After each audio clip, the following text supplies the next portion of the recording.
Men who mean just what they say. The brave men who mean. Whoa, whoa, whoa, whoa. Are we live? We're live. We're all the way live. Okay. What's up? Oh, yeah, it's time for some goats. It's time for some Yu-Gi-Oh! Goat format activity taking place. As always, it is me, your boy JDZ, and I'm back at you again with another stream. This is the PWCQ number 37. Okay, there have been 36 like it, but this one is its own thing. Okay, we are live and we are good to go. We have 40 participants showing up to this event. First off, before we even start and go any further, I just want to say a huge thank you for everyone who's planning this event. Thank you for everyone who played in the Friday event and exercising your extreme patience as we are in a transition process right now. We're currently utilizing a new dueling bot, okay, and it's going to take some time to get back up to the same capability that we had from before, but I really want to say from the bottom of my heart, from the rest of the staff, I just want to say thank you guys for being patient, and everyone who's playing this event, thank you for your patience.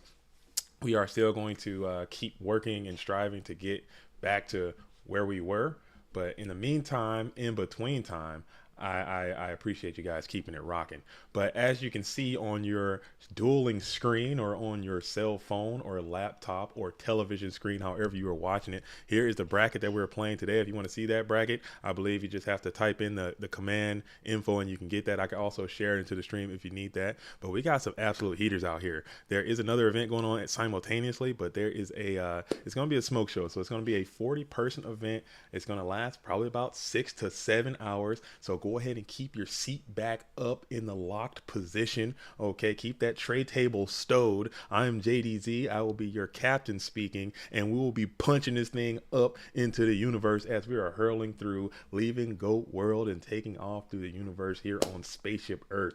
All right, let's keep it rocked and keep it locked and keep it cocked. Ayo. All day long. Match TCG in the building, being serenaded by Jay-Z. I didn't realize I was live, you know what I'm saying? I do have a lovely singing voice that I might be able to show to you guys at some point, but right now I don't want to display that too early and often. But if you caught a little piece of that, you just caught me, you know what I'm saying? You caught me at a bad spot. But as you're finding the stream, go ahead and make sure you throw a like on it. We're going to get this thing started here ever so soon. All right. Let's see what's cracking over here before we get this party train rolling. All right, checking in with the staff again. Shout out to TK, who's going to be head judging this thing and also behind the scenes ensuring the new bot is kind of taking hold. Also, shout out to Lucas the Heretic, who's removing his dueling situation, is dueling shield and sword, I suppose, and putting on the judging cape and cowl and electing to perform duties as a judge for this event. Shout out to him for doing that as well. All right, so we're ready. We're going to keep this thing. We're going to keep this thing rolling. Okay, Scully, I see you out here. Harassing me with the memes over there. You know what I'm saying? I see that is happening. All right, let's go ahead and hop into the situation here. You know what I'm saying? Hop into the situation here. Let me get a sound check right quick. Do I got an AV team out there? Can you guys hear this? Is this too loud? Am I too loud? Am I coming in clear? Is this too loud? What about this? Is that too loud? Oh my god! Oh yeah, y'all know what time. Y'all know what time it is. It's going down today. Okay. Sound is good. Looking good, smelling good, feeling good. Oh my goodness, that sun is out. It is loud. A little loud. Okay, let's kick that down. I can kick that down. Thanks for the feedback. AV team. Thanks for the feedback. Cause I'm gonna have those going. How about now? I'm gonna do a couple more. All right, cause is that still too loud? Are we still too loud, AV team? I gotta know. I gotta get this dialed in. Oh man. I gotta get this dialed in. I summon Pot of Greed. It's time to duel. All right, how about now? Is that too quiet? Is that too quiet? You triggered my trap card. All right. I'm a child. Okay. All right. A little loud. All right. Good now. Good now. Cool. Cool. Cool. Cool. All right. So everyone is ready. I believe we're ready. TK, are we ready? Let's go ahead and I'll fire this thing off if we are ready. Again, I'm not sure how it's going to go, but again, shout out to Diamond Dude. Shout out to everyone who's playing this event, and we're gonna keep it rocking. We're gonna keep it rocking and rolling all day long.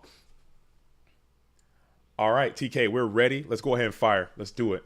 We're ready. We're ready to go. We're ready to launch this bad boy into oblivion, and let's get it absolutely started. So I'm gonna refresh this one more time, see how many we got in here. We got 45 duelists actually showed up. 45 duelists in the building today. Shout out to all of you guys coming out on this beautiful Saturday. And like I was saying before, I just got bot crazy. Not bot crazy, before I got soundboard crazy. You know what I'm saying? This freaking weather, oh my goodness, weather we're having is finally starting to turn and things are starting to look up. And I'm telling you, these duelists who coming out and playing with us and spending this Saturday with us when they could be outside. Outside is open, man. Outside is back. And it's going to be tough to kind of keep duelists playing some Yu-Gi-Oh! Instead of being outside, doing these outside activities. But you know what I'm saying? It is what it is, and we're going to keep rocking and rolling. We're never gonna slow it down. But where we jumping at? What we jumping into first? Who do you guys want to see? I think this is ready to go. I think this is accurate. And I'm kind of looking at this screen and I'm seeing Dale the King is in the building. Dale is playing this event. Oh, we're starting this thing off with Dale right away. Dale, I want to see Dale. Dale is literally one of my favorite duelists ever. You know what I'm saying? And he hasn't been playing that much this season. He's got life. He's got business. This dude is a full functioning businessman out here in these city streets. And he still is electing to donate some time to come in and play some ghosts. So of course I want to start this duel off by featuring SJC champion, FLC champion, Dale freaking Bolito is playing. So we're gonna tune in. I haven't seen Dale in the stream in a while, and I'm gonna see what it is. So that's where we're gonna start the stream. But as you're coming in, make sure you go ahead and hit the like. You know what I'm saying? Tell your friends about it. Okay, I'm back. What are we saying? Yeah, people keep saying GOAT is down or dead, but it will literally just keep going, keep going, keep people going outside more because it's summer and not. That's what it is. That's what it is. The summertime is here. Okay, and that's why again, this is some insider information from your boy. You know what I'm saying? Me. I haven't putting out as many videos as I would like. I haven't been putting out as much content and doing as much stuff for the goat world as I usually, because I've been outside, dog. I've been outside. The sun is out, and here in Washington State, where I am, if you know anything about our geography and our weather situation, it is rainy. It's rainy and cold and miserable 95% of the year. I'm talking from late October all the way until basically right now. Though it's overcast, rainy, cold, and miserable. But I'm telling you, when when this sun is out in this place, if you're not taking every moment you can to get outside, then you're making a huge mistake. So I couldn't do it. I haven't been playing that much goats. I haven't been making that many videos because I have been literally outside. So that's where I've been. But I'm gonna get back on it. I got my sun. I got my vitamin D. I'm feeling rejuvenated and regenerated, and I'm back. So we're gonna see what's going on. But all right, yeah, we got Dale. Dale is going up against German DLS. That's where we're going to start this thing off. I want to see what the Shonen Jump champion has been up to, representing Team Overdose, FLC Shonen Jump champion. You know, we got a lot of legacy champs in the building today. We got a lot of new champs in the building. This thing is stacked. All these PWCQs just absolutely get after it in terms of content of caliber of duels that come out and play. So I mean, it's going to be a fantastic event. I'm actually going to a baseball game today. You know, after this event, I'm going out to see my local minor league baseball team absolutely get after it today as well. So it's gonna be another day. So hopefully this thing, I mean, I'm not trying to wish time away, but hopefully this event can kind of come to a nice conclusion at that 4 p.m. PST time, because that's kind of when I need to start making moves. But if I got to show up to the baseball game a little bit late, I'm ready to do that. I'm ready to do that. You know what I'm saying? All right. Okay. I promise I won't be on the soundboard all day. It's just too fun. It's just too fun to me. All right, but how are you guys feeling? I'm sorry, I'm on a rant today. I'm on an early morning rant. How are you guys feeling? Oh, sorry. Let me pop this thing out so I can actually read what is happening for this chat. Excuse me. Let me pop that thing over here somewhere so I can see a little better with my old eyeballs. I can barely read anymore, but Mocha Sneak says, when is the actual World Championship tournament? The actual World Championship tournament is going to be in the second week of October. or second, or maybe no, probably the third week of October. I'm sorry, third weekend of October, usually when that is, somewhere usually around the 19th to the 26th, somewhere in there. Whichever that Saturday and Sunday is going to be, that third weekend of October.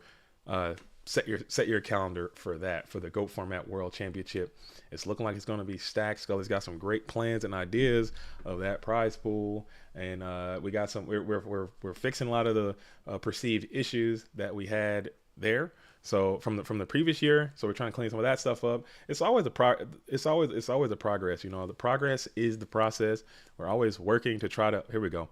We're always working to try to do better. We're always trying to improve our fighting position, as they often say. You know what I'm saying? So it's going to take time, but at the same time, it's going to take grind, as I always say.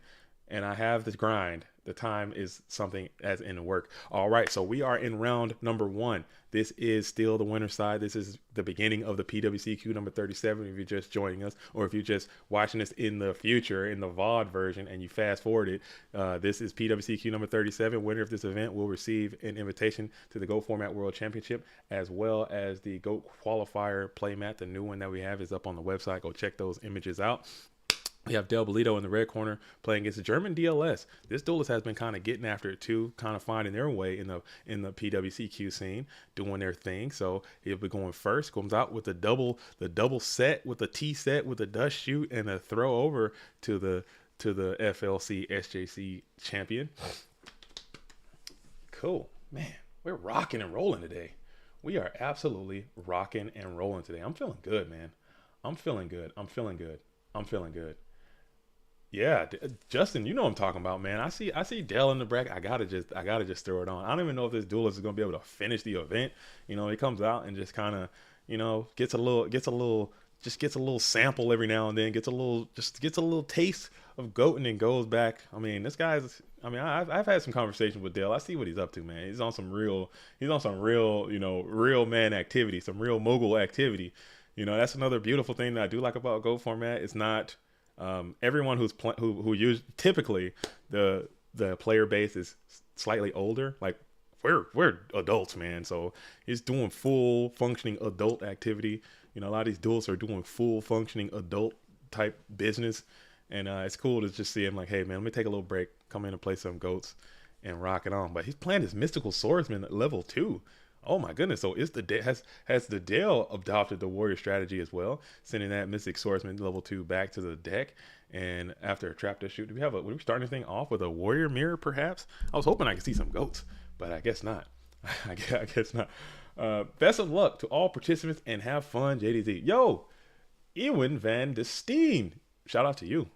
Appreciate that. I appreciate that. Truly a gentleman's game, says Devin is dead. I agree. I think this game, this GOAT Format game, I think that's our new identity. That I think we need like a marketing change, or we need some type of identity change, and not try to be like a young man. This is a, hey man, let me sip this double malt and then play Thunder Dragon, you know, type beats. Let's wear a suit. Let me wear a tie. Let me wear some nice slacks. Let me sit down. You got some slow jazz in the background. You know what I'm saying? You got some poker, like a poker table with dim light kind of scene, smoking a cigar, and you're gonna flip a Magician of Fate. That's the vibe I kind of see. Dale's on the heat, man. Oh my goodness, this duelist getting after it. Oh my goodness, yes. Oh man, the champ's playing the spice, dude. I love to see it. I'm with it. I'm in full support. Of this activity I'm seeing on my screen right now, as Geoffrey the Iron Knight has summoned to the field and didn't elect to attack, which is interesting. But we're going to blast it. That's why we didn't attack, because we're going to hit that blast with chain on the Geoffrey the Iron Knight. Gale's getting after it right now. Dale is getting after it right now. Oh man, Geoffrey the Iron Knight, dude. What do you know, dude? What do you know? What do you know, man? Geoffrey the Iron, but we're gonna SJ. That's 5 bands, dude. 5 bands, 5 big ones coming on off. We're gonna do another one. So you just give me the 5 bands, give me the card, and we ride anyway. As a double blaster just goes off. Love to see it. You know, that's sick. I'd be sick. You know, I just ripped 5,000 for little to no reason, which is just mucho unfortunate. You know, that's just a Why have my life points gone to 0? Oh man, that's just unfortunate, dude. That's quite sad. All right.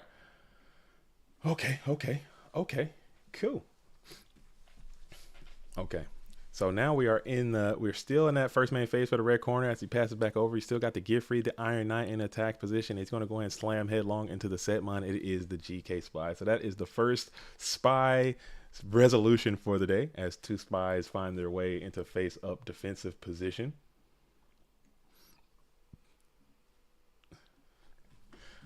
All right.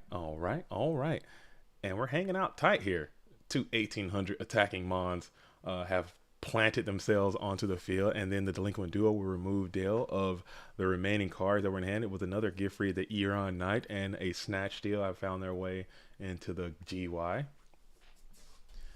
Spy again, showing why it's literally every time I do one of these streams, every time I sit down and commentate, I see this spy and I just see it always doing something awesome. This card is too much. Spy is just too much, man. I need a drop for Spy. We need to get a drop for Spy, as we're going to go ahead and banish with the DD Warrior Lady, sending that gear free, the Iron Knight, on out of town, putting him in the out of play pile. And then we're going to set another Mon beside the Kiko, the Ghost Destroyer.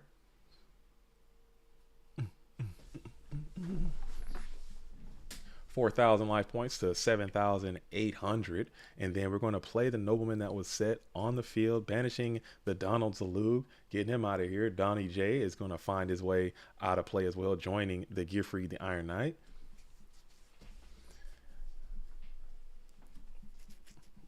Gale drawing. If I say Gale one more time, I'm just going to do some push-ups, dude.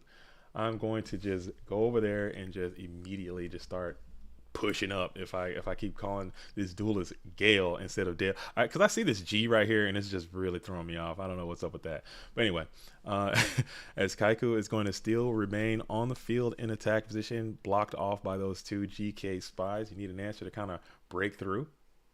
And Snatch Steal is just going to go ahead, come on down and take over the Kiko, the Ghost Destroyer. And we're going to go full frontal. German DLS is going to switch all those spellcasts to attack position and just come on in for a quality bulk of damage.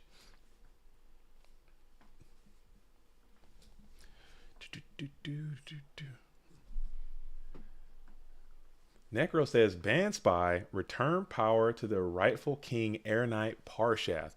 I believe that is correct. I think maybe not ban, like I say, every time I'm going to keep saying it. Let's limit it to 1 so Pony Boy can come on back into the game. We need to free the Pony Boy. Goat format without Air Knight is just not cool. And we're going to Rhoda from the back row. Maybe we'll get another solemn judgment here. Maybe 2,000 life points might be exchanged. We're going to go through the deck and we're going to grab a warrior monster level 4 or lower. Devin is dead. True. I miss Air Knight Parsha. I think we all do. We all hold a place in our heart, a special place for the Pony Boy. And the fact that we can't use it at all is just so sad. Or you can. I have a deck. I was going to put it on the channel, but I don't know. I didn't want to, I don't want to confuse anybody, because the deck is not very good, but it's fun as hell to use. Ooh, mix up with the premature burial again. So another 2,000 life points is going to be reduced from the blue corner. Basically, it's like a almost like a beatdown deck, but it's got Air Knights and like brain controls. I play it on ladder from time to time. It's kind of fun, like triple Air Knight, triple brain control, and like some solemns and whatnot. It's pretty cool. Or, you know, decree, however you want to do it, but just coming after their health with Brancons and Air Knights, I think it's kind of fun to do. Play 3 copies. No one's stopping y'all. We are stopped. I mean, our winning percentage is stopping us, Jade. That's the point. We want to play. I like to play. I don't mind losing, but I want to win sometime. I want to win some of the time. I mean, maybe if I don't win every time or 95% of the time, I'd be upset, but I want to win sometime, right?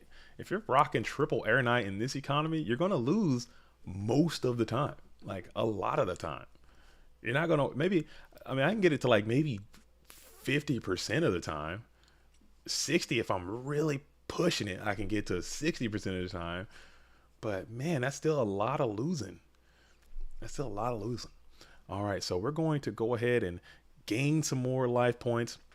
and pass back over. Dale electing to allow the Kiko to live in order to maybe you can draw into a way to get that thing back to your side of the field like that, but it still is in defensive position as Heavy Storm is going to go ahead and clear the Blade Knight, clear the Snatch Deal, clear the set card that was on Dale's field, which was a set Nobleman, I believe, and then Breaker's going to come on down. Yeah, so I probably would have chilled with that Heavy Storm, I think. I don't know, maybe not. Maybe I'll set afraid of that set. I don't know what the hell I'm talking about. Spy and Sorker, big problems. Yeah, that was I don't know. I mean, you gotta roll the dice sometimes, I suppose. But here goes Heavy Storm, clears that, and Dale's gonna grab that Graceful Charity off the top of the deck.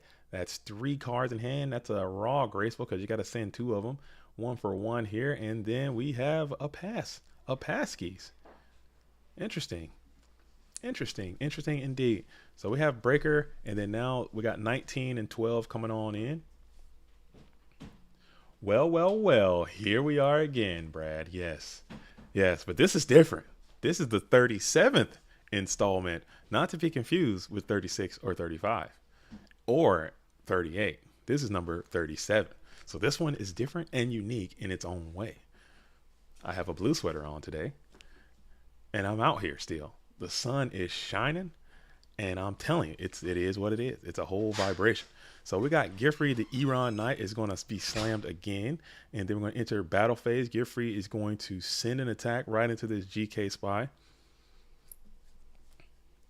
and we're just going to activate the Mirror Force. We're going to Mirror Force there, and that is just oh, but never mind. We got the chaos maneuver has come up behind the Mirror Force, and now BLS has to hit the field, and we're going to banish the Breaker with some main phase 2 activity coming on down and send that Breaker out of play and then pass it over. But BLS is alone and unafraid. He has no protection. He is raw dogging it on the field right now, but it appears as if that is good enough.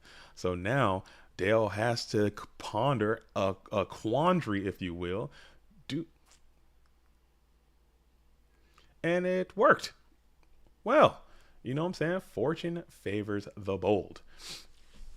All right.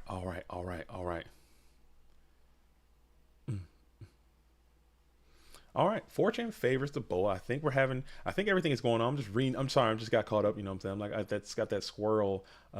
I got that squirrel focus sometimes, man. I get caught up. I was reading some stuff. Make sure everything's going on pretty good. Everything seems to be firing without a hitch. Like I said, during this process, I fully expect to have all sorts of we experiment with some technological indifferences, you know, as we're doing this thing, but everything seems to be going okay. Obviously there's some things that we still need to repair and streamline and get better, but again, it is going to be a process.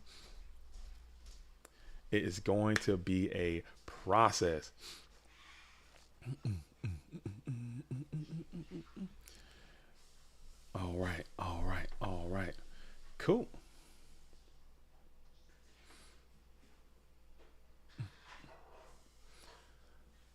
Sick.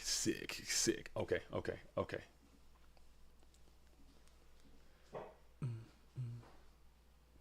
All right. Nick D says, I hope they both believe in themselves. That's very positive, Nick. That is the most positive thing I think I've read in a long time, Nick. Thank you for sharing that. I appreciate it. That's pretty neat, man. I also hope that they believe in themselves and the heart of the cards. You know what I'm saying? And friendship and love and peace and positivity. I like that. Necro, thanks for everything, brother. I will see you. Get some sleep, you vampire, you zombie out here. Awake at night, sleeping day. Necro's schedule is insane. Madcap says the new bot worked well for the Friday tournament. It is. I'm not questioning that the ability that it has, but there are some things that the retro bot, again, shout out to the retro bot, that it could do, and there is some things that this one can't do, and we're trying to ensure that this one can at least have the same capabilities as the previous one, because a lot of the player base are used to that type of functionality, if you want to say. So I mean, it's just an experiment. You know, we're going to see what we can do and see. We're always trying to improve the user experience, I suppose.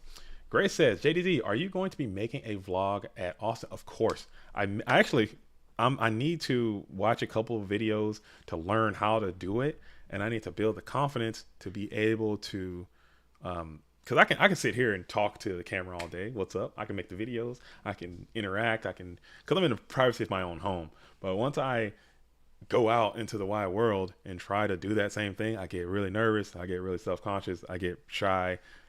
I get embarrassed a little bit. I can talk to anyone like without the camera, but when as soon as I pull it out, for some reason, I just get very self-conscious, like very shy. I don't, want to be judged, I guess.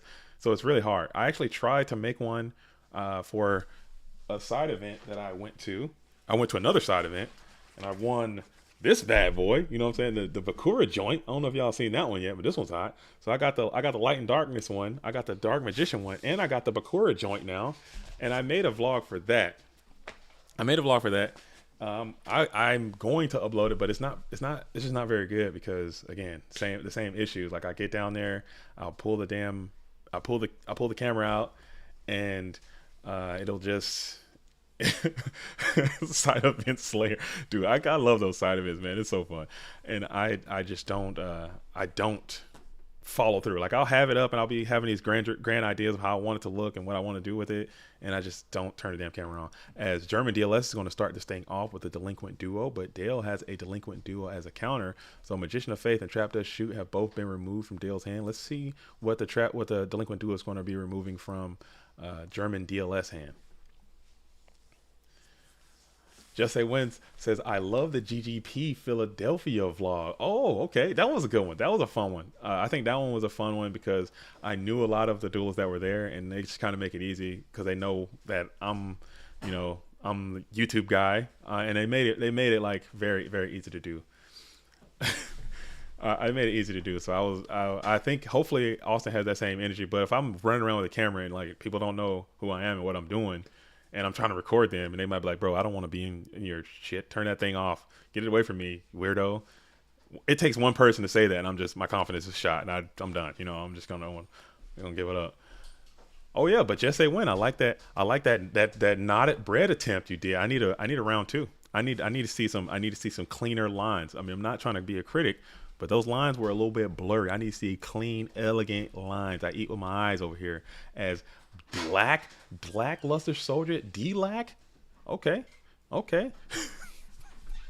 All right, so now we got Dekoichi flipping, Dekoichi attacking. I'm sorry, I got distracted a little bit as Zaborg is in the GY.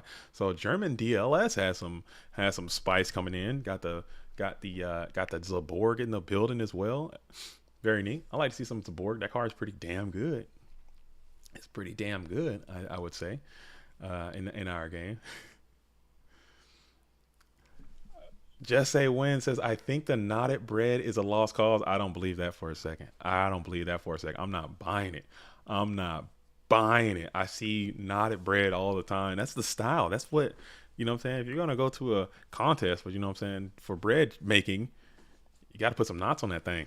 I need some knotted cheese. I need some swag. You got to we're going to return? German DLS on the return bag? Oh, return ski? We got the Bazoo the Soul Eater coming on down. What a cool card. What a cool concept. I like that. Question is this Mon sitting in a spider web, or are those like little tingles coming off the back? What do we got going on here? Was that a spider web in there? I don't know. So we're going to go ahead and Bazoo for 2. Come on in for 19 onto the set Mon. And then we're going to summon the Roulette Barrel. We got the Roulette Barrel is going to flip summon as well. Nah, it's okay. It's okay, Just Say Win, but we're going to... Why is that in the grave? Get that thing back on the field.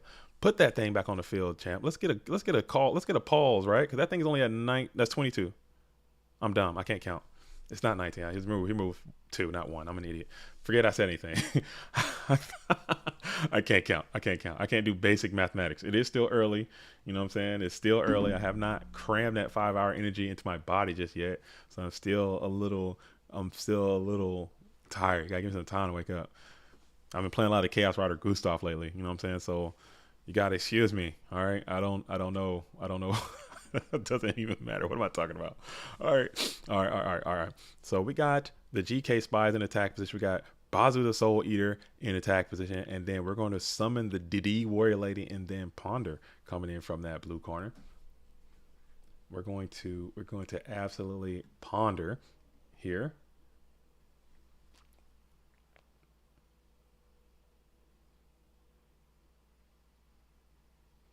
And then we're going to go ahead and Sakuretsu Armor to go ahead and move that DD Warrior Lady to the bin.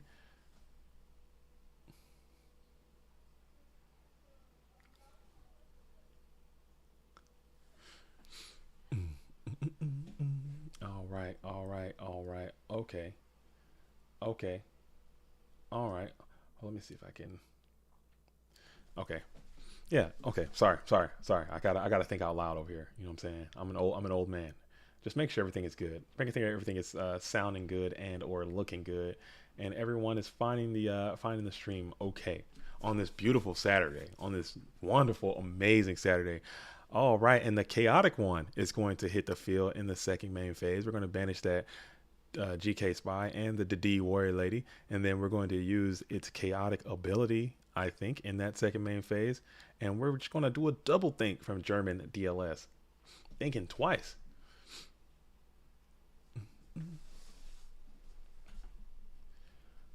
Okay. And then we're just going to SJ that chaotic sorcerer right away, putting that into the GY. But it looks like we got maybe another chaotic maneuver coming as a follow-up, perhaps, because he just sent that right to the banish pile.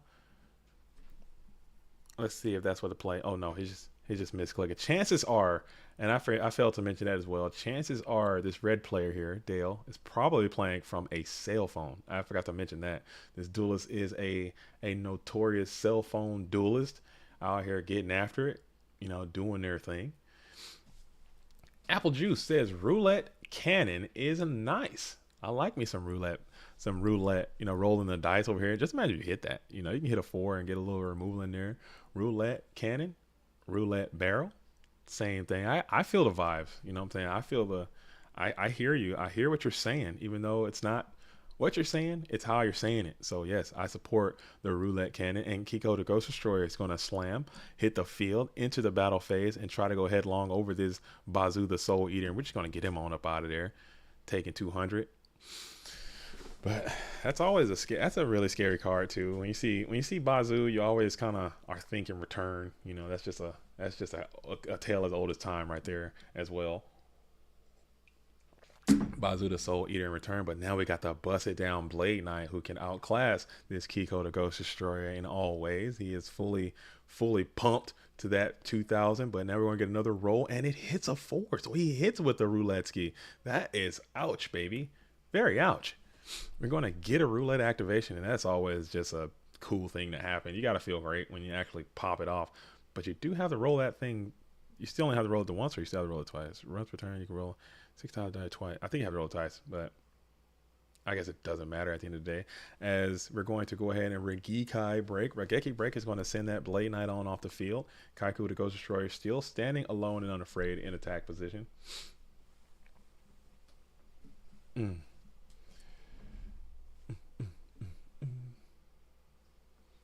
Sick. Nice. Okay. Righteous dudes and dudettes out here. If you're just joining us, this is the PWCQ number 37. Go ahead and put a like on it. Just slap a little like ski on it, and it'll go a long way. All right. We haven't been, like I said, I have not been doing my dewest of diligence in the content creation space. I haven't been making as many videos as I need to. I'm probably gonna make some more this week, get them out there. I got some ideas. I'm getting a lot of feedback from the Go World. People are finally starting to open up and talk about what they want to see and how it should be done. I appreciate that, and I'm gonna continue to keep trying to make those videos. But it's summertime.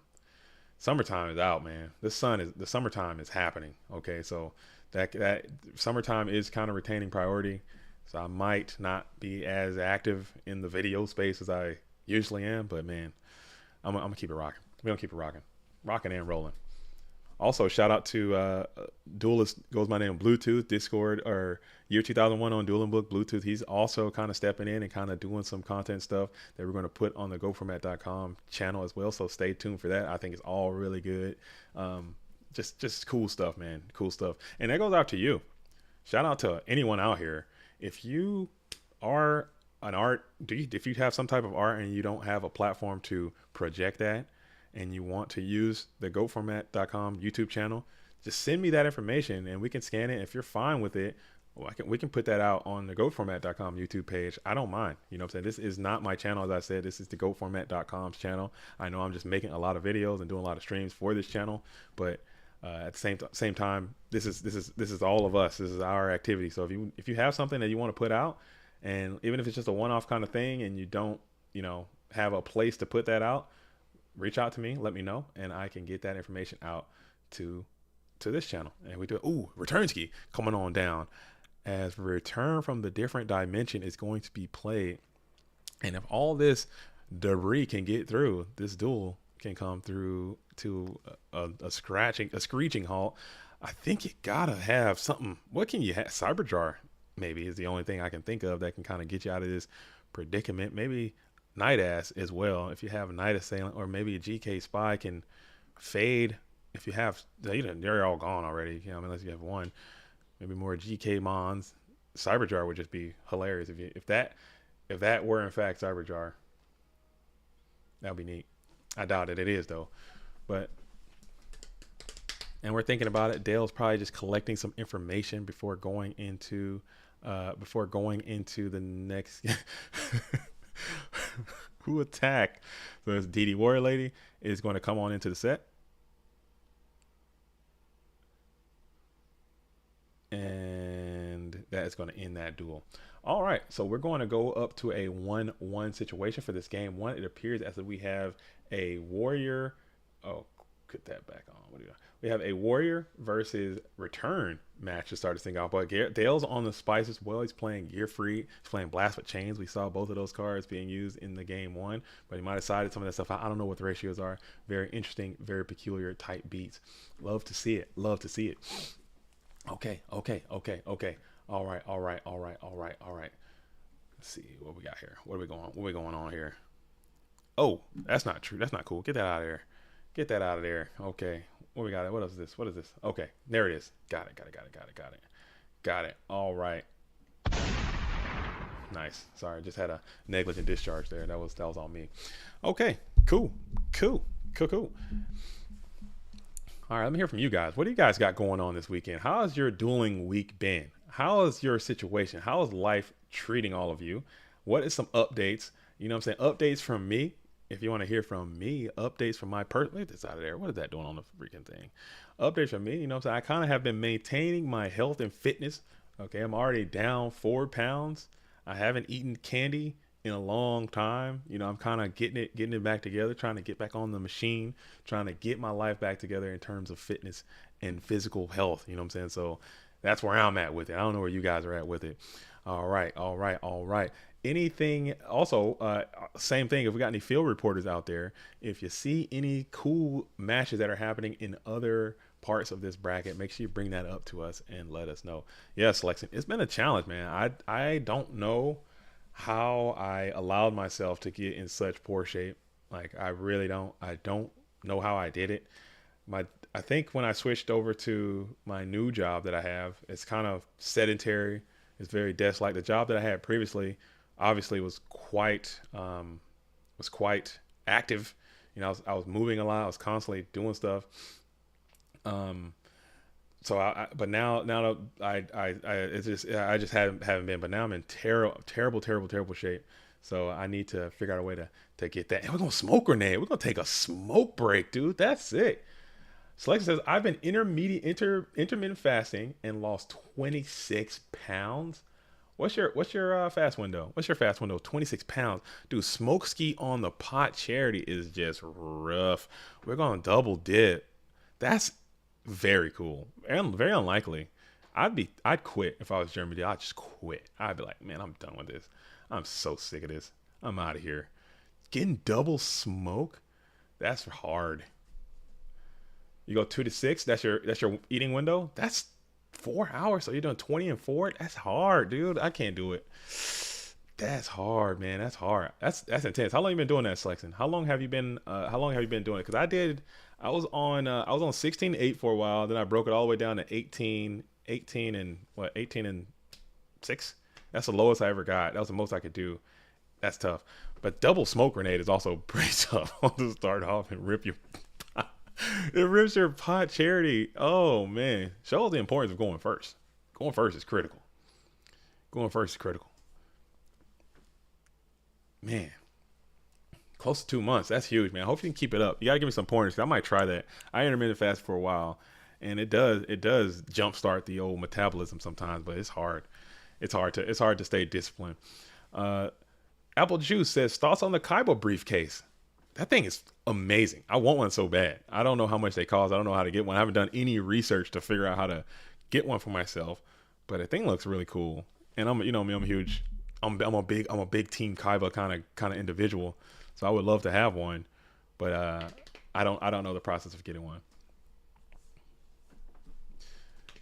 Oh, you saw it in real life? I have never seen one. I think it looks neat. I want one. Even though my kid might take it from me because she's a bigger Kaiba fan than I am, but she's got a Kaiba cosplay and everything. She'll just jack that from me and have it as her own. Okay, so now we're in the main phase 1. German DLS just got the most tilting experience I think I've ever seen. And we're gonna go ahead and do a Shining Angel rundown. Go Shining Angel into Gearfried, taking the 400. Taking the 400 damage.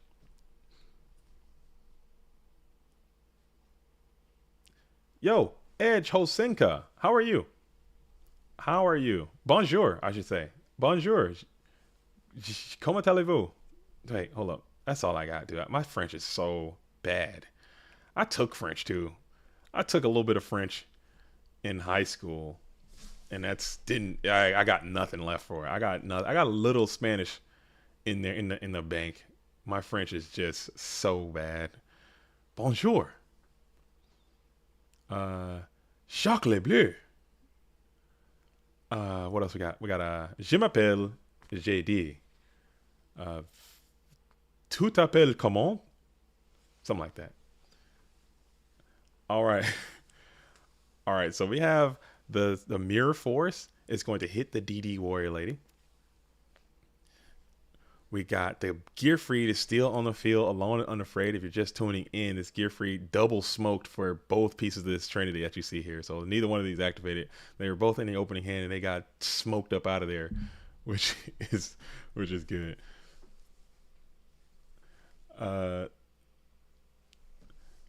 Michele says the only one you should have to learn is Italian.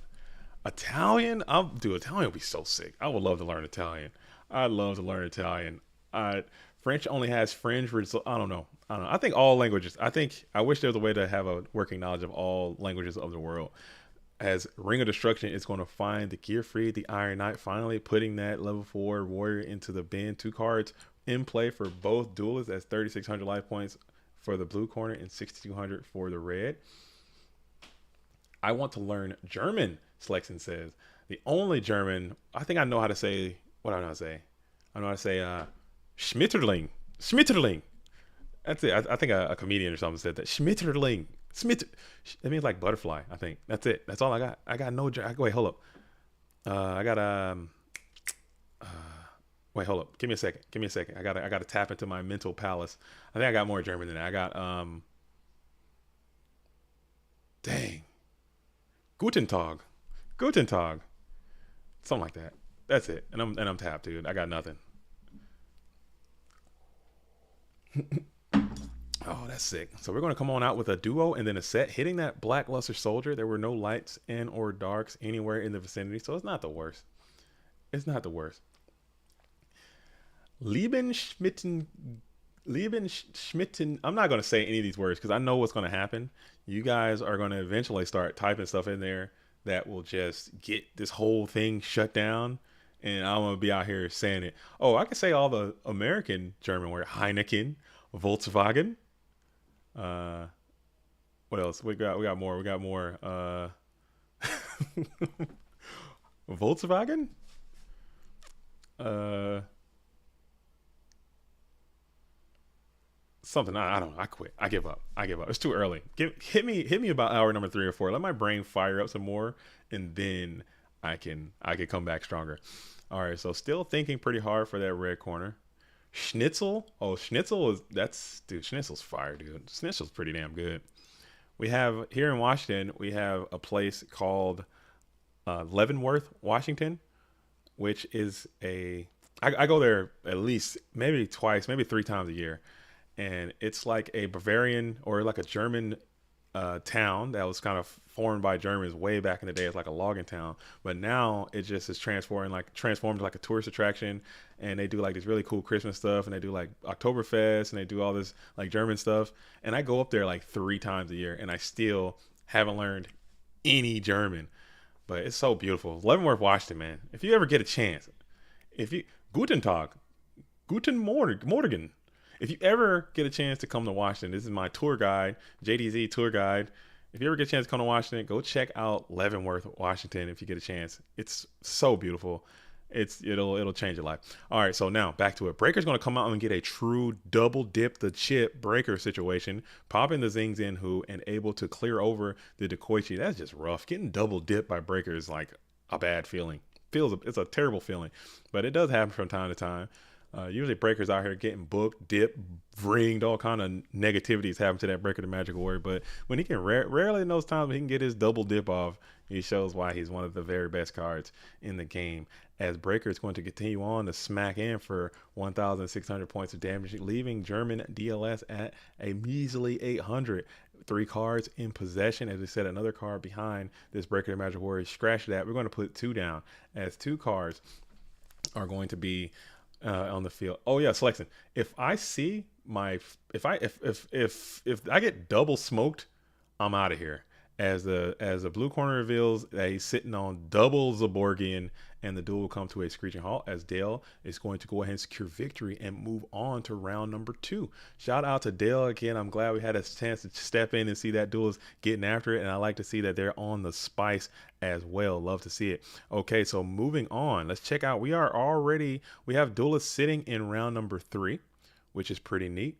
We have Delinquent, the world champion, sitting in here round 3. Moxie's 2-time FLC champion sitting in round 3. We have Edge Hosak, and that's what they said earlier, that they're waiting in round 3 as well, along with Michele Samino. So we're going to keep rocking and rolling. Let's see, who do you guys want to see on the stream? Who do you guys want to see on the stream sitting in this second round? We got Nate Dogg, my new teammate and friend. Oh, we have Bluetooth at AJT BLS. I think I'm going to jump in. I'm going to see what the POTY is doing and my new good friend Bluetooth is doing as well. As I mentioned before, Bluetooth is going to start doing some content for the GoFormat.com YouTube page as well. So we're going to chop in and see what this duel is doing. I know they've been grinding, you know what I'm saying? He's just kind of still trying to find his goat legs, trying a bunch of different decks, playing different stuff, trying to see what he's doing, but you're running headlong into a chainsaw. Okay, a freaking chainsaw. And AJT did again take the JDZ deck building challenge. I kind of didn't want to do the duels dirty. Damn, that's a lot of D's. That's alliteration right there. I kind of want to make him something that he's more comfortable with playing, but you know, it always going to have to include some scapegoat. So I did build AJT BLS's deck again today. So hopefully let's see if he can make it happen. Or you know, either way, I'm a fan. I'm a big fan of both of these players that are playing right now. Bluetooth seems to be in a commanding position right now with the BLS on the board. Heavy Storm is already in the bin. He's got Kiko the Ghost Destroyer bearing down. And we have some quality units. This is game number 1, I believe. All right. Let me reset this to reflect that this is, in fact, game number 1, wherever that may be, if I can find it. Man, I lost my whole setup. Oh, there it is. There we go. All right. 0 and 0. All right, so BLS will get snatched stolen, as it often does. You know what I'm saying? That guy loves working for the enemy as well as Kaiko the Ghost Destroyer. He's going to say, you know what, let's go ahead and launch a full-scale attack into this Kaiko the Ghost Destroyer. It's your property. It's not mine anyway. So I might as well see if I can get some double dips out of it, as BLS will go ahead and stroke the Kaiku and your health for a whopping 4,200. How insane is this damn card? Why do we accept this? Why do we accept this? BLS is just so stupid sometimes. But he comes out and does his thing and gets a double dip in there. All right. I'm going to try to enter the next World Championship qualifier. Well, Turk, Tupacalypse now, which is probably top 10 coolest YouTube names I think I have ever heard. You know, that's a name. You know what I'm saying? I would, if you need help, let me know. I will take the time to guide you through the process. You know, I don't mind doing that. It takes no time at all. If you play on Dueling Book, if you don't play on Dueling Book, I can help you guide you through that. To Apocalypse Now, which is just amazing. I think that's a cool name. All right. The Cafe 137 says that double grenade convinced me I'm going to try out the gear free build. Typically, it doesn't work like that. Typically, in my experience, it doesn't go down that way. Typically, you get the smoke grenades, you get the blaster chain, gear free is nowhere near the equation. Or the vice versa. You get all these Iron Knights, and you get all these Iron Knights, and there's no blast, there's no smoke, and they're Chaos Source on your ass, dude. That's how it typically goes. That's how it goes normally. But sometimes, every now and then, you get the gear free, you get a double smoke, and then that thing just rips the pot and charity out of your opponent's hand, which is just insane. Maybe if you're like in some madcap, maybe it's usually not good, but if you're like in a go first, go second kind of thing, maybe if you go first, you put them in and just roll the dice. You know, you got 3 gear frees, you got 2 rotas, you put in 3 smoke grenades. Maybe there's a chance you can get them both together. If you're going first, going second, that junk's got to go, dude. I need all that up out my deck. I need it all gone.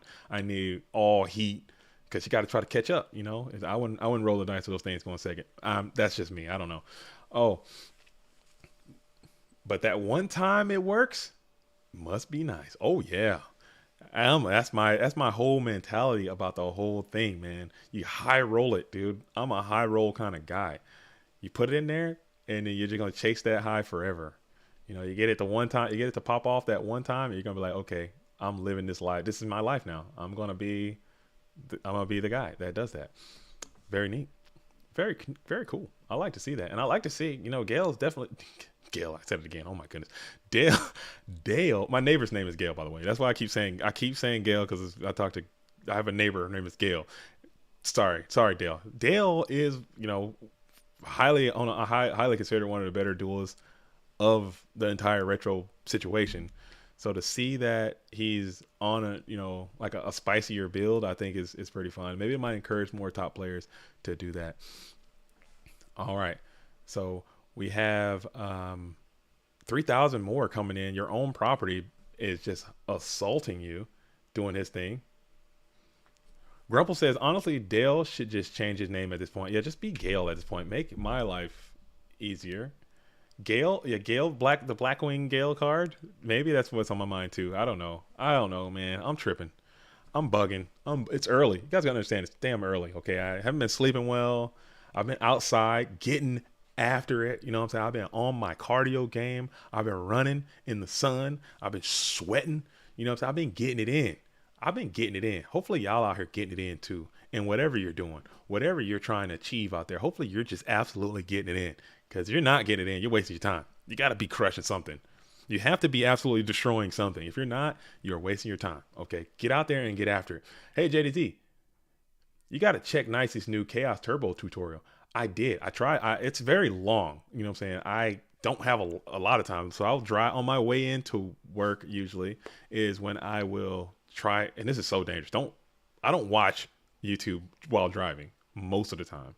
But most of the time, I will listen to YouTube while I'm driving, and as I'm stopping in traffic, which we have some of the worst traffic in the country where I live, I'll kind of get like some YouTube happening in the periphery, and I've been watching that. And Nicey obviously is like really, really, really thorough. He has a lot of information that I wish I had, so I can kind of put that out here so people can have access to that stuff in a more, how can I say? I think it should be in a, because how can I say this without sounding like a complete idiot? I'm trying to figure out the words I can use. I think when you make a video at a certain point, it has to be somewhat informative, and it has to be somewhat like portions of information, portions of it have to be entertaining. If that makes any sense. It has to look a certain way. It has to sound a certain way. Injection, Fairy Lily coming on off the top of the deck. Oh my goodness. We're going to come on in with this thing too. Let's see if this thing connect. No, we're not. We're just going to put up a little wall. A one pump wall is going to yield. It's going to be passed over for year 2001. I think it should look a certain way. It should sound a certain, in my opinion. Again, I'm not some type of thing. But those videos that Nicey makes, again, go check those out as well. They're very informative. They're very packed full of information. Same thing like Ivan. I love watching Ivan's video, and now we're going to reveal the Royal Decree. This is tough for that that blue corner player. You have a decision to make. The Royal Decree has been flipped. It is up and active. You have this injection, Fairy Lily, and we're going to say nay to that. We're just going to go ahead and wing blast, and we're going to send that Royal Decree back to the top of the deck, blanking your draw phase, and we're going to get another draw of that Royal Decree. Just like Ivan's YouTube. I'm always plugging Ivan's YouTube because the information is just so good. You know, I'm not the best GOAT format Yu-Gi-Oh player. I'm not. I will say that first. I know how to play the game. I'm pretty decent at the game. I talk to a lot of players who are good at the game, but there are some players who are just really into the statistics, the analytics, the numbers, the reasons, the purposes, the how-tos and the whatnots, and they go really deep dive, like next level into it, which, as you know, the general audience and the wave tops may not be necessarily into that, you know. So the videos I make, I try to cater to a larger audience. So the more people can interact with it, the more people can have it, because at the end of the day, my main goal is to grow. I'm trying to get more people interested in GOATs, talking about GOATs, playing GOATs. And then once they get in and they want to ramp their expertise up, then they start talking to Nicey. Then they start talking to Ivan. Then they start, you know, trying to sharpen their spear and become the best duelist that they can be at whatever. So that's how it is. But that's me. I still think it's great. Yo, Sean Bush. Who is this? Who is Sean Bush? What's your Discord name, Sean Bush? What is your Discord handle? I'm not familiar with Sean Bush coming in. And then AJT is going to go ahead and take game one. GG's to both duelists. I thought that was a pretty neat game. I think both players had some back and forth stuff going on there. Decisions were being made and things happened the way that they did. I think maybe now you can't even attack. You can't even risk attacking. Mercenary V. Oh, that's Sean. But of course, Mercenary, come on in, man. Come on in. Are you not playing? Call me. Or let's see. How do I do this? Let me see. Let me get you the thing. Mercenary V. I would love to come and hang out with Mercenary V in the building today. Coming on in. Let's get you into the commentator's booth. So I gotta sit here and talk to myself. I can talk to Mercenary V, PWCQ 34 winner, I believe. I might be wrong. PWC 33, 32, 35.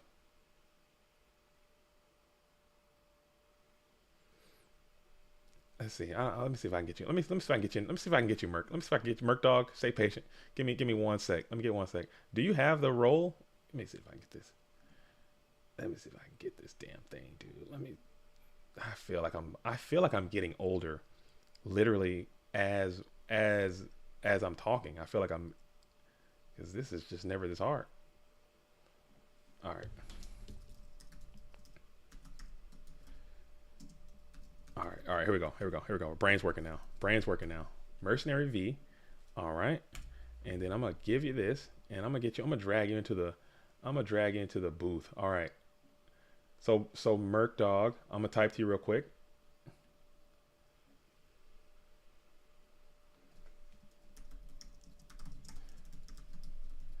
All right, sorry folks. Okay. All right, all right, all right, all right. We should be good to go. We should be good to go. We should be good to go. Merc Dog, if you can hear me, out there, join the commentator booth or join any of the voice channels, and then I can drag you in. Because I want you to come into the commentary booth so anyone else that is in the booth can hear what you're saying as well. So if you can, just come into the join the commentator booth or join any voice channel in the Discord, and I can drag you into the commentator booth if you can't find it. Because sometimes it's hard to find. We got a lot of channels going on in there. If you can hear me. All right. But in the meantime, while we're waiting on Merc Dog to come and join us. All right.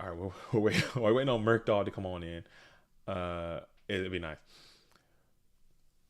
Really, traffic's that bad up there? Not California traffic. And that's not. I don't think it's California level, but it's pretty damn bad, especially like in rush hour stuff. Especially rush hour stuff. Yo, JDT, if you want. Okay. The nice video. Xander says, JDZ, I love your commentary and high quality GOAT format content. Always appreciate the video. Yo, that's much love. As duo rips duo, that's a bingo. Duo ripping duo is a bingo, and the bingo is up there. So I'll make sure I pull that up after this as well. All right, cool. And Kaiko the Ghost Destroyer is going to hit the field in attack position and then pass over. And let me check back on a Merc Dog. Let me see what Merc Dog. I'm in, bro. I'm in. Oh, Merc Dog is in the building. Okay, how's Merc Dog sound? He sounds a little loud. I'm gonna see if I can turn it down just a tad.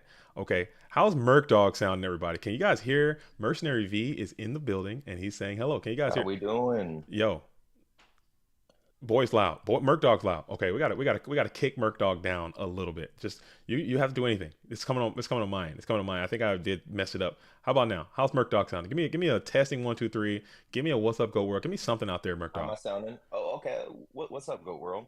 How's that? Is that too quiet? Is Merc Dog too quiet now? Yo, Merc's in the building. How you feeling, Mercenary V? How are you? Feeling good, man. Feeling good. I didn't get a chance to join because I know that there's this and the Edison tournament going today. So yeah, I got stuff going on at like dinner time. So I was like, I don't want to play and then if on some off chance somehow make playoffs, and then have to like leave, So that's what's up. We're cooling. I appreciate that, man. Thanks for dropping by. You know what I'm saying, and hanging out. It does get somewhat lonely sometimes, but you know what? We're still hour number 2. The wheels have not even begun to fall off yet, so it doesn't even matter. As Kaiko the Ghost Destroyer hits the field and rips that Chaos Sorcerer out of play. We had duo being ripping duo. Tsukiyomi's going to come down and hit the Kaiko and see if he can clear that thing out. AJTBLS did take the JDT challenge again. I did build this duelist deck for this event, so he didn't get a chance to really test with. So this is the second time in a row. See how far he can get with this one. This one is a little bit better than the last one because I want to at least give the duelist a fighting chance, and I'm not trying to send him no too spicy. I just send him the decks that I would have played if I ever played in these events. Okay. Did he won with the deck that you picked for him, right? Or he topped with it. I think he got like third place. He got like third place with the deck that I made with him last time, and he's gonna see if he can go even further with this time. But Bluetooth's in the way. Year 2001 over here is like, you know what? It's my turn. You've won enough, pal. Go ahead and get out of here. And he's trying to stop this from happening at all costs. So, that's what it is. he's trying to continue to make his own name in this game. Grumble says you should send him the Blue Eyes Turbo.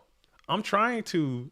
You got to understand about AJT BLS. Okay, this duelist, the Player of the Year. Okay, you can't really get titles like that. Playoff MVP. You can't get titles like that if you are on the goo train. This duelist is very anti-goo, anti-spice. Anything goo or spice related, he's very resistant to it. So you have to slowly incorporate the spice, and then maybe, at the end, maybe week 5 or week 6 of doing something like this, then I hit him with a full Blue Eyes deck, and then he has to send that. We're gonna slowly and we're gonna titrate it up as needed and get this duels onto the spice at some point. I mean, to be fair, there's a little bit of a difference between like goo incorporation and just a straight goo down, right? You know what I'm saying? Right. Hey, but that's where I'm at, Merc Dog. You've seen me enough. You played me enough. I'm full. Like I'm gone, dude. I'm unsalvageable. my level of goo is a bit too much. I was kind of worried about the suit coming down here. Suit clearing the breaker. Is there a worse matchup? That's pretty rough. I mean, at least AJT kind of like settled it a little bit. Yeah. Breaker's threatening. So we're in that first main phase for the red corner. 5 cards in hand for Bluetooth. One set on the field with these Nintendo 64 Chill Vibe sleeves. Love to see that. The D Warrior Lady's going to come on in, slam headlong into this set Spy. Spy resolves. You know what I'm saying? Now it's time to play Yu-Gi-Oh! At this point. You get those 2 spies up in face-up defensive posture, and now you have to figure out ways to get around that, as Bluetooth is pondering, should I banish or not? That's a decision that you have to make. As Grumple says, if you're not playing Goo, you're not playing Goats right. Agreed. Check that. I agree with that sentiment. As Alethea 2 GSC champion says, sending some good vibes, Mr. JDZ. Short GOAT day for me, but I guess I'll hang out here for a bit. Alethea, appreciate that. Like I said, play as much or as little as you can. Do not sacrifice your health for this duel, for this game. We just like to see you out here playing. If it's just a round, if it's just a game, if it's just a match, 2 matches, whatever you got in your tank, man, just play it, and we'll love you for it, man. Thanks for doing that. And hang out for as long or as little as you can as well. You know what I'm saying? I left your GFC champ in the building. All right. Sorry, back to the action. We are in that first main phase, and the Merc Dog is witnessing the Merch Dog being flipped, as Magical Merchant is going to add the Nobleman of Crossout to the hand. So it appears as if the red corner is playing a Go Control deck, while the blue corner is playing a type of Chaos Control build to go into this match. That's what we got. A little Goat Mirror. When last time you seen a Goat Mirror, Merc Dog? Man, this is like pure torture for me personally. What? Oh, come on, man. You might have to get kicked out of the booth, Pure dog. torture. You might have to get kicked out of the booth. gosh. Hey, now you're pissing me off. This is less bad than a turbo mirror. Now you're pissing me off. You know what I'm saying? This is. I mean, if you don't know, the format that we play is not called, you know what I'm saying, 2005 format. Time Wizard. Surprisingly enough, it's not called Chaos Turbo format. It's not called Blackluster Soldier format. It's called Goat format, okay? Because of the card Scapegoat. I mean, Duelist needs to be out here playing some damn scapegoats. As Graceful Charity is going to be resolved, and we're going to kick that D-Mock out of play. Kick that D-Mock into the bin. That's scary. That's always scary. And we're going to try to get a Resetsky on the Merch Dog, I should say, not the Merc Dog. And we're going to set that bad boy down and see if we can get another quality mill in. As you know, AJT BLS player of the year just absolutely love milling. That's his favorite mechanic in all of Yu-Gi-Oh as well. The milling process. He loves it. Like, he can't get enough of the mill. Big fan of milling. Oh my god. Oh man. John Doe. But he doesn't like he doesn't like RTT. Funny enough, which is like the mill deck in Go. Right? No, I was being extremely sarcastic. I was being extreme because this duelist does not enjoy the mill. In edit, and he's like, just give me a mill deck. Just give me a. Oh, is he adopting the mill? Is he now team mill? He's seeing the power of the mill. Let's just say.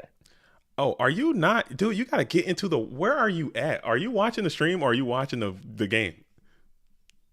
I'm watching the stream. I gotta watch the game, bro. Dude, get into the game, dude. You're like late. There's a lag on the stream. I realized that. Oh no, yeah. There's a lag. Ooh, because I'm like, dude, this happened. And you're like, oh man, that happened. Like, no, get in the game. Get in the game. Give me a second. And I look over in the watchers and I don't see. There you go. I see you now. Okay. We're lit. Okay. There we go.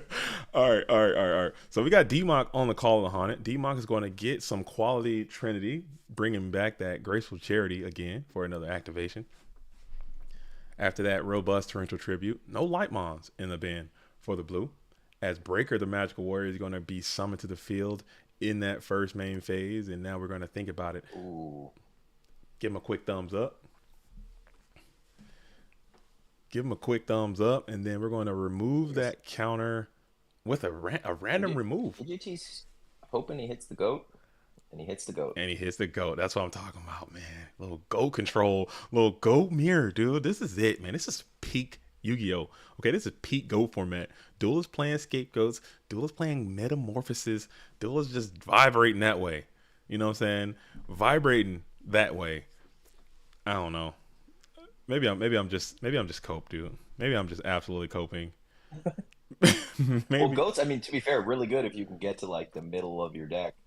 Yeah. Like this. And then it's like really good. Merc Dog says if you can play 30 cards, the deck can just really shine. Yeah. Then the deck is like peak performance. She's humming.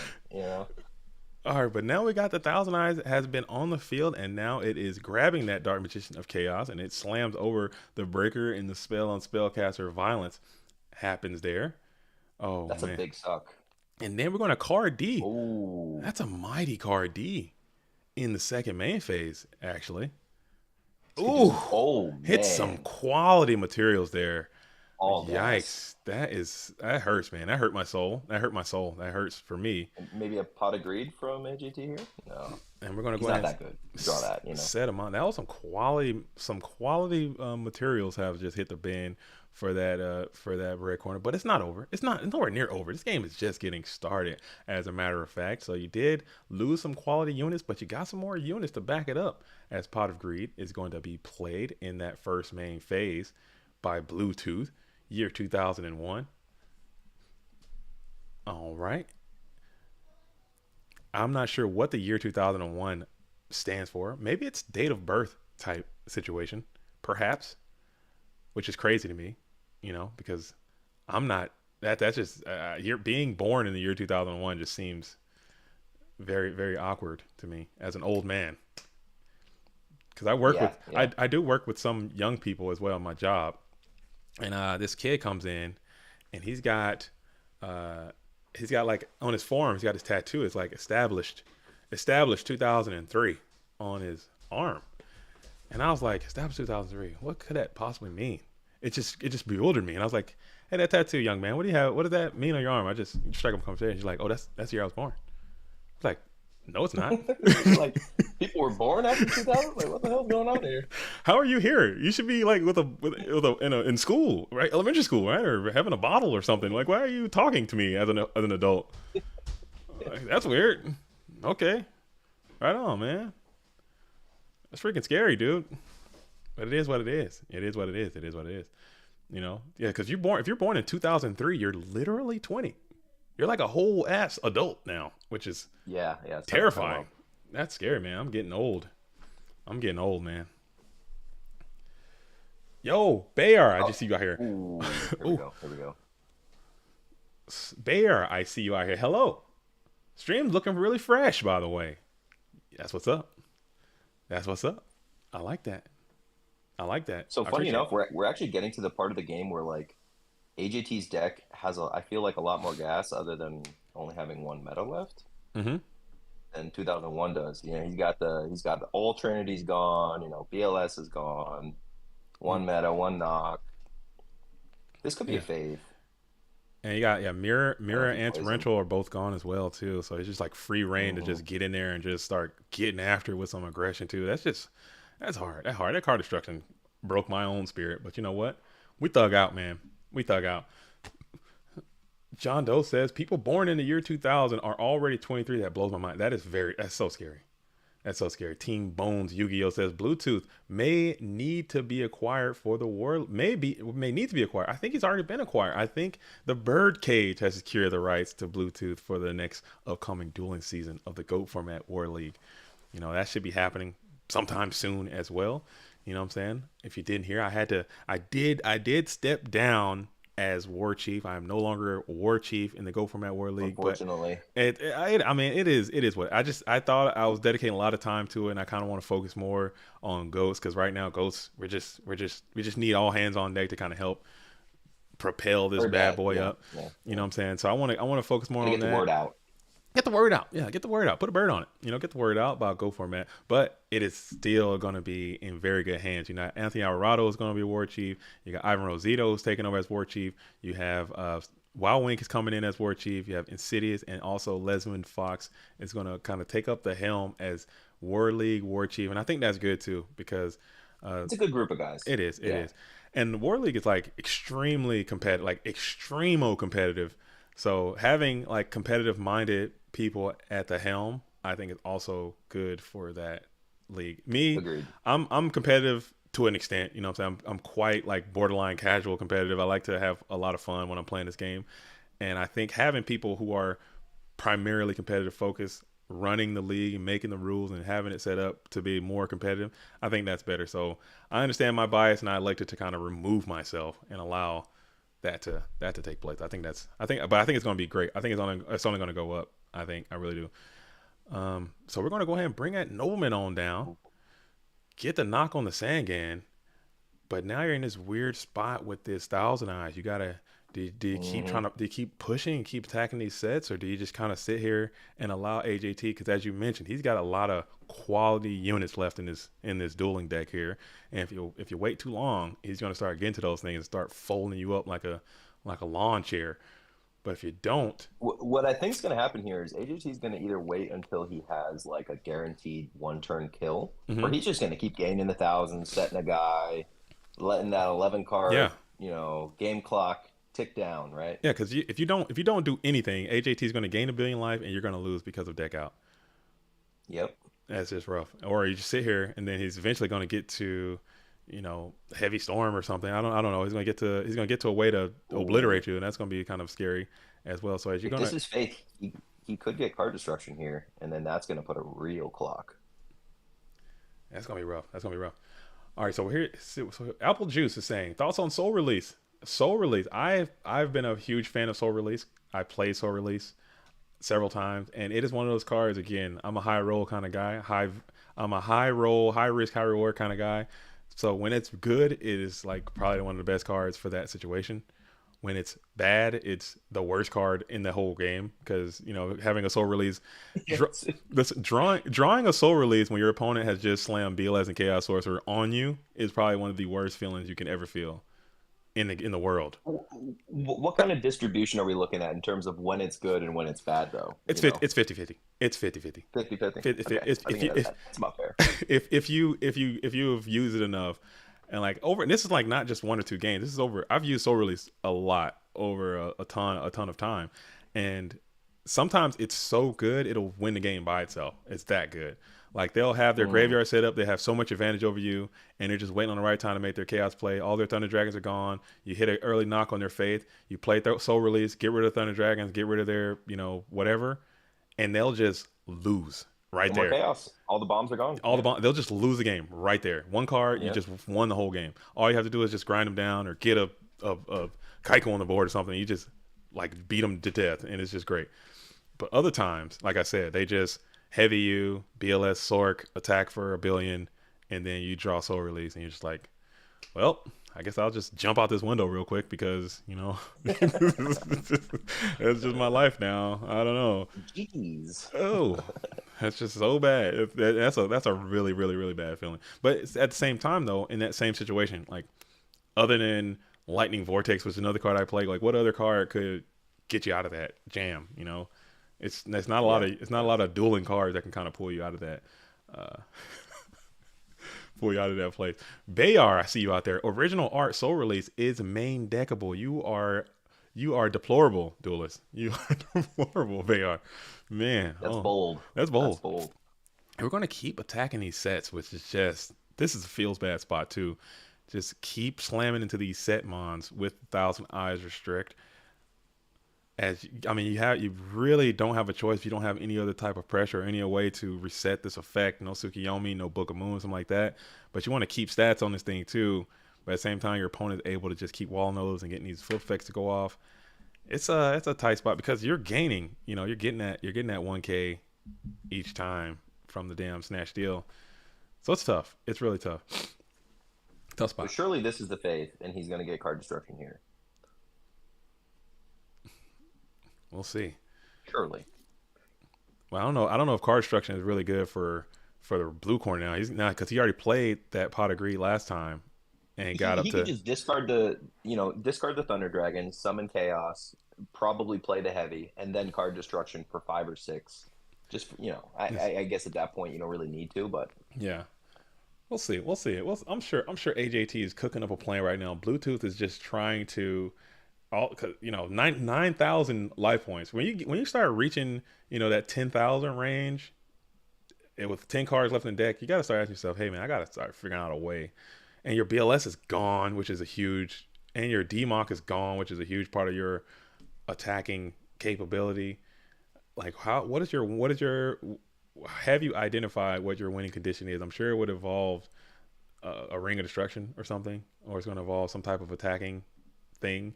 Which, how many two Kaikus are gone? How much more ass do you have left? Is the question. How much ass is left for the Red Corners deck, which is just a tough spot.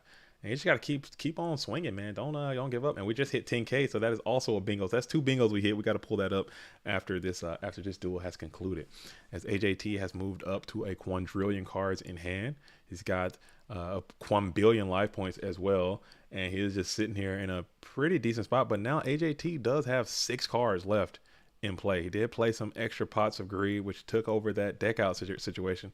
So I think the Red Corner is possibly thinking, hey, maybe I can get to the deck out, and that can be my winning condition, because you're not going to get this 10,000, and you're not going to get it's just I don't think it's going to happen. But you're at 4,400 yourself, which is quite low by comparison, obviously. So you're very feeble. I think AJT's about to pop this turn. What about Heavy Storms? Something's gonna happen. Yeah, I can. Do we have a Thunder Dragon in there? Yeah, there's a Thunder Dragon still in the hand too. I think that's what he's waiting on. He's probably waiting on some type of heavy thunder. It's gonna be a mess. A mess is inbound. Who knows? John Doe says his win condition, and he discards his Thunder Dragon, so that just alleviates my whole plan. I guess I don't know what the hell I'm talking about. I thought it was gonna be a Heavy Storm, sack BLS thing was coming. That's what I was anticipating coming in from that blue corner. Like play the heavy, blow the field, get the 1,000 eyes back, sack, BLS, sork everybody, come on in and rat-a-tat-tat your body for whatever. And then play ring while you're at it. And we're gonna hit the Magician of Faith again. So another Magician of Faith for Graceful Charity. We're just gonna keep drawing. So he's digging. Yeah, that's scary. He's digging. I'd be afraid if I'm blue. If I'm on red, I'm sorry, I'd be a little afraid. But we're gonna set another mon. So year 2001 is electing to just try wall up strat. Oh, I see where this is going to. Wait, maybe not. I don't know. I forgot what I put in this deck. I don't know anything. I'm just gonna shut up. So I'm waiting to see some flipping these back row one by one, and then heavying. It could be. It could be. Don't forget, this duelist did get this deck literally yesterday at like 9 p.m. Pacific time. So it's probably like midnight their time. I'm not sure how many games they had a chance to play with this deck, so they don't know what the hell they got going on. So maybe, some situation was going on. So we're going to play the Noble Cross out, targeting the Abyss Soldier. That's also been removed. And then we're going to play the Graceful Charity again in the first main phase, getting 3 more cards, bringing that thing down to 2 left in deck. Hopefully the Bluetooth is playing the card destruction as well. I was thinking about that. That'd be funny. That would be an RKO out of nowhere. And we're going to discard Night Ass, and then we're going to discard Cinder Serpent, getting back a Dekoichi is going to come on into hand.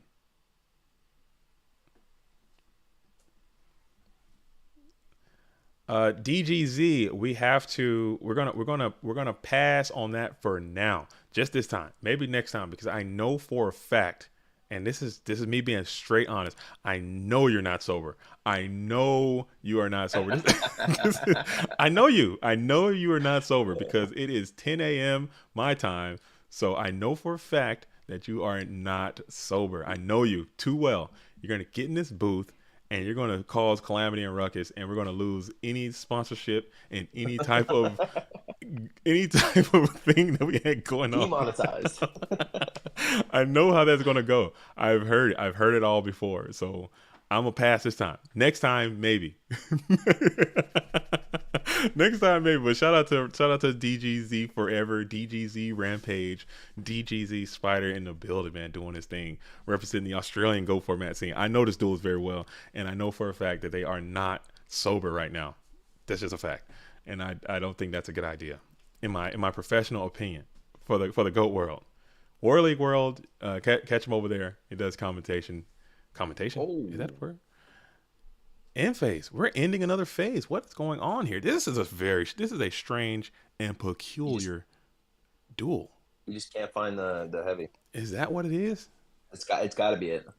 So Bluetooth playing card destruction right here would just be just GG. Crazy. If you can load that card into the deck, that would be pretty insane. Flip them or book the damn. Oh my goodness. Oh my goodness. Oh my goodness. Oh my goodness. Oh my goodness. What if this duel is freaking Book of Moon Morphing Jar, dude? What are we gonna do? Oh shit. That would be wild. Oh, sorry about the language. Oh damn, that would be a mess. That would be a mess. So if he can freaking Morphing Jar right here, that would be irate for the blue corner.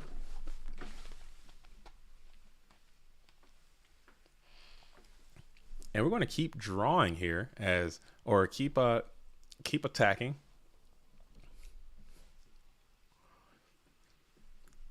We're going to keep attacking in with 1,000 Eyes of Straight, equipped with this Dark Magician of Chaos.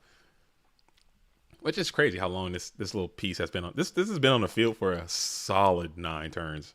And he's going to get back the Magician of Faith again, and we're going to grab back the Nobleman of Crossout. Okay.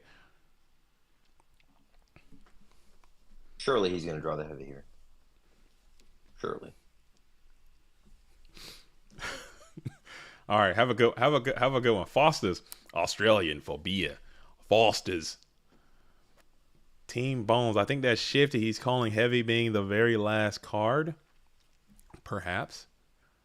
But now we're going to think. So now AJT is thinking here. Bluetooth is thumbs up. He is holding on to the he's holding on for dear life, trying to get to that deck out. You got 1 card left. Player of the Year's got a ton of cards in hand. I'm sure he's been in positions like this before. He's not trying to go out like that. I think I got it, but I gotta be sure. Okay, so here we go. Here's the play. Upstart Goblin is going to go up to 5,400. FSGR says, "Hey, bro, thanks for the coverage. We reviewed the GGB Athens list. I think there are many spicy cards there. As soon as I get them, I will. I don't mind at all. Of course, I like seeing some spice. I heard they were getting after it over there in Athens. So he's going to go ahead and play the Nobleman across out from the back row. Big heavy storm here is going to return. Oh, okay, what are we thinking? We're going to think here. We're going to see some discard traps from AJT, maybe. Discard trap action. Okay, so he did reveal all the nutrients, which I guess like I kind of alluded to before. Bluetooth is newer to the online scene, like for whatever however you want to say that. He is a little newer to the game. I think you'll definitely want to. Yep. Yeah, he definitely want to change. Yeah, there you go. Okay, you want to wait. You want to ask for the if it's all good before you just send all your stuff out of there. You want to freaking do that. So he does play the Wing Blast, thinking on cost.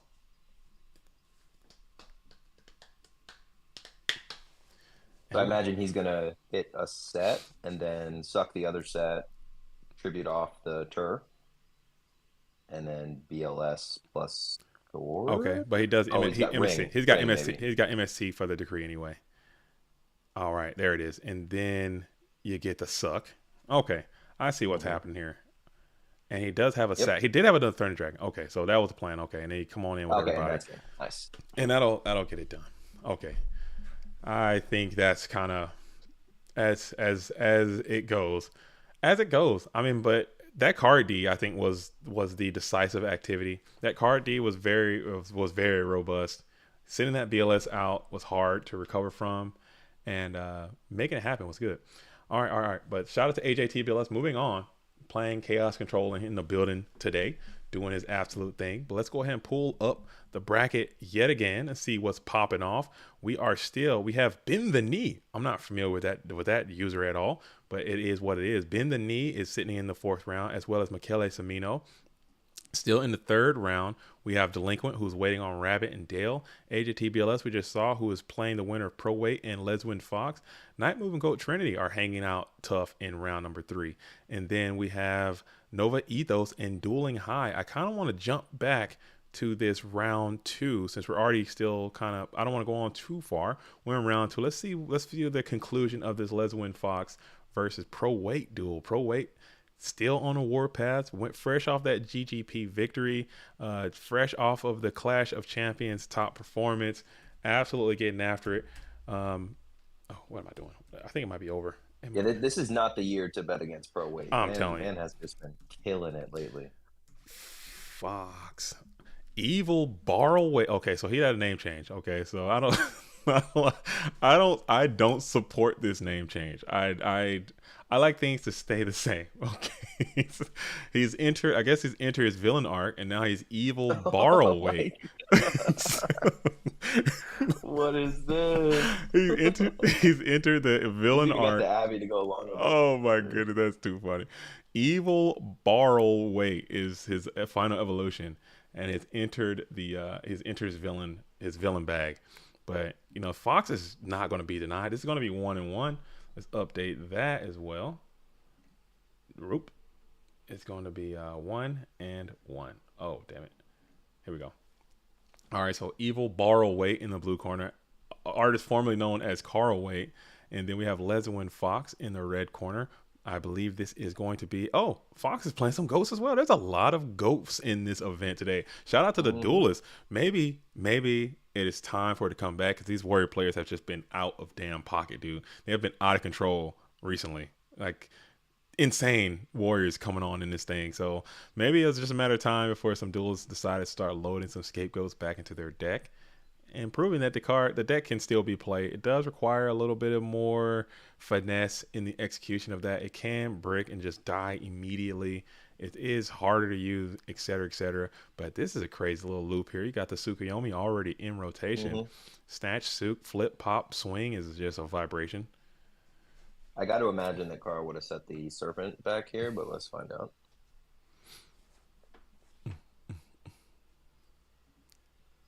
Still, nonetheless, I mean, it's fine to have the Knight of Salem just pop in every turn, Just sitting and forcing your opponent to action it, and your life is getting quite low. Oh no, Les doesn't have a ring left, so he can just hit for 13 here, which is pretty Let's see it. Does he have a chaotic maneuver left? No, he didn't have it in hand. That would have been a game shot there. And yeah. Now you got to deal with this thing in attack position. Can't set. You got to try to launch a full scale attack into it, but you go no Serp Dog. I'm grabbing that Serp every time, and I'm gonna do something with that. He wants to play around the dust shoot just in case, I think. Oh, okay. But was that heavy on? Oh, it was heavy. It was in hand. Okay, you're right. I'm bad. He didn't have it. Oh, just like you drew it around the game shot there. Just like you drew it up. He's got a Mons. Is there a Mon too? There's no. No, it's the no gonna Mons. set one. That's cool. That's groovy. Heavy BLS. That's groovy. And now Les is on his back foot. Heads up play from Les. A lot of players would miss that. They would leave that 9-7 on the field and just lose. Oh, did he Regeki break it? Yeah. No. Yeah.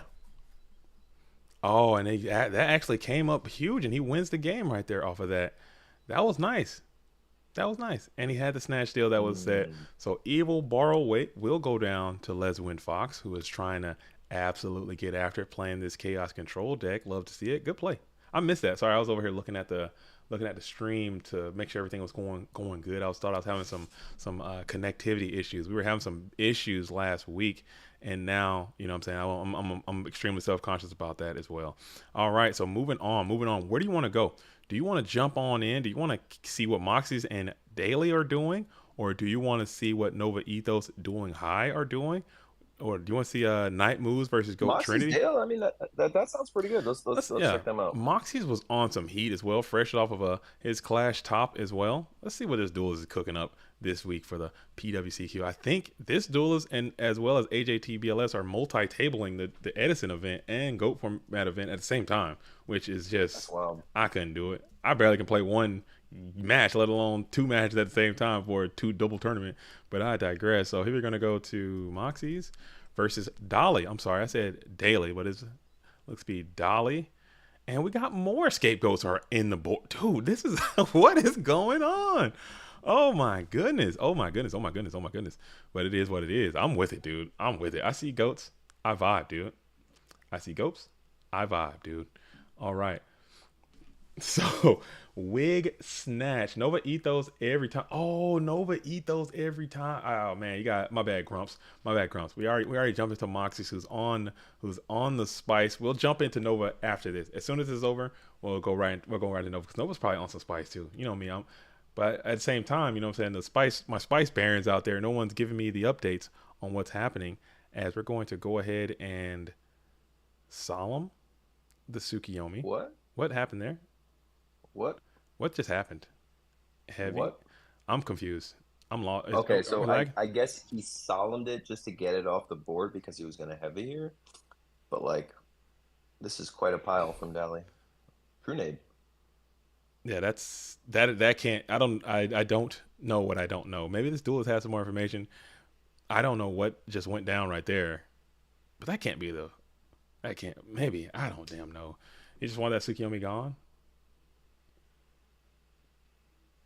I mean, but what if the issue with that blowing that solemn there is that if Moxie's had his own solemn here, you just look like a rube. Probably just losing. Yeah. You look like the biggest rube in the universe. I don't know. Maybe he's got a plan. Maybe if we're gonna ring the token. Okay. Oh, that's kind of interesting. And then we're gonna get rid of the rest of it. He did have a solemn. He didn't use it. So he did. Very peculiar. You're gonna flip the Kaiku, summon Wangu, battle. Peculiar, man. Peculiar.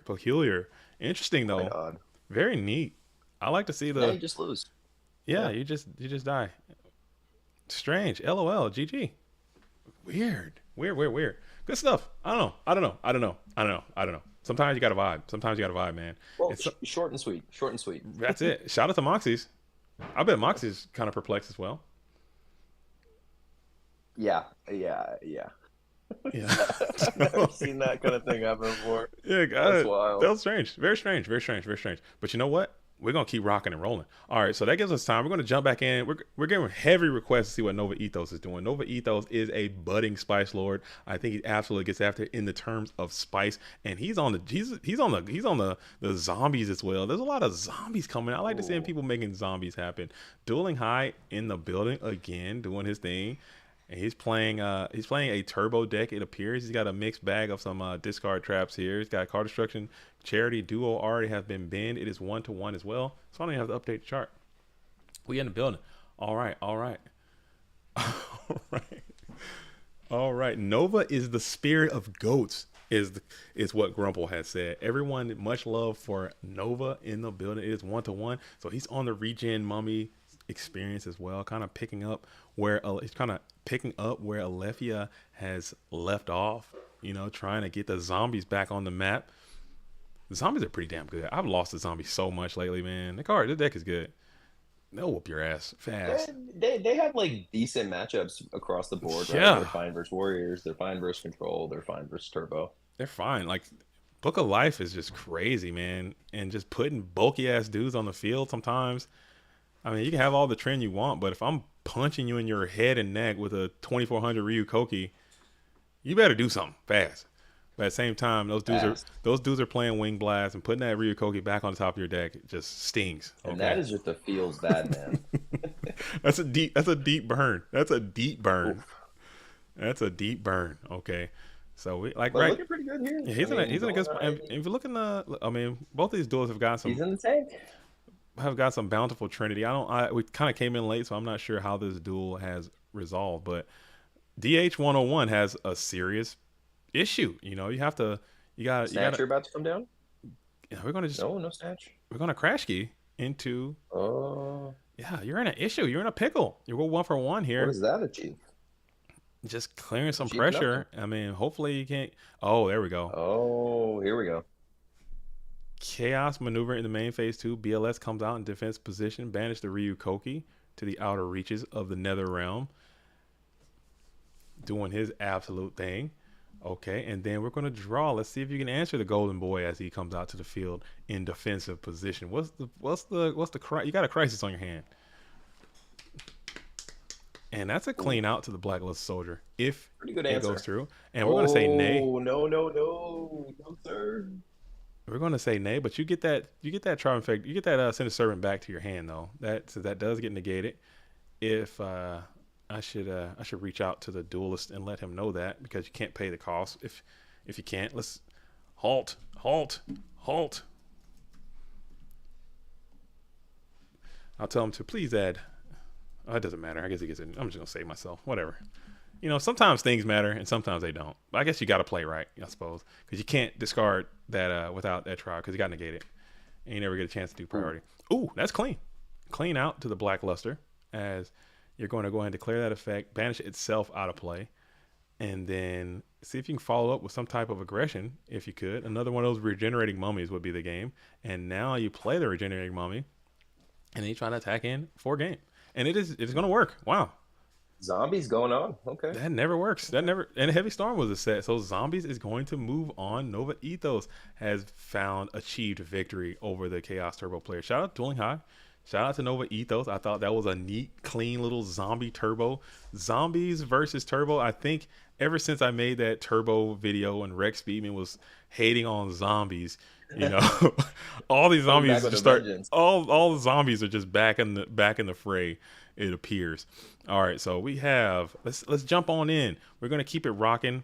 We got Night Moves and Goat Trinity. But before we do that, I'm gonna pull this bingo thing up because I keep saying that I'm gonna do it and I never do it.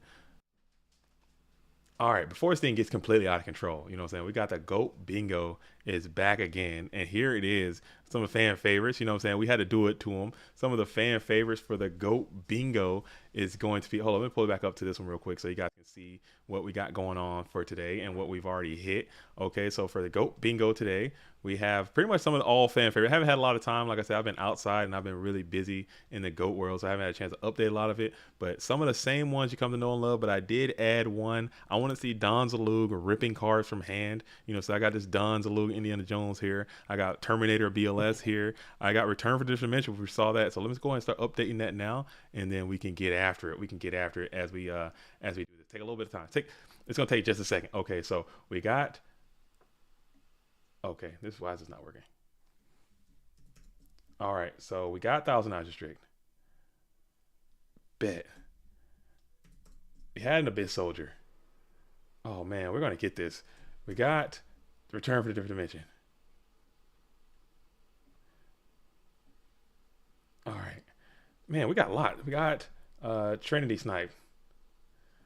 We got Terminator VLS. Oh, sorry, guys. Big Heavy from AJT. Big Heavy. Oh, yeah, that was a huge Heavy AJT. Dude, we're about to get a bingo. Not even freaking over. Oh, man. Let's see. What else? Oh, no, not full trend. 10K life points. All right. I think that's what we got for now. That's what we got. And here it is. Let's get back to the action. All right, back to the action. We're going to go ahead and see what Night Moves is doing. Night Moves also has won this event already. Oh, type it in the wrong spot. I'm dumb. All right. And then Goat Trinity. I believe these are teammates out here. And it is also 1-to-1 doing its thing. Absolutely. Getting Night Moves back on the Warriors, it appears. Goat Trinity is also playing control. What is going on? There's so much control in this event. Oh, my goodness. It's funny how these things go. And someone just asked me the other day. They were like, hey, man, is control just down or dead or what's going on with it? I was like, it's on life support, man. Like, a lot of duelists aren't just using it. It's just a deck that... Oh, somebody gets crap off the screen. What am I doing? A lot of duelists just aren't playing the strategy. But it's just one of those decks that just kind of comes and goes, ebbs and flows. And now it appears as if it's back. A lot of duelists have loaded up the Chaos Turbo strategy or Chaos Control strategy or Go Control, and they're all up in this event, man. We've seen quite a few today. All right. So we are in the main phase 1. We have Blade Knight in attack position, 2 set cards behind it. We have and he didn't attack. Maybe he knows something we don't know. There was no attack there. It is spy. Okay, so we know it's spy. Could be. Okay, he probably has that information. I don't know. We kind of tuned in a little late. This is Dust Shoe right here. That did go off. So maybe he knows a little something that's going down there, and he hasn't flipped it. Use it as an indicator. King Crybaby says, "Let's go, Dale. Let's go, Dale." Right on. Dale was getting at it for a minute, and then he made some. He went off the rails there for a minute to kind of end that. Man wanted to claim his day back. Yeah, he went off the rails there, but it's all good. And we're going to go ahead and play the Heavy Storm. Just go and deduct 1850 off your health, and that's just how it's going to be. As Zogler's in the building with a quick wave, I'll wave back. Zogler, how you living out there? The Greek menace doing his thing. Absolutely getting after it. I believe World qualified as well already through the Obelisk program, so doing his thing. Love to see it. These invites are running out, man. These invites are absolutely getting short as we get closer and closer to the end of this dueling season. And you need to go ahead. When is Worlds? October, third week of October, third weekend of October. Coming up. It's coming up soon, so it's gonna be get out there and get your game on, dude. Not too late. All right. JDZ, it's time to hop into the Obelisk. I want to so bad. I want to. I probably should. Like I said, I just need to get out there and get after it. I need to just play. I don't know. I want to play. I probably should. I will. I think I will. I'm probably gonna get cooked, man. I'm so out of practice, and my luck has just been terrible. As Kaiko the Ghost Destroyer is going to come on down.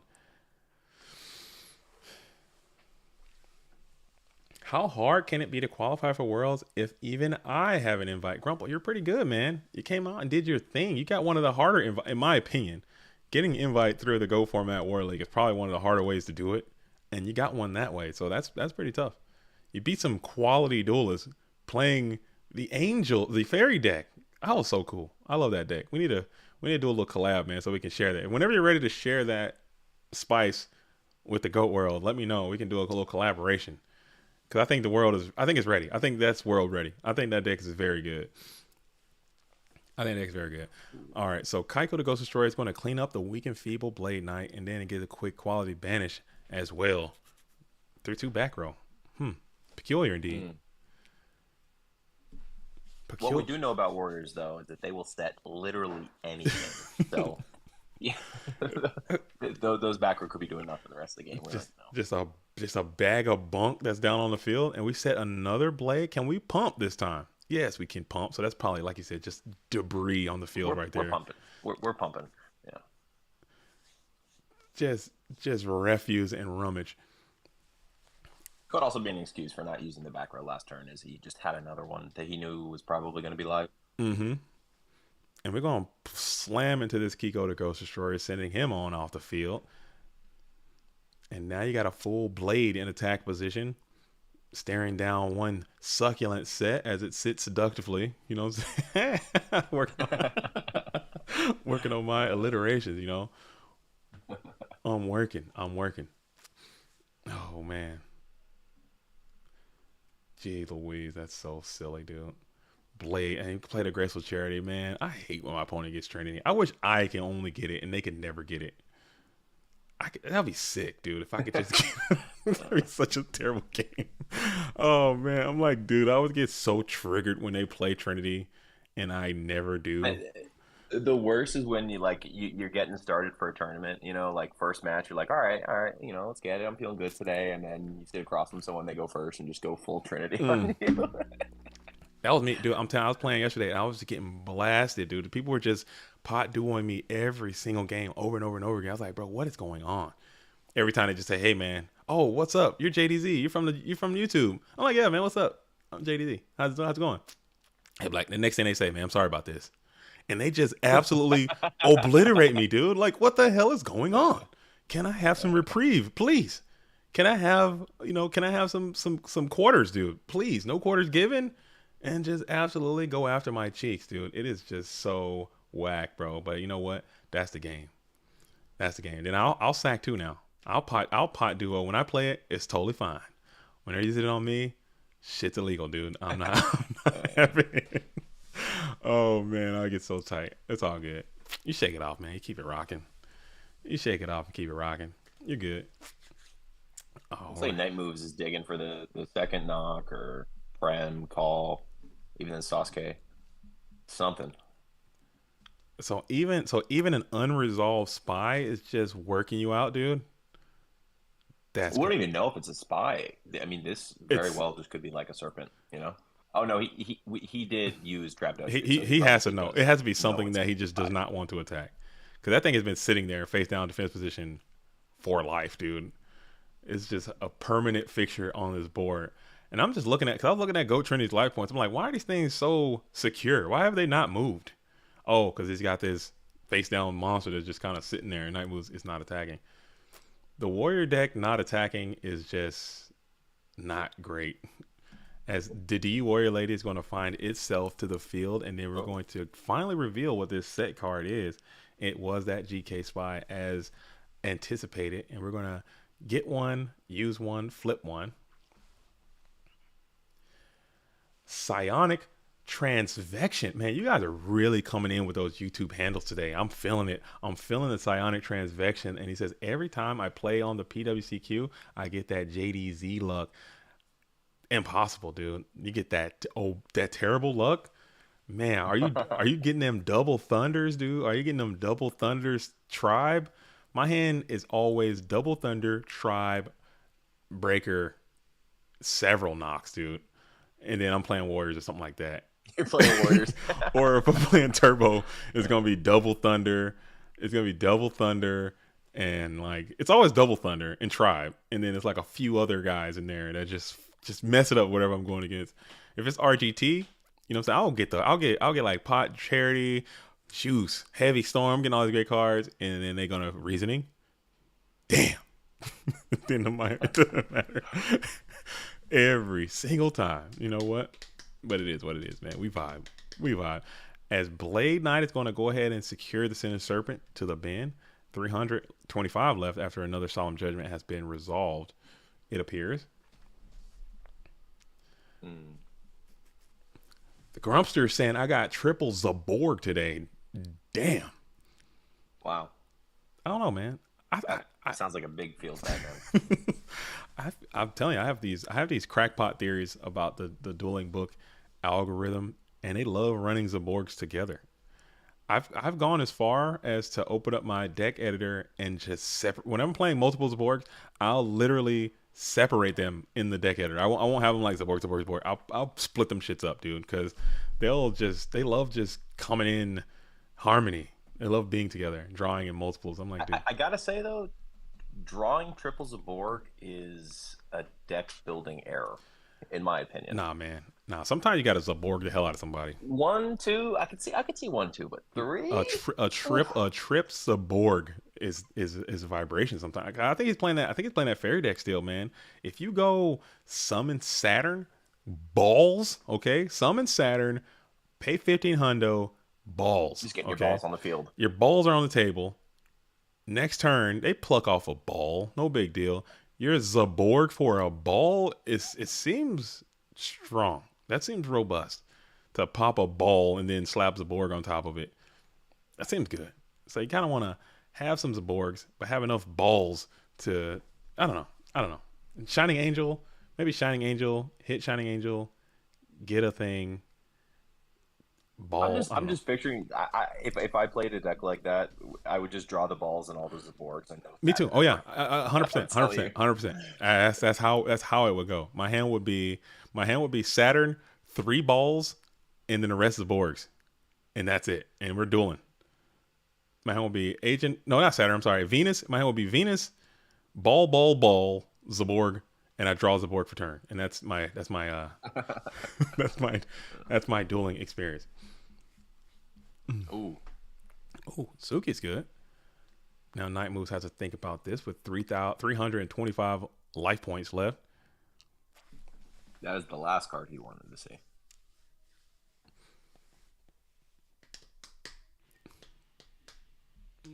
And now we ponder. You got 4 back row, but like you said, they could just be 4 of the most obnoxious cards in the deck. Just 4 piles of nonsense could be the deck. Ivan in the building. Ivan says that's not too bad. Summon the balls from the hand. Set up Zaborg next turn. Says the GFC champion, Clasher champion. He's got a point. He's got a point. Ivan's spitting, man. Okay, Ivan's always spitting. Ivan, he gets after it, man. So again, like I said, if you have the time and you have the grind and you want to play Chaos Turbo, if you haven't already found Ivan's channel and sent him some views over there, some likes, you're doing yourself a disservice because the duels absolutely gets after it, man. And he's got some new stuff he just dropped yesterday and today. It's always pretty cool. So check out what Ivan's doing. He's set up the balls and then bring out the Zaborg and make it happen. Or you can play that. What's that one spell? You can offer the balls and pop the thing and kill a guy or something. Order to charge. You can bust a ball and pop a guy. It's pretty neat. Quick play. What's the link for the Ivan channel? It is just Ivan Rosito at YouTube. Just if you just type that in, but don't leave the stream. You gotta open a new tab. Okay, stay with us. Don't leave right now.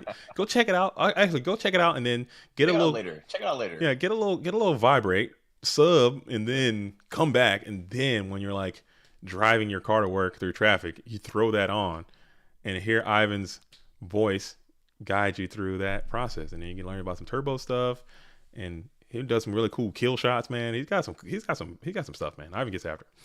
All right, so this Blade Knight is literally just playing screw the pooch with this Sinister Serpent. They're just playing Ring Around the Rosie, whatever the hell this thing is going on. This Blade Knight has killed this Sinister Serpent 19 times in a row already.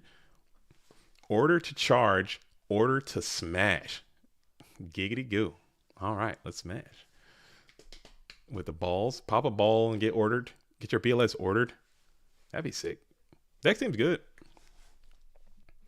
Yeah, because Grumple had to beat AJT. He had to beat Alvarado. He had to beat who else to get the qualification. I forget. It was another like super dope player. He had to beat Lucas. He had to beat Lucas the Heretic. He had to be Lucas the Heretic, AJT, true. Damn Alvarado to get that invitation. Playing the damn fairy deck. So and return winner. And he beat return winner too. Lucas, return winner, AJT, and Alvarado to get that invitation and playing the fairy deck, man. Getting crazy. I think he lost to someone in there. I can't recall, but it was a double elimination. So that was pretty neat. That was pretty neat. So I think the deck is definitely real at that point. If you can beat really good players, and there's got to be something to it. All right, so we're going to go ahead and go to the end phase, and then we're going to discard the Sinister Serpent, which I think I would have had to probably kept that thing or set some more cards or something, because that Sinister Serpent has been doing a great job of shielding these attacks, and now Night Moves knows for a fact that is not Sinister Serpent that is on the field, which maybe they would have committed another Mon or something. He could have. I don't think. Could be Spy number 3. Could be.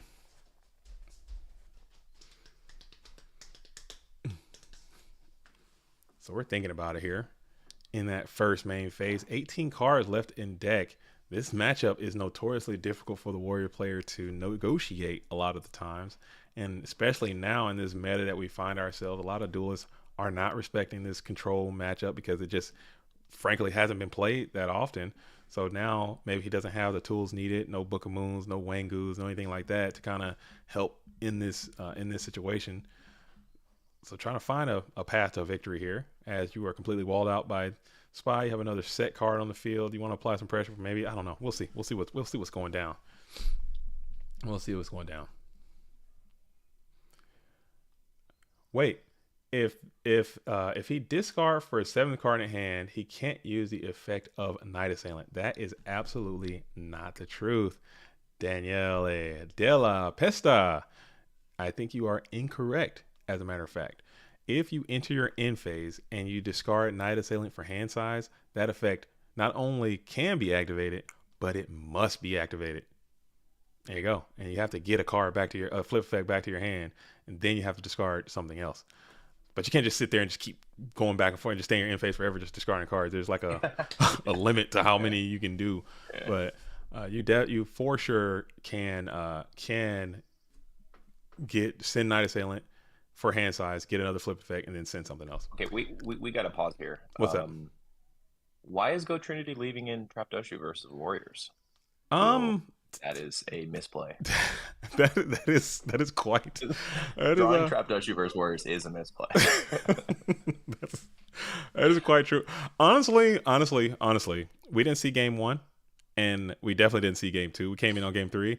So with what these duels are doing now, I don't know. I honestly, because everyone's on some straight up side conversion smoke stuff. So maybe Night Moves game 1 is playing turbo.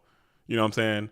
Or game 2 he's playing turbo. He's probably showing some different cards. I know Go Trinity is pretty damn good, so I know that they wouldn't just sua sponte leave the Trap Dust Shoot in the deck.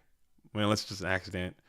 But if you probably look at this replay, Night Moves is probably doing some other shenanigans as well. Has to. Could be. Has to. Undefined says, how's the tourney going? Just got here. Any spice? We saw Nova. Nova's rocking some spice. Nova is playing the zombie strategy. Del Bolito is actually playing this event. I'm not sure how he's doing, but he's playing some spice as well. He's got some gear-free situation going on. We saw that. We're seeing a lot of Go controls back. So if you like Go control, if you like chaos control, a lot of those decks are floating around. So it's some things I would consider spice out here. We played bingo and some shots have been fired. Okay, so we're taking shots. Somebody got shots. Okay. Who's taking shots? Am I taking shots? I'll take some shots, dude. What do we got? Where's You won't. Oh, dang. To the dome on stream? Where is it at? Oh, here it is. Sorry. Yeah, I got some shots. If I wasn't so old, I'd be able to figure this thing out. You know what I'm saying? Sorry. Shots like me. Oh, those kind of shots. No, wrong shots. Do I have another beer or do I go to bed? I think you need to go to bed. I think you need to go to bed, DGC. Get some rest. No more beer. Let's recover. Drink water. Drink some H2O. Drink some water. Yeah, get some H2O. Yeah. Get some H2O and then hop in the sack, dude. That's a vibe. That's a vibrational frequency. Get some H2O. Matter of fact, while we wait, we hydrate. You know what I'm saying? Let me get some water myself.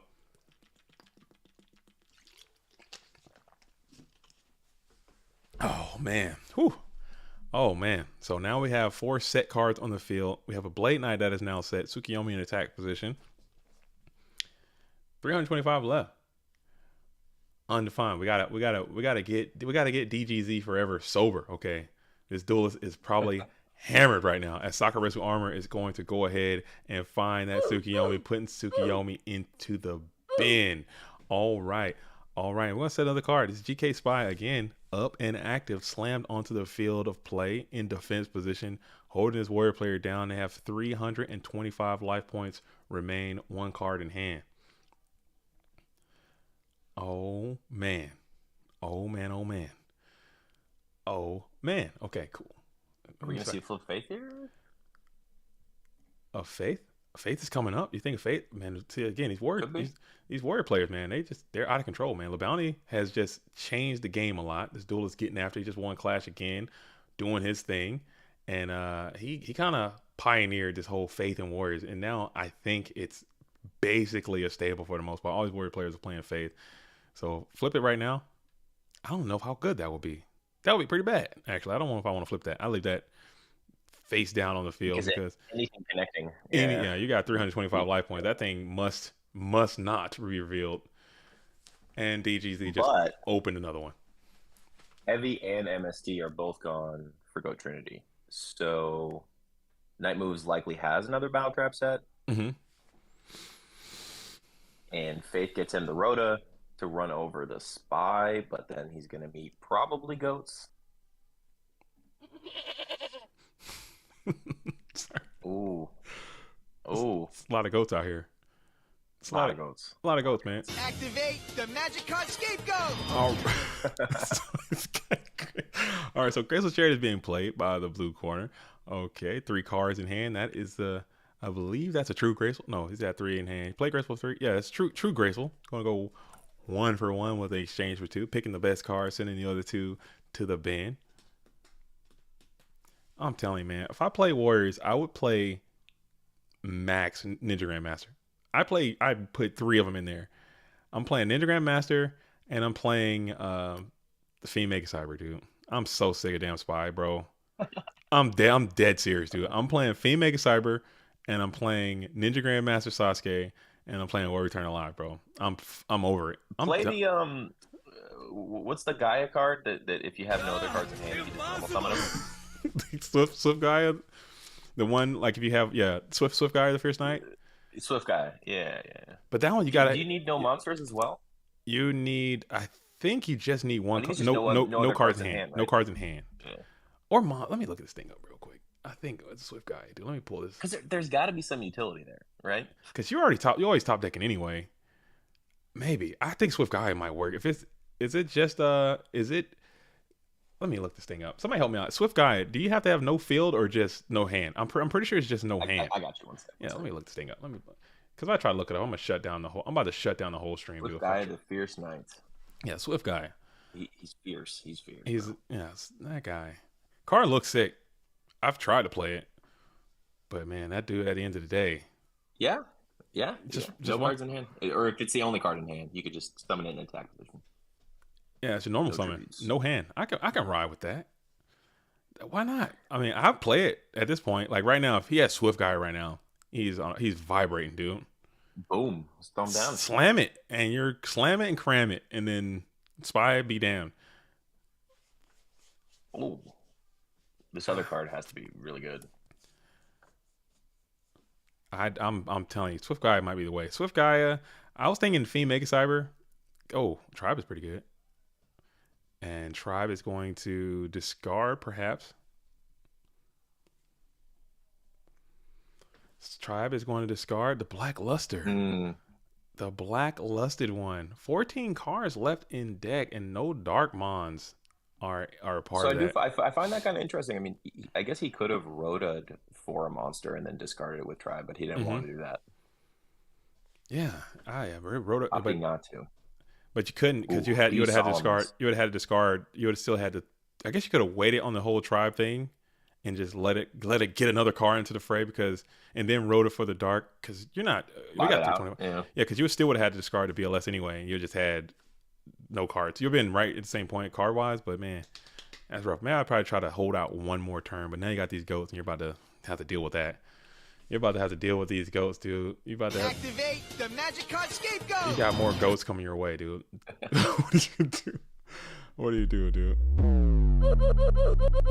Oh man, that's rough, dude. The issue is that if Night Moves has a Psalm set and he uses it here, then he's effed next turn. The man is not doing well. It's a tough spot, dude. It's a tough spot, dude. It's not a good spot. Bruh. It's not a good spot, dude. Oh my goodness.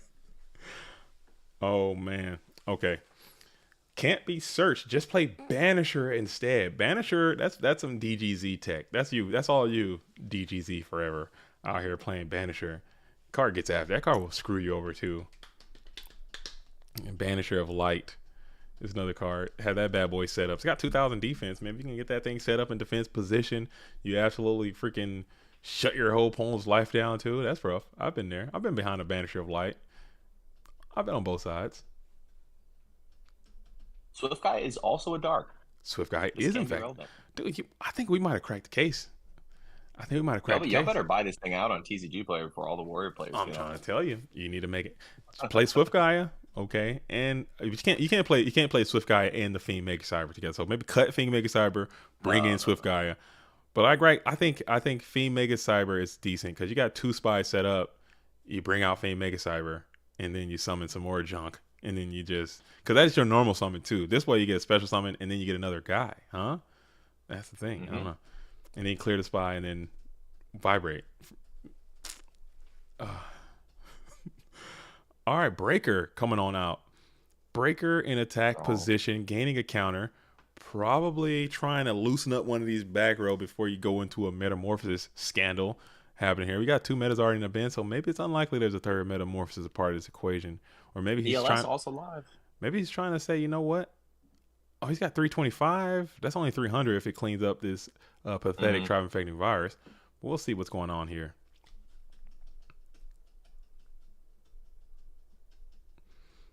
And we're just going to negate that as well. So that is going to be another bit of damage coming in off. 175 remain. Is there a premature burial? There is not. There is no such card. It does not exist. Edge says Warrior is the best deck. Warrior is a pretty damn good deck, man. Warrior is a pretty good deck. I'm teaching my daughter how to play Go Format Yu-Gi-Oh right now, and I'm setting her up with the Warrior deck. And she's kind of figuring it out. She's getting there. We went to locals the other day, and she got real blasted. I'm not going to lie. She got handled pretty tough. But you know what? It's a first game that she's ever played, really. What's half of that? My head's fried. All right, let's see if we can help out Night Moves. 162. 163. It'll never come up, bud. Yeah. It might. Dude, one life now. Okay. So we got one card left. One card drawn by Night Moves. 13 left in the deck. Tribe and Blade Knight sitting at 162 life points. That is not a typo. Strong draw. Two cards in hand. The issue is that if you pitch for Tribe here, he's probably just got another, goat set. Yeah, that's rough. Let's see what Night Moves elects to do. Maybe he'll pull out a Wang here. He'll just pull out his Wang. Just let his Wang out, dude. Let the Wang out.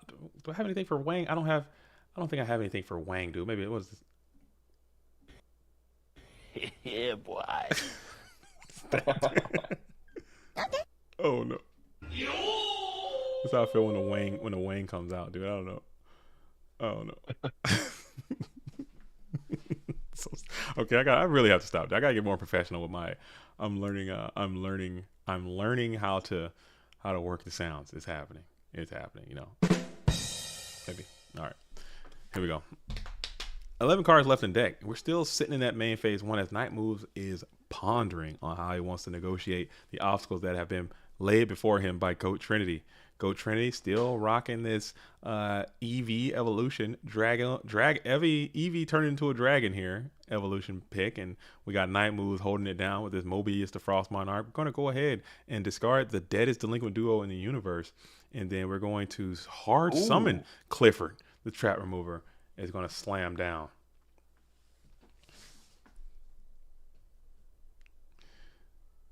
Cliff, the Trap Remover, has hit the field in attack position. We're going to try to bulk in.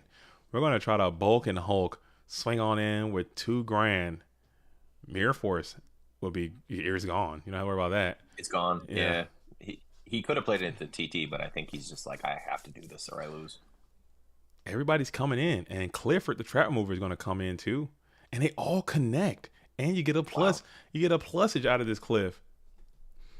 The plusage is going to rip, and you can't even activate it, whatever it is.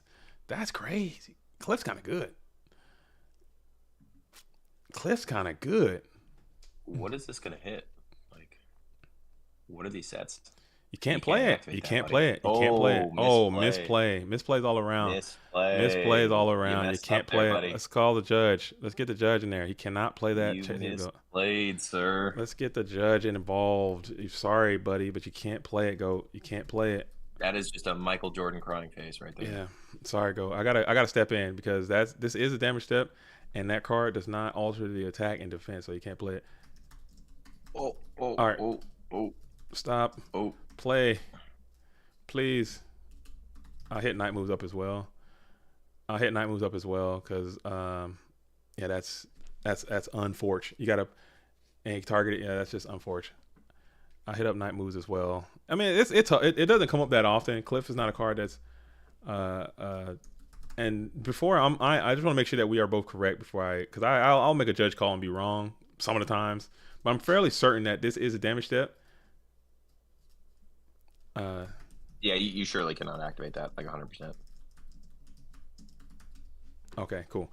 Yeah, I'm fairly certain that is how that works, because if you're just viewing the reason why he can't chain that, he would have to have chained that before that attack. Once you've entered the damage step, cards like Scapegoats cannot be activated because they do not modify the attack and defensive value of a monster. So what he should have done is on that cliff declaration or any, he could have played it then, and then you can do it that way. But you cannot chain it to that effect cliff, which is another great thing about cliff trap move. It does come up sometime. Yeah. I don't know, Moxie. I don't know why he took all that damage. I think that was just a misplay. I think that was a misplay because you could have, and you just lose. I guess we're just gonna draw it up here. Yeah, he would have been in much better. He would have won the game if that's unfortunate. Play your cards, man. That's unfortunate. You know what? It just happens. These things do happen. These things do go down the way that it does, man. But you gotta play. You gotta play your cards, right? Game on. You know the vibes, man. Game on. Da da da da da da da. That sucks because you would have literally won the whole thing, and now you're going into a completely unnecessary game 4 situation. That was a wild situation. But sometimes you just gotta learn the hard way, That's, I guarantee that's a lesson that you will never forget. Congratulations. Marathon for nothing. Congratulations, you played yourself. That's vibes, man. That's vibes, man. One eternity later. That's vibrations, man. It is definitely the way that it is.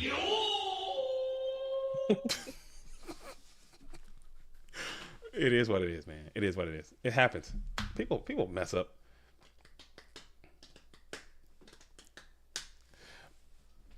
Stephen Bay says he wanted to use Metamorphosis on the end phase goats.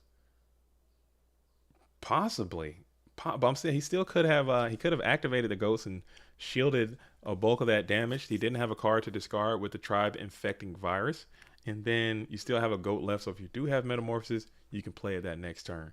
I think if you did, and also would shield yourself from that damage. Since your opponent did release that cliff, you had maybe he drew that to Koichi and he could try to launch an attack over the cliff and just win since the life points were so low. But you know what? It is what it is. It is what it is. It is what it is. But we're in game 4. That's all the past now. That was a draw. It is what it is. You've moved on.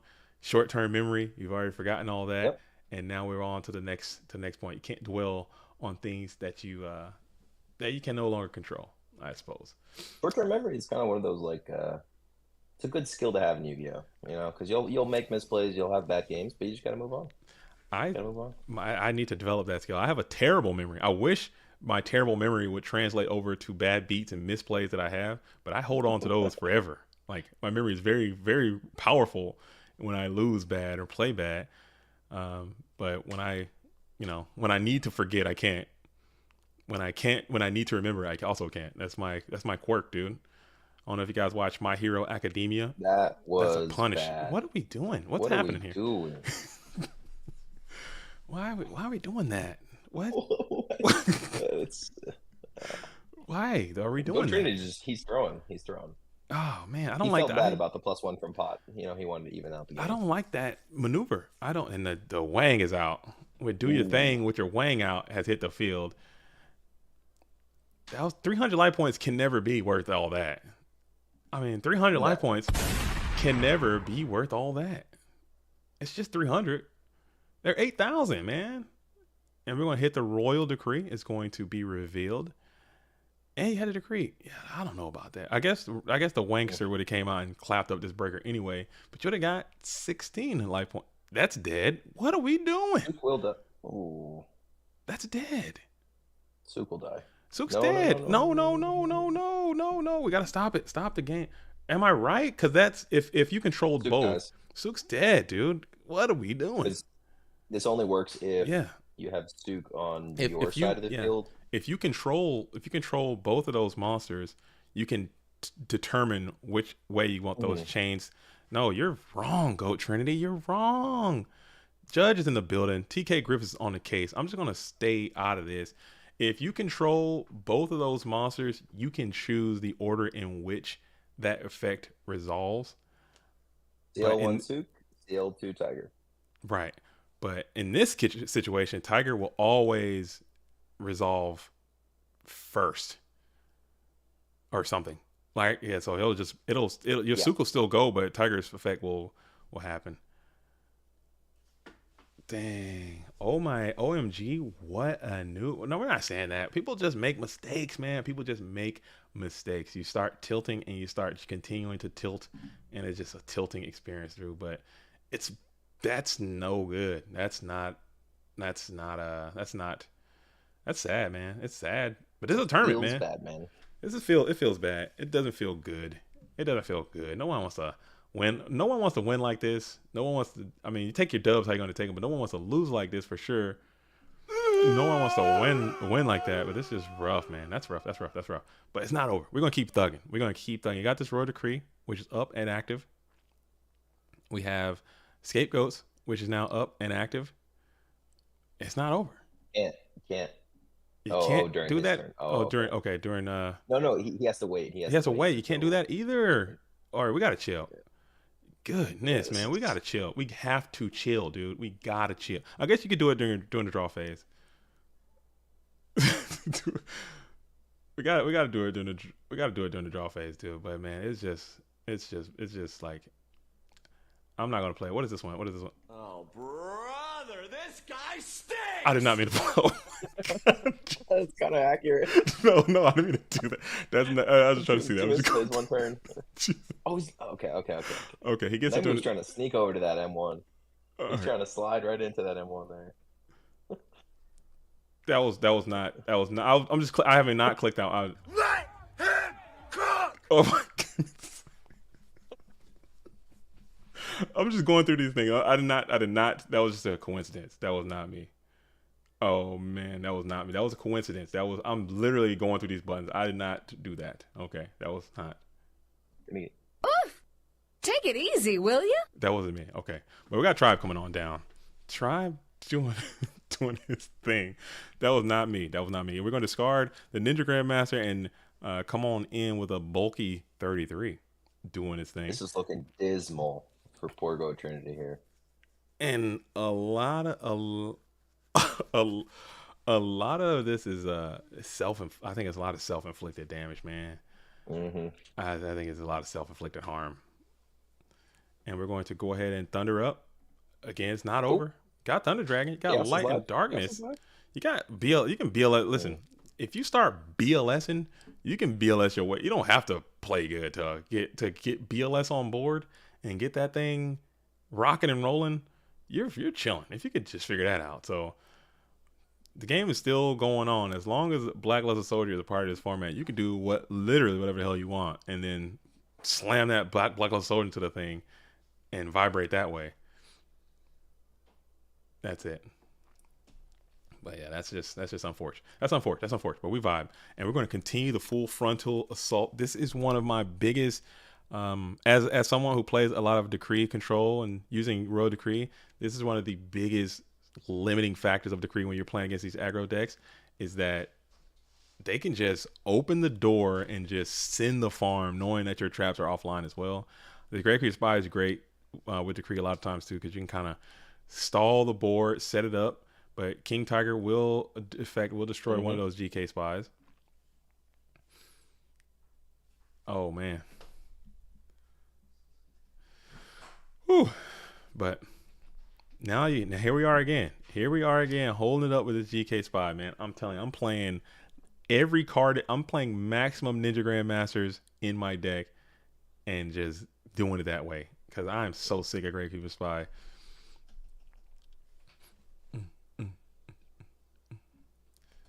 Oh man, cool. Debating the tribe discard here. Debating if he wants to use it now or perhaps lose your tribe. That's a thought. You got 3 cards in hand. And let's not electing his cards in hand are better than clearing that spy. We'll see. He's probably saving it for the follow-up turn, and we're going to trib it up for a Setmon and a Metamon. Meta into a, what are we going for here? Probably a Dark Balter, perhaps. So you obviously know Night Moves has Snatch Steal in his hand. You clearly know that now. Every time there's some type of algorithmic universal process, like the center of the universe states that whenever Dark Balter is on the field, Snatch Steal will be in your hand if you're the opponent. So now we know that Dark Ball's on the field. I'm fairly certain that the thing is about to get Snatch Stolen here immediately. You know, that's just how that goes. But Balter versus Decree, you have two mighty negates. It could be a strong. This is a strong spot if Snatch Steal does not exist, unless he has an answer for it. Maybe his Mystical Space Typhoon is down there because you can stop the Heavy Storm, space the Snatch, vibrate. So let's go ahead and just shift that Dark Balter on over to your opponent's side of the field. Get ready for it. Here it comes. Incoming. I'm going to think about it first. Balter effects read: when this card is normal summon, your opponent can add Snatch Steal from their deck to the hand. I believe it says something along those lines. I believe it does say something like that. I could be a jinx though. We'll see. If he's thinking it's no Snatch, maybe he's thinking about MST or something. I don't know. But this is a pretty robust board. You got Dark Balter knocking out the normal spells. You have the Royal Decree knocking out all traps. And he's got 2,000 attack. Maybe you can bulk that beefy blade to a bulky 2,000 and crash. Perhaps. Maybe I broke the algorithm. You know what I'm saying? Oh, maybe. Algorithm is finished. Algorithm's done, dude. He's thinking too much here. I think if he had the Snatch, he would have slammed that thing. I got to imagine. I mean, maybe you can. I mean, if you're Night Moves, perhaps you can get to a point where you can bulk that blade for a crash. Maybe summon, set, bulk, swing, but then book absolutely fries your whole chicken, dude. Book sends you right on to the Shadow Realm if that's a part of it. Book would be cooking. Yeah, book would be cooks. Book cooks, dude. I like that. I like book cooks, dude. That's pretty good. Again, that was an accident. I don't know what I'm just going through some of these. Some of these are new, and I don't know what they sound like, and it's just it is what it is. Let's see what's happening here as Night Moves is still pondering here, thinking about it in that first main phase, and we're gonna ponder. Night Moves is he's one of those guys that when you're playing against him, you better strap in, better get your patience going. Oh, and he's going for it. He's going for the pump ski, realizing the pump ski was the play. Trinity should know that Night Moves just set either Cliff or Dawn, or some just shenanigan, man. Or exiled. It could be exiled. Oh man, these Warrior players do be on some jank too, though. Sometimes, like I said earlier, I don't know what Night Moves has been showing in these previous rounds, but maybe he's on that heat, and he comes on down with the Kiko, the Ghost Destroyer, who can outclass the King Tiger in every way that you can imagine. King Tiger Wangu is 100 short, will fall. You get that quality banishment, but he didn't do it. I think I'm banishing there. I'm getting rid of some of those cards from the GY in that battle phase, but now that time has passed and you are passing it back over. I'll probably get rid of that busted down Blade Knight out of play, because now he gets a Darkmon in there, Snatcher Kaiku, and you're peeling BLS off your face and out of your case and whatnot.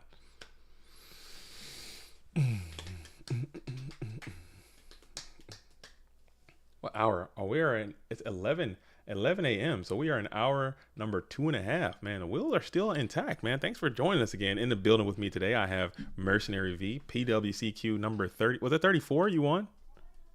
I don't even remember here. Okay. I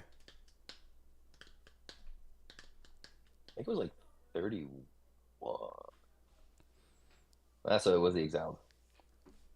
It was one of them. It was one of them. Okay, we got so they're saying that Night Moves did not take the 100 damage from the King Tiger assault. So let's get Night Moves to reduce 100. Okay. Yeah, I'm looking at the notes as well. I didn't see it either. So I don't think he took that 100 damage. Let's get Night Moves on the thing. I'll get my DM out. I'll tell Night Moves to reduce 100 LPs from Kaiku. attack. All right, cool. Message is out. Duel should be getting that here soon, and we're gonna keep it rocking and rolling. Nothing changed too much from that, on the game. I think it still should be vibration. There we go, and it's updated. Thank you guys for the judge section and the comment section holding us down as they often do. Much better judges than I could ever be. All right.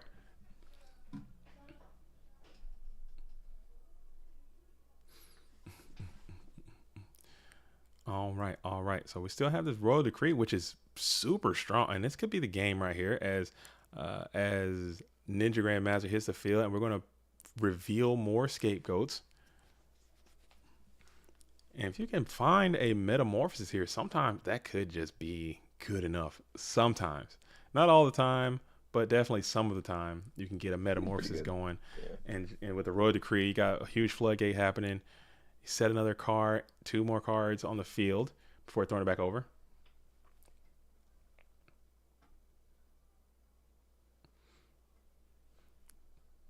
All right. So we have 1 spell in the graveyard for the blue corn still. No Bountiful Trinity yet. You want to get some good stuff to get over these goats. And we still got a game. I mean, it's not over. It's definitely not over. There was some less than optimal decisions being made earlier on, but now it seems like we've stabilized a little bit, kind of starting to chill and find our way. It's not too bad. Undefined says, playing Yu-Gi-Oh! After a long day of work can be tough. Easy to miss the simple things. That is so damn true. That is a fact of life. I can't tell you how bad I play all the time, but definitely after work, definitely like after a long day of work or a long week of work, or after a hard workout or something, or I just want to do a quick game, or it's the first game of the day, or if it's really late, my focus just isn't there, and I can't do it. So I'm not being overly critical of anyone, because people make mistakes or whatever. You get caught up in a tournament, you get nervous. Things happen. It is what it is, man. We still gonna vibe though. No big deal. I think both of these dudes can use a nap. Everyone can use a nap. Or maybe you need to hydrate. I wonder what their hydration level's at. Once we wait, we hydrate. Hydration often a culprit, Mm-hmm. The hidden assailant. Where did this Thunder Dragon come from? He sacked the Serp for Thunder? Yep. Okay. Attacking with that is a good idea. Yeah. Send that thing on to the defense position. Should have done that M1 to avoid play around the Mirror Force, but that's okay. Oh no, we have Decree up, but we could see like MSP Mirror Force. I don't know if it will get played there anyway, but you're probably saving that removal of that Decree until for situations exactly like this. You want that Decree to be up as long as you can, because that's technically part of, if you're Night Move, that Decree is part of your winning condition at this point, because as soon as you stick a beefy Mon that can just clean up and just start attacking, sure, Priest, if you play that still, I doubt it, but if you play like Kaiku the Ghost Destroyer, that thing is going to do numbers for you with this Decree working for you, even though you probably got a plethora of traps that are on your side of the field. That's still working for you still for the most part. That's why I kind of don't like Decree. I still play it from time to time, but I really don't like it that often, because when the Warrior player just jumps on you, they don't really need their traps anymore, and you have no traps. You've proven that by your Royal Decree, and they can just open the damn floodgates and just come after you, man. This is a mess. Yeah, if you remember, Lucas used to be on the Warrior Decree strategy. Oh, like siding in Decree? 2 and 3, he would side into the Decrees and limit his traps. It works too, man. It works. It puts you in a headlock bad. Undefined says, I take 2 naps a day. LOL. I start my day at 0-1. Damn. What is your life, man? I need to take more naps. I wish I could take more naps. Man. Naps are fucking. Sorry, I need to stop cussing. My language is bad. Naps are amazing. Some days when I do take naps, I just feel like a better human being. And we're gonna try to BLS our way out of this. Sometimes you just gotta one light, one dark, and just BLS your way out of it. Let's see if this works as we enter the battle phase and slam on over this King Tiger and try to punch in for a hearty 3,000. And that'll do it. BLS coming on in. Slamming as we set another card. He needs to find that Snatcher. Needs Snatch Deal. You didn't have it for the Balter. You definitely need to have it right now, because this is going to be a BLS spree. Maybe you got your own BLS. No, that thing is not even live because you have no dark monsters. I think it's dead on arrival, and we're hanging out 3K to the head and neck. BLS will not be denied.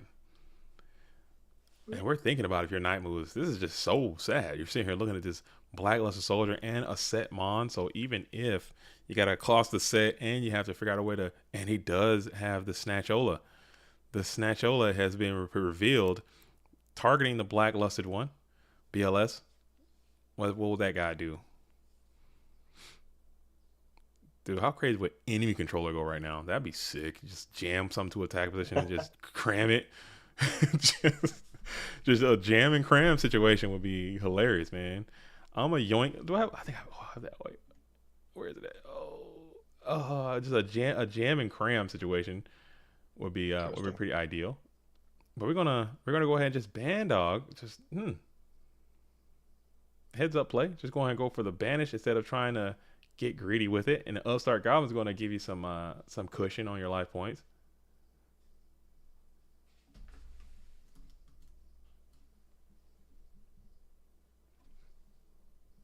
Oh man, I thought I had a yoink. I thought I had a yoink sound. I guess I don't have it. I saw it somewhere. Dang it, soundboard needs some modifications. JDZ, would you ever participate in a PWCQ? I do sometimes. I do. I have before. I've played in PWCQs. It's just right now I've been kind of hosting them because a lot of the staff. Did you do that? Who did that? Did Scully do that? Who's doing that? It's usually I'll play when we have more staff available to host and do the streams and set up the tournament brackets and all that kind of stuff. I find myself on that side of it. Like I wanna be a behind the scenes kind of guy and kind of help the GOAT world. But I will play. I'll play when I can. Robust Heavy Storm is going to come on down. Ooh. Mega.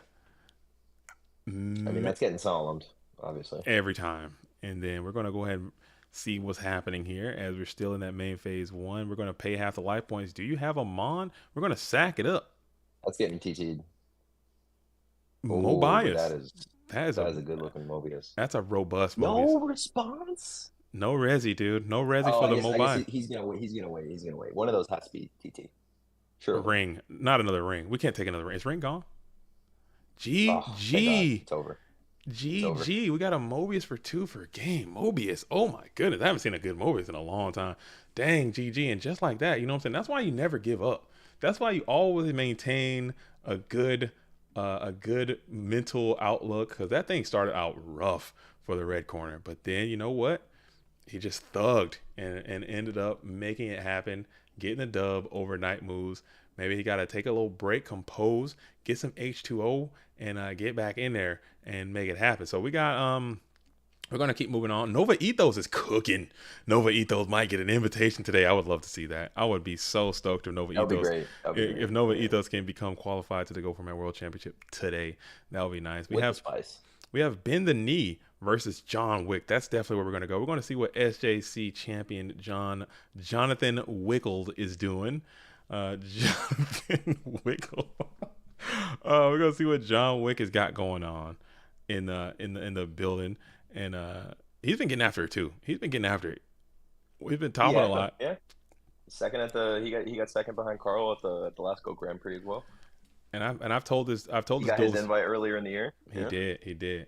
And I've told this duelist that several times in conversations. I need to see some more wins. I need to see some more quality. I think this duelist is too good, like literally among the very best as well. When you're talking about like just players' ability, like raw ability, I think he's definitely among the best. But I think he needs time for like some major titles, GFC, FLCs, things of that sort. I think I think I need to see I can see this duelist going on like a run and making some headway. So stay tuned. I'm staying tuned to see what you're up to. Speaking of GFC, we got GFC 20 taking place on June the 10th. That's going to be a free to enter event. It's going to be mega. It's going to be mega. So make sure you guys are getting in there, checking that out, being a part of that. It's going to be June the 10th, completely free to enter, and it's going to be a cash prize pool of $1,000 right now. We are taking donations. If you want to donate, make it even more robust, feel free to do that. But right now it is sitting at a $1,000 prize pool breakdown to come. Sounds like a banger. It's gonna be hot. You playing? You better play. I'm gonna try. Nice. Get in there. Make it happen. JDZ, thanks for having me in the booth, man. I'm a hop off, but peace out, go world. Y'all take it easy. Oh, you got a ride? All right, brother. Hey, before you go, are you still coming to Austin? Are you coming to Austin? Did you get the clearance? I haven't officially gotten the clearance, but we're gonna make it happen. All right, brother. I'll see you there. Okay. All right. Thanks for joining us. And that was Patreon winner. I think number 30, somewhere 32, 34, something like that. Something like that. Yeah. We got one. One. That's what matters. He's got an invitation representing Safari Zone joining us. You know, he had to take off. I appreciate him for swinging by and saying hello. And all that. It was nice. We'll see him out there. Have a good one, man. Peace. All right. Peace, brother. Thanks for joining. All right. Cool. Psionic BG, will there be a Spice support of the Athens and Milan Grand Prix? I believe so. There will be. As soon as I can get those lists, I love Spice Report is probably my favorite content to make because, again, I love looking at decks. I love looking at cards. I love talking about cards. I love seeing what the creativity, because I'm kind of a nerd about that kind of thing. I truly feel that the way that some of these players, and I've said this before, and this is so cheesy. Please, this is the inner dweeb of JDZ is coming out. I truly feel that sometimes what these duelists create is like their interpretation of themselves, kind of like an artistic exploration. It's like an art. It's like an art form. You know, they take the time, they research what deck they want to play, they research their playing style, they research the cards, and they add certain things.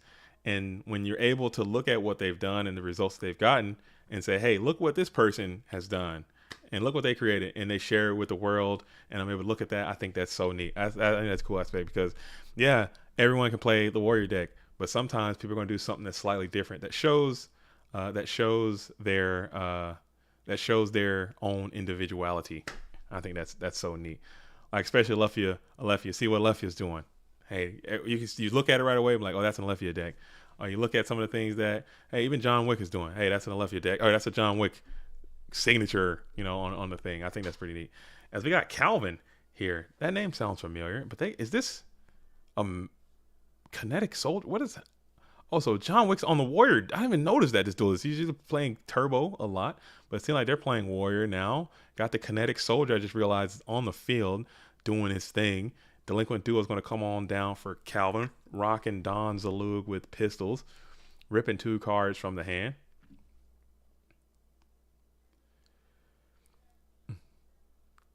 Zogler says, Athens GGP had a lot of spice and a lot of crazy moments. A guy brought proxy cards for an extra deck. Oh, come on, man. Y'all can't be giving up like they're in Athens, man. Y'all cannot be giving it up like they're in a GOAT Grand Prix playing proxy cards. You can't do it. I would almost rather people just share extra deck cards than be out here putting a sleeve with paper card. Dang, come on, man. We can't give it up like that. We cannot be giving it up like that with proxy cards. Because I get it, man. Those extra deck cards are damn expensive. Gatlin Dragon is still like $20. What are you talking about? $20 for a Gatlin Dragon? Are you kidding me? That's a common. Just like $15. I'm not trying to buy no Gatlin Dragon for $15. Come on, what are you talking about, Gatlin Dragon? That's the main deterrent. That's the main reason why people don't play Control in person, because you have to get the fusion monsters. And the fusion monsters have literal zero value in anything else. Like if right now, if I were to buy a Warrior deck, I'll have, Sakuretsu armors. I'll have, Metamorphosis. What the hell is going on, John? Wait, what is going on? Oh, shit. Oh, sorry. There is Metamorphosis in the building right here. But yeah, if you buy certain cards, you can use them in several different decks. You can have them for a different amount of things. Whereas you buy extra deck, granted, you only have to buy the extra deck once. You still have to pay for those cards, and you have to have a Gatlin Dragon. It's a real big FOMO situation, and it does come up. Like I went to the side event. I just showed y'all. If you're just tuning in, I'll flex one more time. So I went to the side event and I won this little number right here. It came up. I only have right now. I only have one copy of Gatlin Dragon because I think I loaned one out or I let someone borrow one and I never got it back, or I gave it away or something. I had only one Gatling Dragon.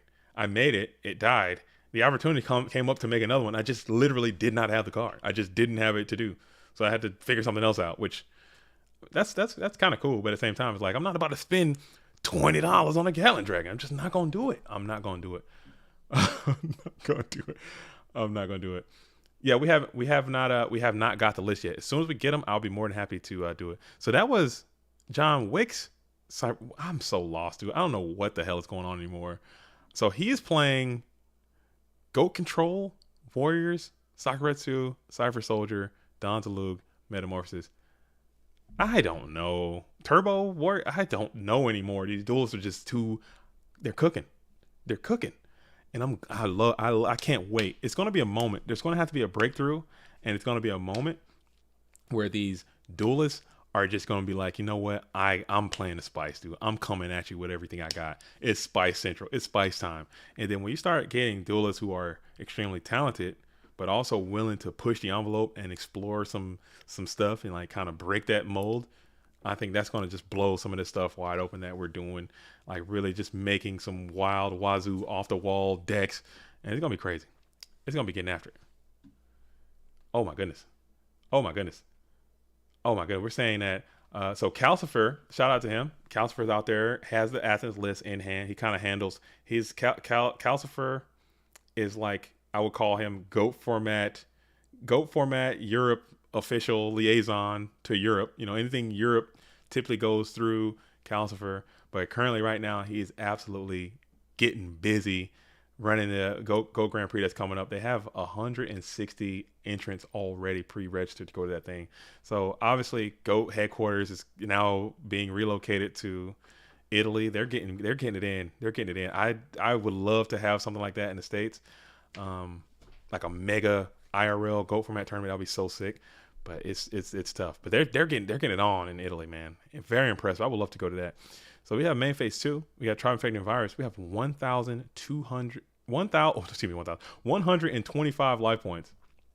125 life points. And then we're going to go ahead with a main phase 2 chaotic maneuver. It is a BLS. Banish the tribe, and now you have to just Yu-Gi-Moto your way out of this, Calvin. What can Calvin do? We're going to set one card on the field. We're going to draw. What do you do if you're John Wick? Do you say caution, win, throw it in, swing? And that's going to secure it. So it's going to be 1-1. Both duels having a Dublinsky right here. Let me see if I can update my chart. And oops, 1-1. Oh, it was already updated. There we go. It's just happened to work out. And while they're side decking, I'm going to be right back. I'm going to go check the plumbing real quick. You guys keep it rocking and rolling. Keep it rocking and rolling. As a matter of fact, again, don't leave. Like the stream. I'm going to play this. You know what I'm saying? Shout out to Meta Mats for holding us down as they always do. We put it out. We got some mats. They have been sent out. Scully's been working hard trying to send all those mats out. If you are owed a prize or you're due a prize, make sure you reach out to Scully in the Discord or make that information known. And we'll make sure you get your mat on time. But shout out to MetaMats for helping with these mats. We're going to play this right quick. So check it out. I will be right back. I got to go check the plumbing real quick. Tired of playing on the same old mousepad mats with the same old designs? Well, here at MetaMats.com, everything is made by us and designed by you. But what does that mean? Made by us means that only the finest and most durable materials are used to create every playmat. We work with the best microfiber available to make sure that cards never catch and designs never fade, even after washing. Designed by you means that any idea that you can dream up can become a reality. With your imagination combined with our expertise, we can create the perfect custom playmat that is all your own. We also commission artists from within the gaming community to produce immaculate designs for us, like our current Zen Edition product line or our new Pokemon mats. Here at MetaMats.com, we have one goal and one goal only, and that is to prepare you to win and win with style. So what are you waiting for? Visit MetaMats.com and buy a mat, not a mousepad. Are you tired of playing on the same old mousepad mats with the same old designs? Well, here at MetaMats.com, everything is made by us and designed designed by you. But what does that mean? Made by us means that only the finest and most durable materials are used to create every playmat. We work with the best microfiber available to make sure that cards never catch and designs never fade, even after washing. Designed by you means that any idea that you can dream up can become a reality. With your imagination combined with our expertise, we can create the perfect custom playmat that is all your own. We also commission artists from within the gaming community to produce immaculate designs for us, like our current Zen Edition product line or our new... All right, just like that, I'm back. Plumbing's good.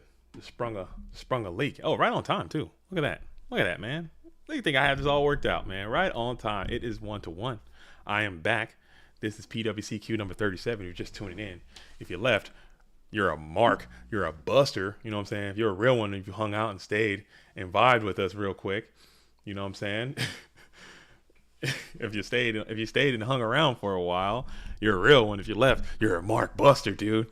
Straight up. No, I'm kidding. I get it. But yeah, we're back. And 160 is crazy. 160 is crazy for a GOAT format tournament anywhere. But if they can do it anywhere, it'll be in Italy. They get it on. Someday, I do feel that we can get there if we keep the trajectory going. Like I said, we don't. I will be like Edison. Obviously, is like, I think they're able to kind of do these huge in-person events because this is really a big movement for that right now. It's really hot. So shout out to them. I think they can pull those numbers off if they really, really want to. Like, 'cause I think they just did a 200 in Germany, but I think 160 for us is like really cool. And I want to have something like that I could go to in the States. I think Italy is just off the table right now.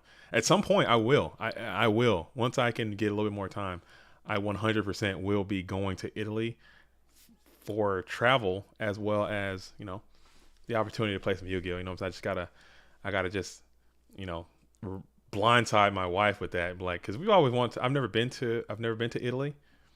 I've been to Germany, and I've been to Ireland, but just like a brief pass through kind of thing. I didn't really do a lot of the sites and stuff, but being able to just go to Italy and hang out in Italy, I think would be neat.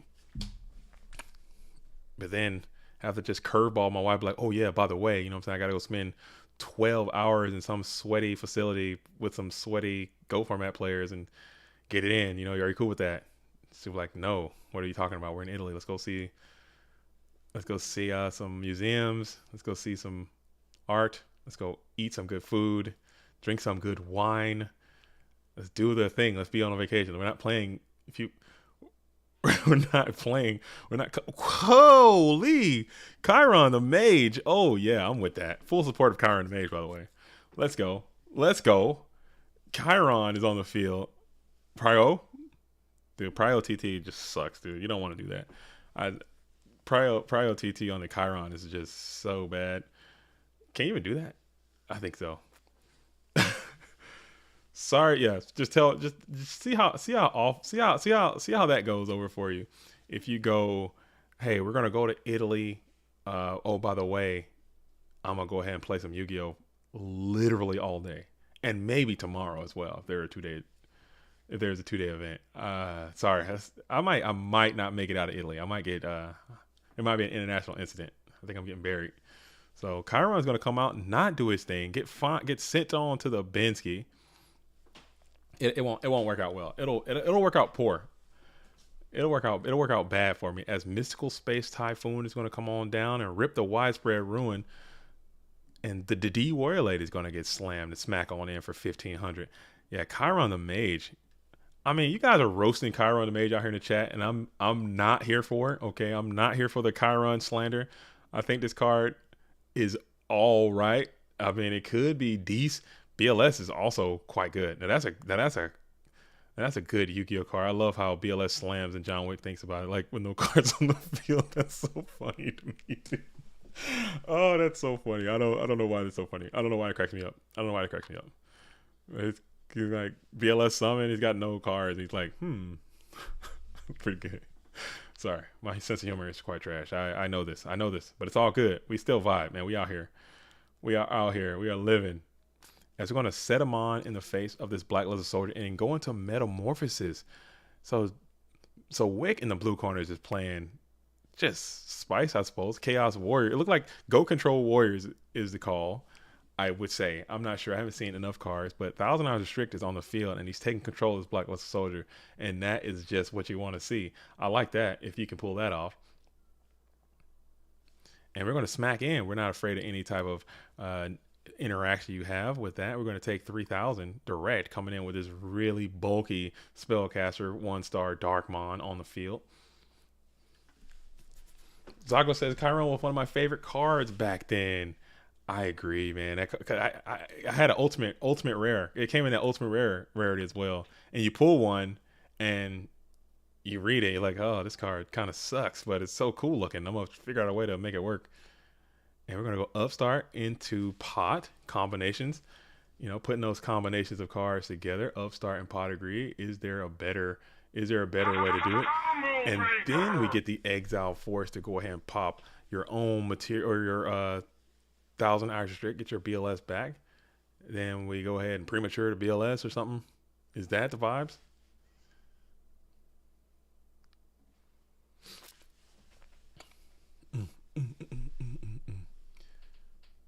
Oh, Call of Haunted. I was mistaken. It is going to be Call of Haunted for the BLS instead.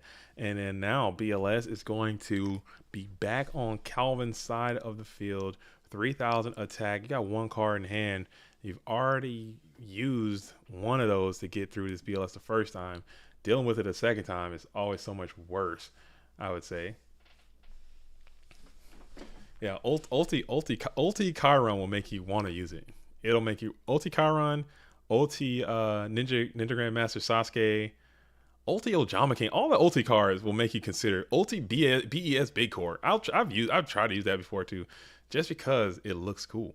You know, it's got that bling to it, man. It just looks really nice. It looks really nice, man. Ultimate Rare, I love. Ultimate Rare and Secret Rare is just something about it. Something about them. They just look great. So it is a snatch deal. Do you have a solution to America's problems? Do you have an answer to the snatch deal? This BLS is going to go back to John Wick's side again for the second time. Will there be an answer in the form of snatch deal?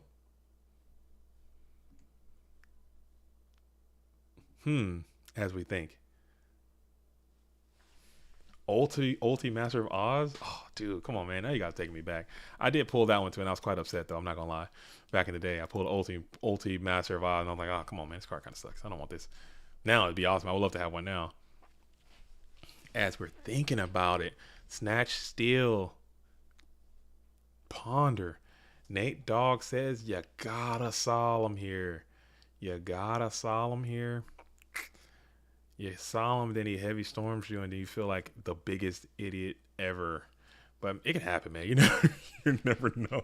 Yeah, I've seen worse things, dude. I've seen it all, man. I've seen it all. And it does. So it goes over to the opponent's side of the field.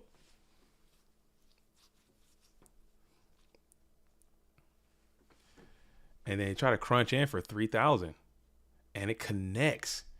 So 3,000 will be removed from Calvin's life. Maybe he had the Solomon didn't want to play. I'm not sure. These are the decisions you have to make. You're getting those decision bags, man, and now you have to think. So we got BLS, you're gaining 1,000. You're gonna upstart. You're gonna give John Wick another 1,000.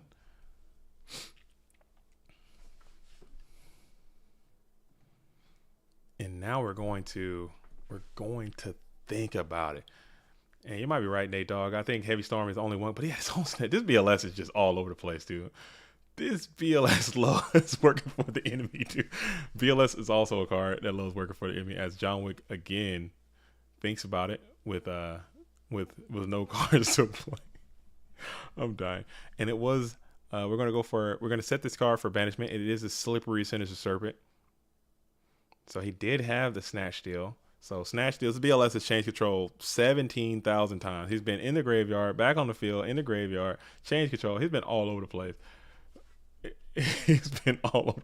Oh yeah, I forgot. I'm sorry. Oh yeah, it's been.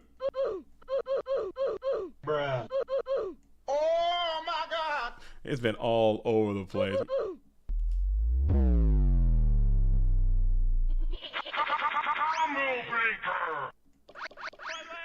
It's been all over the town, dude, and back again.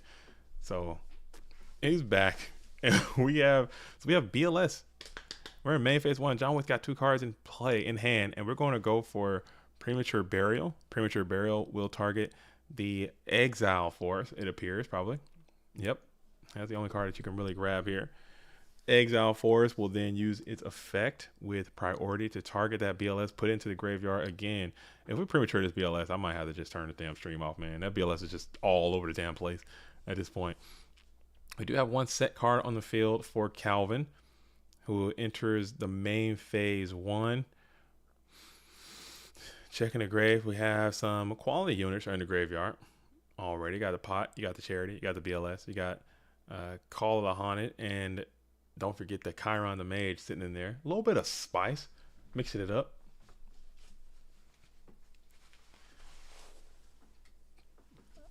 If Morphing Jar is crazy, a flip Morphing Jar right here, I also might have to turn the stream off. I don't know. There's a lot of the stream is in danger. Okay, the stream is in dire danger of just getting shut off here. You guys, this thing is gonna get shut down. Ryan Spicer, hi GOAT community. What's up, Ryan Spicer? How are you, champ? We miss you in Clash of Champions, man. We miss you. I know you're busy. You didn't get a chance to play. I was hoping I could see you come on into the Clash of Champions. You always come in. You always do well, man. You don't play that often. When you do, you get some serious results, man. I want to see you out here in these dueling arenas a little bit more. He did top the GOAT Format World Championship last season. And he won the GOAT Grand Prix in Texas last season as well. And I believe you had a good run in the last Clash of Champions. You had a good showing there, too. I want to say he topped that event as well. So we miss you there. We want to see you back into the GOAT world a little bit more, if possible. And there is a Premature Burial. Oh my goodness. Oh my god. So we're going to premature. So this is the 3rd installment of Blackluster Soldier. Again, he's back on the field. Again. Oh my goodness. This BLS is just all over the place. Let me guess, he's gonna die again, and then you're gonna Warrior Returning Alive BLS. Is just gonna, for the 5th time, Monster Incarnation, 5th time again. And it is a tribal infecting environment, which you're gonna punch for damn, punch for some damn, some quality hit points are gonna come on in if it goes through. If it goes through, we got some banished cards out of play. We have the Sinister Serpent and the Didi Warrior Lady. Checking the bin, we have No Light Mons set up, so it's gonna be hard for John Wick to get out. This is not looking good for the blue corners. We got 1 card in play, and we're gonna just go ahead and Ring of Destruction. Is there a Solemn Judgment? Did he have it the whole time? He had it the whole time, and he's been hanging on to that Solemn Judgment for a minute, and he finally got it to go. And that Ring of Destruction was the key to the entire operation, and now that is it's unfortunate that did not go. So we're going to play heavy. We're going to discard Heavy Storm to get rid of the tribe, just to kind of shield you from some type of overt attack into the tribe, and then force your opponent to deal with just a BLS here with 1 card come out top of his deck. Got to be pot into a graceful into a situation here. Or that, oh my goodness, that's pretty great. Heavy Storm, oh my goodness. Now you got to kind of feel bad for sending that tribe off the play. I don't know if that was the wrong play or right play, but it definitely is the play that happened. You would have had a quality body on the field, and now that is, that's unfortunate that went down the way that it did. But Heavy Storm has now secured the rights to BLS come off top of that deck, but now you're in the first main phase. John Wick has 350 life points left. That Slippery Serpent will be great if you had it a part of the equation, but you don't. 1 card in hand, and we're going to look all around. We're checking the graveyard. We're checking the out of play. All right, what are we going to do? What are we going to do? We're going to just set 1 card on the field into the frame. It's going to get immediately Dust Tornado. Is it Scapegoats? We're thinking about it. Is Dust Tornado target escape? Dust Tornado and Dust Tornado Violence is going to be the play. And now we're going to go ahead and bring out the Busted Down Blade Knight. That is a strong, robust, resilient, vibrant, eloquent, nasty, vicious, carnivorous Blade Knight. It's gonna be hard to deal with. That's a tough Blade Knight. This is a stronger variety of Blade Knights, as you see. And now we're drawing another card off the top of the deck. Can we get another one that can slow this game down? Swords of Veiling Light would be great, or perhaps a Battle Trap, or maybe a nothing, because that's going to just be the end of this duel. The fertile Blade Knight, Nate Dogg says, is going to go ahead and secure that win as Calvin moves on, playing a warrior deck with some spicy tech inclusions. John Wick is playing some spicy. Well, this might be straight up go control warriors. I'm not sure what's happening in the blue corner, but I love to see more. Hopefully this duel continues to grind it up and grind it out and make it happen. Make a deep run. This thing is not long. And oh my goodness. AJT is doing it again. It's doing it again. I think he's in the top of this event. He might go on. Okay, so I think I have to up the titration on the AJT challenge. I have to up the titration on the AJT challenge. Is that what this duelist is telling me? Is that what AJT is telling me? Okay, so AJT challenge, I think I gotta put him on hard mode now. Cause I sent him some pretty spice for this one. Not as spicy as it usually is. Still pretty spicy. I sent him this one, and that's what he's playing right now. We got like a deal, for these PWCQs. He's like, hey, JDZ, the night before the event, this is the story. This is a true story between HET, the reigning player of the year. He says, JDZ, before the night before this event starts, I want you to just send me a deck. Whatever that deck is, I'm going to play it. But at the same time, this is not the finals. This is the winners. This is winner side semi. We're right here in the bracket. We got Nova as well on the winner side. I'd love to see that duelist get a qualification. And we also just had John Wick and Bend the Knee play there. So Bend the Knee should be playing Nova Ethos. AJT BLS is playing Moxies right now. So he's like, hey, just send me a deck. So I sent him the deck that he's currently playing right now, and I don't want to make it too over the top, unplayable, goose spicy, but I definitely sent him something that I thought would be good for this event. And if I were to play in this event, this is a deck that I would probably play. And he's clearly like leaps and bounds better duelist than I am. So he's having some good results. It's very interesting. He did the same thing last time as well.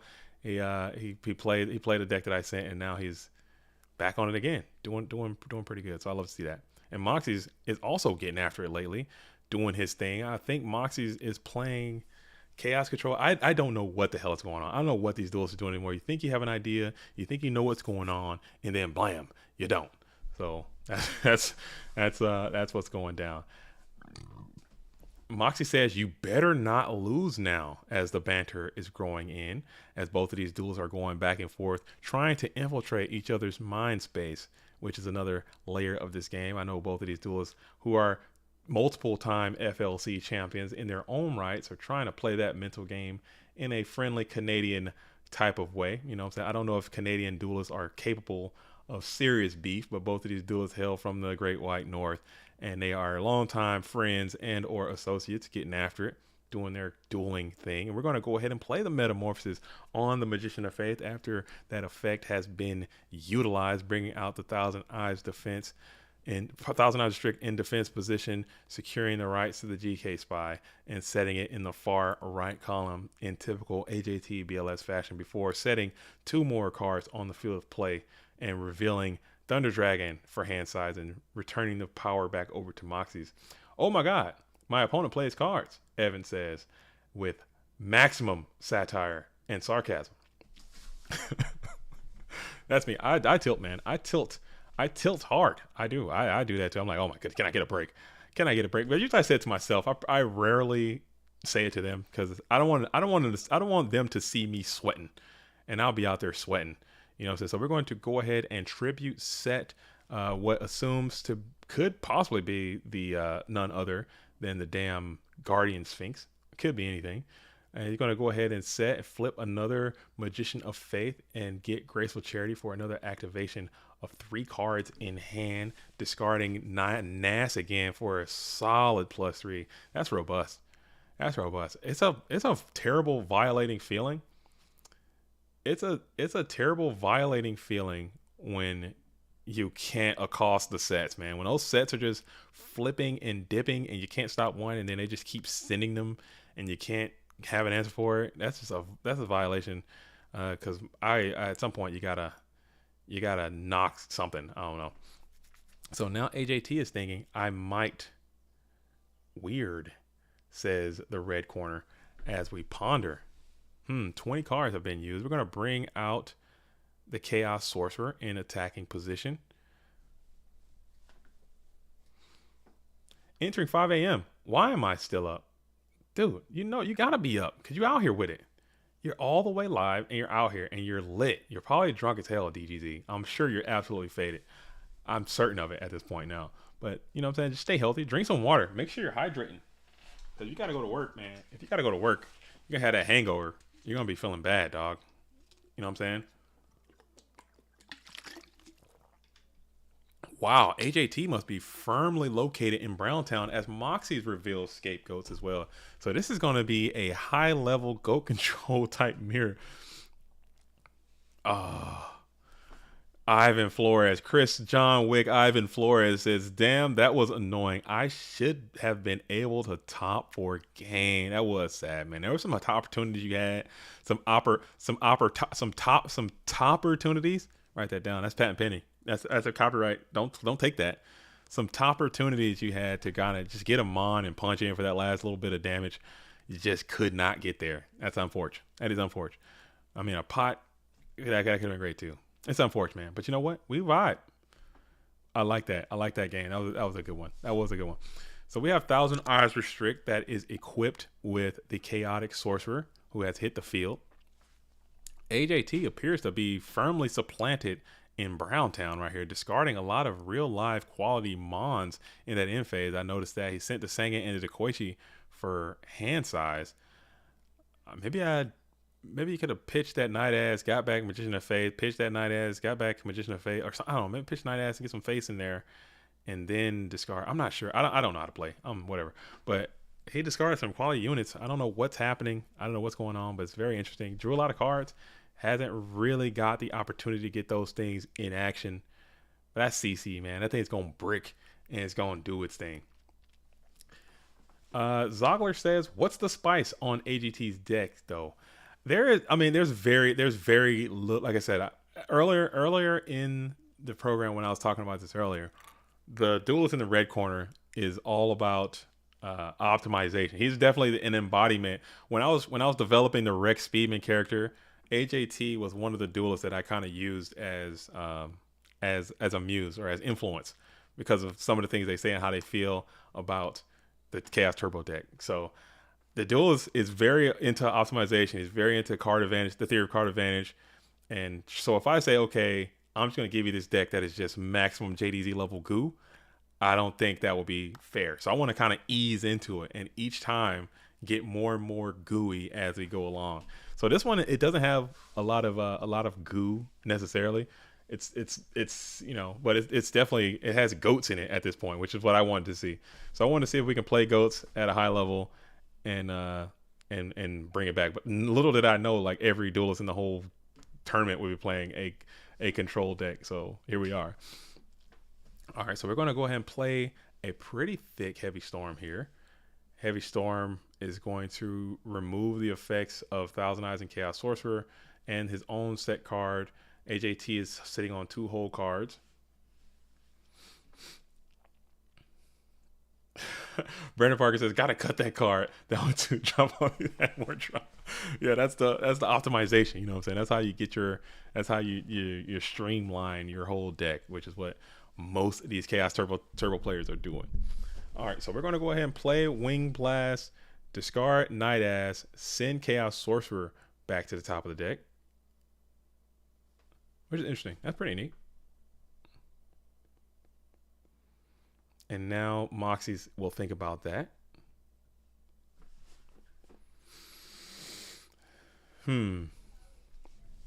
As we ponder, what game is this? This is game number 1. Okay, so let me update the chart. This is not game number 3. Okay, this is game number 1. Let me fix that to reflect the current information as it is. Okay. Let's see if I can do. Nice. All right, and also we're going to go ahead and change scapegoats as well. So AJT will elect to go ahead and send go ahead and send the Sork back to the top of the deck, discarding Knight Assailant, getting back the Magician of Faith, and stacking your own Sork with the Wing Blast, which is very neat. Now, Moxie's has a decision to make. He has this 1,000 Eyes Restrict on the field in attack position. He's got 1 Setmon on the field. He's got 5 cards in hand. AJT now also has 5 cards in hand. Both of these duels have been playing some good Bountiful Trinity. Both of these duels are playing GOAT-based decks, which is funny. I mean, I did not see that coming. But I guess they both felt the Warrior Menace has spun out of control, as did I as well. I felt like Warriors have been kind of showing a lot of prevalence lately in the metagame. Jonathan LeBounty, fresh off a Clash victory, fresh off a GFC victory, playing the Warrior strategy. A lot of turbo as well. So I think Chaos Control has, I think it's just a little slower than Chaos Turbo, and it has a little bit worse matchup. But still, if you're as talented as these duels that are playing right now, I think you shouldn't have an issue.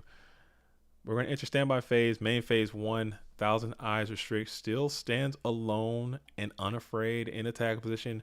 San sucks, trying to maintain a GOAT lock situation. Maybe Moxie's is crazy enough to kind of go for a GOAT lock maneuver. Is that it? Is that the play? You have more cards. AJT has 18 cards left in deck as you're looking through. Man, that's interesting. That is quite peculiar indeed. If we're going to go for that, but he's going to think about it here in the main phase 1. Maybe Moxie's going for some type of kill confirm type maneuver as well. Heavy Storm, Tribe Infecting Virus, Nobleman Cross Out, BLS, shenanigans ensue. You know the vibes. You know what time it is. I think that could be something that Moxie is also considering. A lot of things to think about. A lot of things to ponder. Maybe I should think more when I play. I don't think enough. I think I just kind of roll with my instincts and just let the chips fall where they may. I just send it. That's probably a problem. Maybe I shouldn't send it as much. Maybe I should think about what I'm gonna do and what's gonna happen next. Nah, that's for suckers, dude. Thinking is for suckers, dude. Write that down. Thinking is for suckers, dude. You just go out there and vibrate.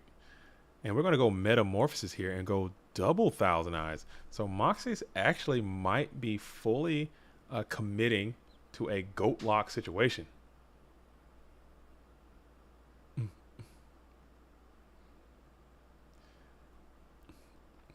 Moxie. Oh! Get out of there! Oh, sorry. I got a message that I didn't want that to open up. I don't know why it just sends it to my. I'll save that for later. I'll open it later. Okay. I just got a message from Alephia too. Alephia, I should say.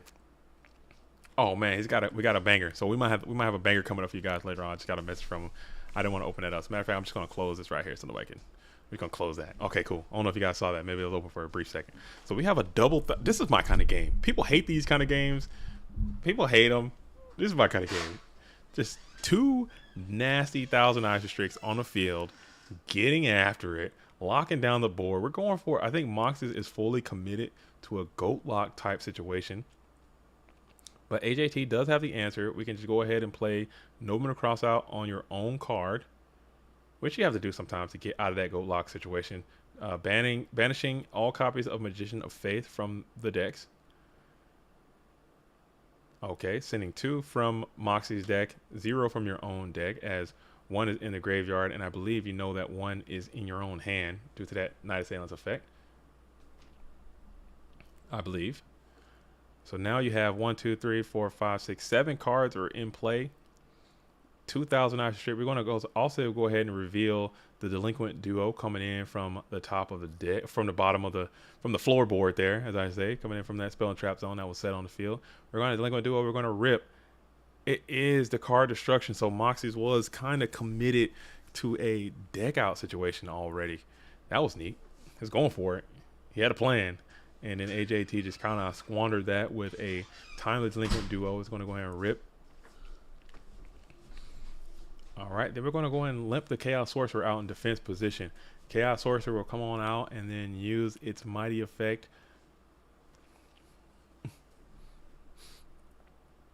All right, so no negation. With priority, we're going to banish the attack position in 1,000 hours strict. Get that out of there. Okay.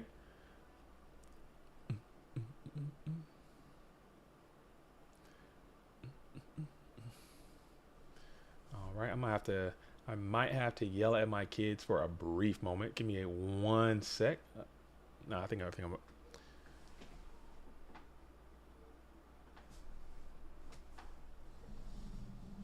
Eat it. Eat it. Whatever. They can't hear me. They'll be all right. They'll be all right. It'll be all right. It'll work out. It'll work out. Next break, we'll do that. So AJT is going to go ahead and play the card destruction.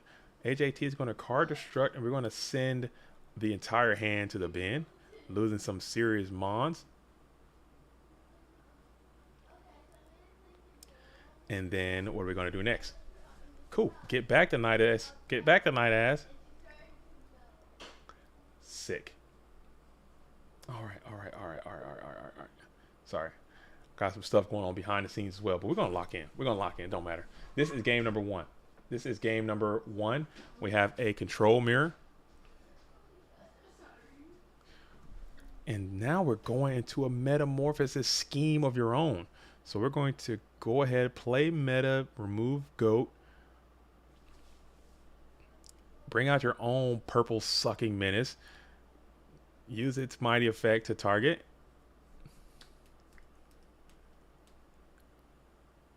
And now Moxies will think here. Very cool. Very cool stuff. Very cool stuff. How are you guys living out there? How is the GOAT world living? I'm out here, you know what I'm saying, vibrating as always. It's only 12:16. So that's 3 hours. That's 3 hours we're into right now. We're in hour number 3 of this event. You know what I'm saying? I think I'm gonna hold off on this for just a little bit longer. I'm gonna hold off. We are almost to the 4th hour. Then I think I'll crack it. You know what? Maybe I can just go for it. Maybe I'm gonna go for it soon. And we're gonna go ahead and use the Book of Moon to go ahead and send that 1,000 hours straight into face down defense position. And then we're going to continue to vibrate. Like, you guys should be vibrating over that like button. Let's get some likes on the stream, please. Let's get some quality usage on that like button. If you haven't done so already, if it's not too much trouble. It's not too much trouble. Even if you're watching this from the future, shout out to you. How's everything going over there?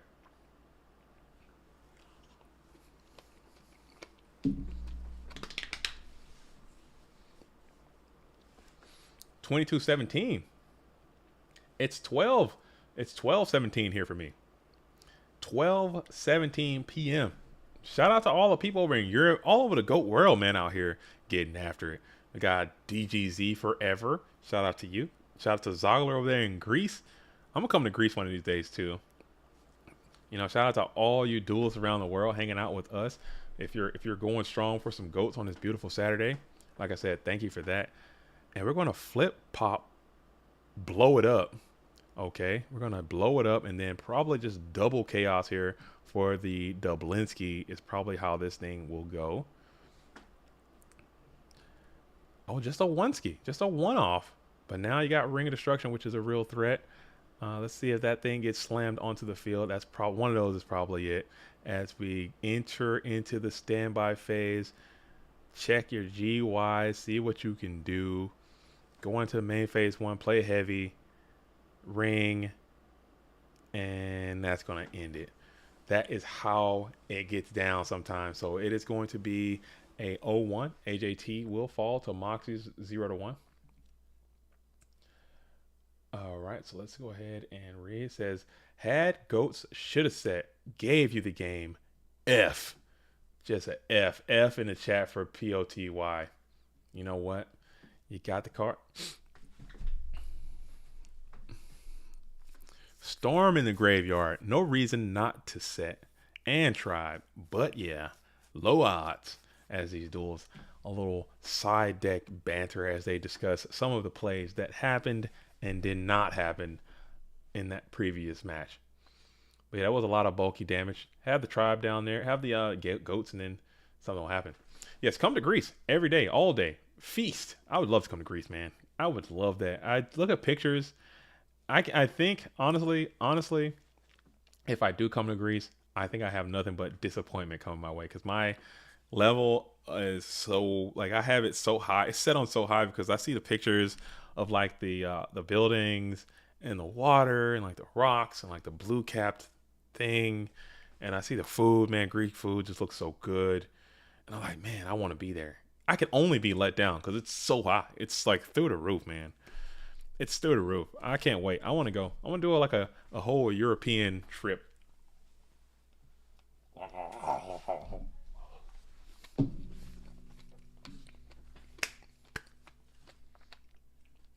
Oh man. Oh yeah, you're right. You're right. That is quite. Oh, here we go. Where is it? So sad. I'm so sad. I can't go. So wow, we're getting some absolute units again coming off the top of that deck.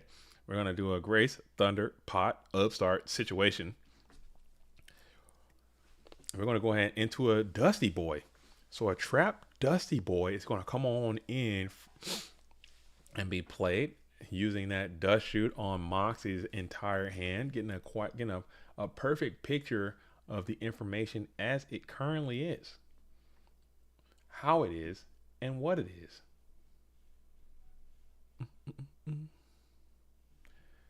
And we're going to go ahead and return that Sinister Serpent back to the deck. Get him out of here. And then we'll play the Delinquent Duo almost immediately, coming in, ripping 2 cards from AJT BLS's hand.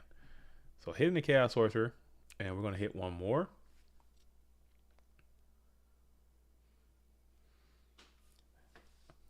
DGZ says, I think Moxie's is the last Rampage bout left, so I'm only awake to support him. I think John Wick is still alive as well. I think he's just grinding. He's in Grindsville. He's in Dogtown. You got to have that dog in you in the down bracket. That thing is pretty stiff down there. That's some stiff competition down there in the down bracket. You know what I'm saying? So it's so, you know what I'm saying? You got to come on out with it if you want to make it through that down bracket. It is just absolutely a lot of dope duelists down there getting it in, you know, in that down bracket. That's what it do, you. So we hanging tough, man. We hanging tough. We can't. Zago said, if you come to Greece, just go to the island of Creta. Guarantee amazing vacation. It has everything. Museums, art, and historical stuff. Great food, great sea, hospitable people. I'm going. Creta. I think that's what I see. I think that's what you see in like the in my mind. You know, I have these ideas. I think I need to. I think I need to just curtail my expectations. Cause I always have like big lofty expectations, lofty goals of what I want, and it only hurts me every time. I always get let down. Oh man.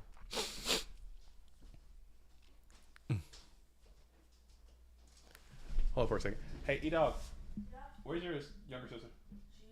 She's with me. Okay, if you go outside, go with us, please. Okay. Thank you. All right. I was just taking out my clay sculpture and it started to melt. Oh, okay. Thank you. Sorry about that, folks. Got to make sure, you know what I'm saying? Got to make sure that everything is on the up and up. You know what I'm saying? I'm out here doing double duty as, you know, the dad on the scene as well as the GOAT representative. You know, I can't be having, you know what I'm saying, be as people escaping and, you know what I'm saying, having allergic reactions and whatnot. You know the vibes. Parents out there, shout out. Let me get all my parents in the chat, man. Throw a P in the give me all my parents out there. If you're a parent out here in this GOAT world, let me know that too, man, because I'm sure it's a lot of dads out here. You guys know what I'm talking about, man. It's tough being a dad. Every duelist wishes JDZ was their dad. Oh, that's not true. I could be your older. I am old enough to be somebody's duelist dad. You know, if you're 20, chances are I could probably be I can be your parent. If you're 16, I have a 15-year-old right now, so I can be some people's dad. As Wing Blast is gonna come on out and reset that, AJT is getting some mighty units, mighty succulent supple units. That's what I'm saying. Give me sack every time. I want a sack. I don't want a fair game. Moxie is kind of getting sacked. Not kind of, just actually getting sacked in 4K right now. You know, that's tough. It is what it is. It is what it is. So it's going to go ahead and remove the Koichi with Tribe Infecting Virus effect. Discarding the Sinister Serpent. And we're also going to discard the Dust Shoot, which is probably going to be dead on arrival for a lot of the game.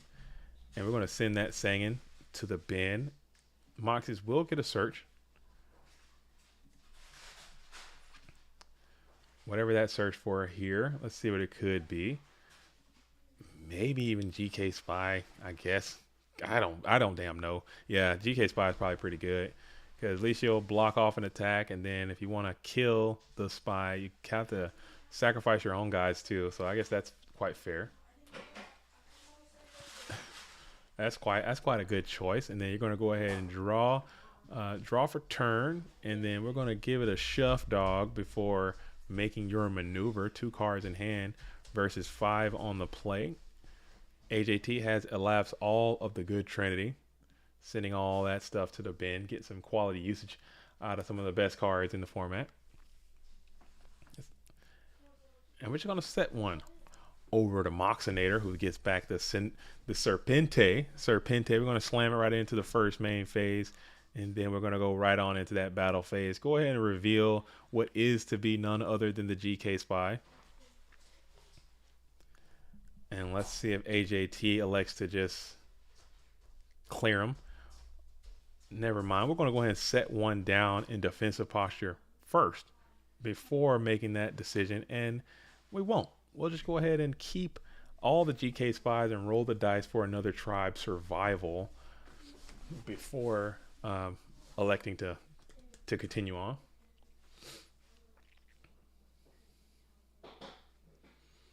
And then we're going to hard summon the Magician of Faith, enter the battle phase, crash your Lightmon, and now you're worried because now you have to deal with a chaotic maneuver coming your way. Maybe you have an answer for that. Maybe you have an answer for this Black Luster Soldier as it sends the tribe out of play. Interesting. It was a snatch deal every single time. And we're just going to scoop it up. Moxie's seen enough. He's like, okay, this duel is over. BLS, attack, flip spy, shenanigans.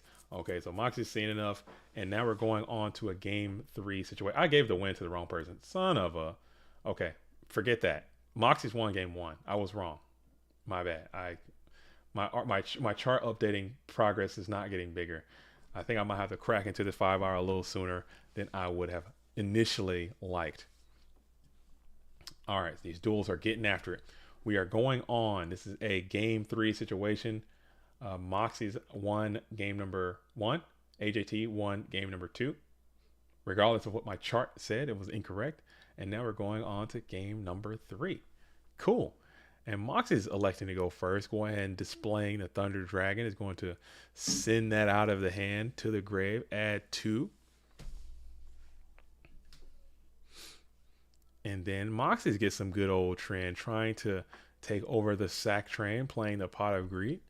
A little bit of a rebuttal to bounce back from the game 2 that just went down. And we're just going to throw a humble T out before passing it back over to AJT. BLS enters standby phase, throws into the first main phase. And we're going to bring out Kiko, the Ghost Destroyer. Kiko, the Ghost Destroyer, will meet up with a Nobleman cross out, sending all of the GK Spies out of the deck.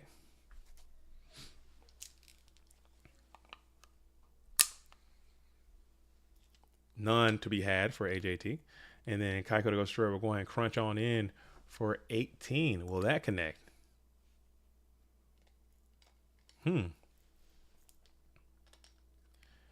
we're going to Book of Moon, setting that Kiko down in defense position before revealing Thunder Dragon. We're going to add 1, add 2, and then make it do what it do. Set another card behind this set Kiko, the Ghost Destroyer. It is none other than Trap Dust Shoot. Trying to get a peek of the hand, peek ski.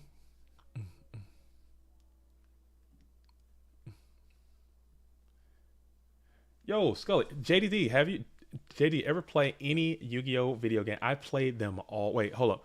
I played the one. What's the one? Oh, what was that? I think it was one of the earlier ones where you had to like mix the cards together, and then you have to make you have to get equipped card, you have to mix them together, and you have to make a twin head Thunder Dragon. I played that one, like twin head Thunder Dragon turbo deck. It's like very dual masters kind of rules. And you get all these crappy cards, and then you make it to the end, and then they just freaking slam Black Meteor Dragon on you. Yeah, I played that. That game sucks, but I have a fond memory. I have a fond memory of Forbidden Memory. That game was pissing me off, man. That ruined my childhood. It was so bad. I played that, and I also played. I played the one that was like Battle City. Now that one I played the most. I think that's the one that came with Sin Serpent. I want to say no, I might be mistaken. Oh, the one that like played like Battle City. It had it was on, I think it was for Game Boy DS. Forbidden Memory. That game was so bad, dude. It was so bad. What about Stairway to the Destined Duel? Stairway to the Destined Duel, is that it? Falsebound Kingdom? That might have been it. The one, it was for Game Boy, and it was basically almost like Go format. Like you had to tribute, you had to, you had to summon, you can attack direct, you had 8,000 life points, you had a card pool, World Champion 2004. I think that's it. I can't remember. I think it was for Game Boy Advance, I want to say. I think it was either Game Boy Advance or I cannot remember. But that one was the best one, dude. That's one I played the most. It was so good. I need to fire that up, man. I went to the first time to my locals with those rules in mind. The first time I played Summer of Labyrinth, take face down attack position. Dude, that game was so bad, man. I hated that damn game. I hated it, dude, because it's like, okay, you make it to the end, you're grinding, you're playing this thing, and you're grinding. You make it to the freaking end, and these dudes just straight up normal summon Meteor Red Eyes Black Dragon, dude. Like, what? 3,200. Like, what am I supposed to do? What am I supposed to do? You guys giving me Punished Eagle, and this guy is just straight up turn one. That was so stupid, man. That game was busted, bro. That game was broke. I hate that damn game. Oh, man. Forbidden Memory was terrible. I do remember it fondly, though. I do have nostalgia for Forbidden Memories. I'd play it right now if I had it. But that Game Boy one was awesome. I love that. But I definitely might have to be taking a break from the GOAT world here soon, because that Legend of Zelda just dropped. I might have to jump all over that. Oh, my goodness. I'm so excited to play me some Legend of Zelda. I'm ready. I bought it. It's coming. Mine should be here today. I should pick that up today. Because the only way to beat Forbidden Memories is if your starting deck is one of the best ones, like 8% chance. Yeah, because you have to be able to like make twin-headed Thunder Dragon immediately. You have to twin-headed Thunder Dragon has to be like your turn one, and you just need your opponent to brick like to no end. And they never do, because he's got like every card in his deck is Red Eyes Black Dragon apparently, and Blue Eyes. He just slams on the field and just walks you down. It's so unfair. It's so unfair. I don't think I've ever beat that game. I think that's probably one of the hardest video games ever made. It has to be. Unbeatable. Like, it's completely unbeatable. That and what's the other one? Second hardest game, probably Lion King. Lion King on Sega. Unbeatable, dude. Can't be done. If you show me someone beating the Lion King on Sega, I'm like, dude, that's hacks. That's, yeah. Yeah, it's just like you're lucky. Oh, you had Game Shark. Oh, so you're cheat. Yeah, you have to cheat. You have the Game Shark. Like, I don't think I've never beaten Lion King. I've never beaten Aladdin on Sega. I've never beaten Forbidden Memories. Can't do it. Even to this day. Oh, and BLS is coming out early. Early BLS hitting the field. Actually quite late. Mid-game BLS. Pretty normal. What am I talking about? Pretty normal BLS. After a double shoot, you kind of have all the information you need as BLS comes out and rips the Sinister Serpent out of there. Yeah, I'm telling you, like, it is... Dude, oh man. But we'll see. Lion King was terrible. It was so bad. We got Snatch Steal. Is there an answer to this Snatch Steal? Do you have a solution to the problem of Snatch Steal as it takes control of the Black Luster Soldier? We are beginning to think about it. for just a brief moment.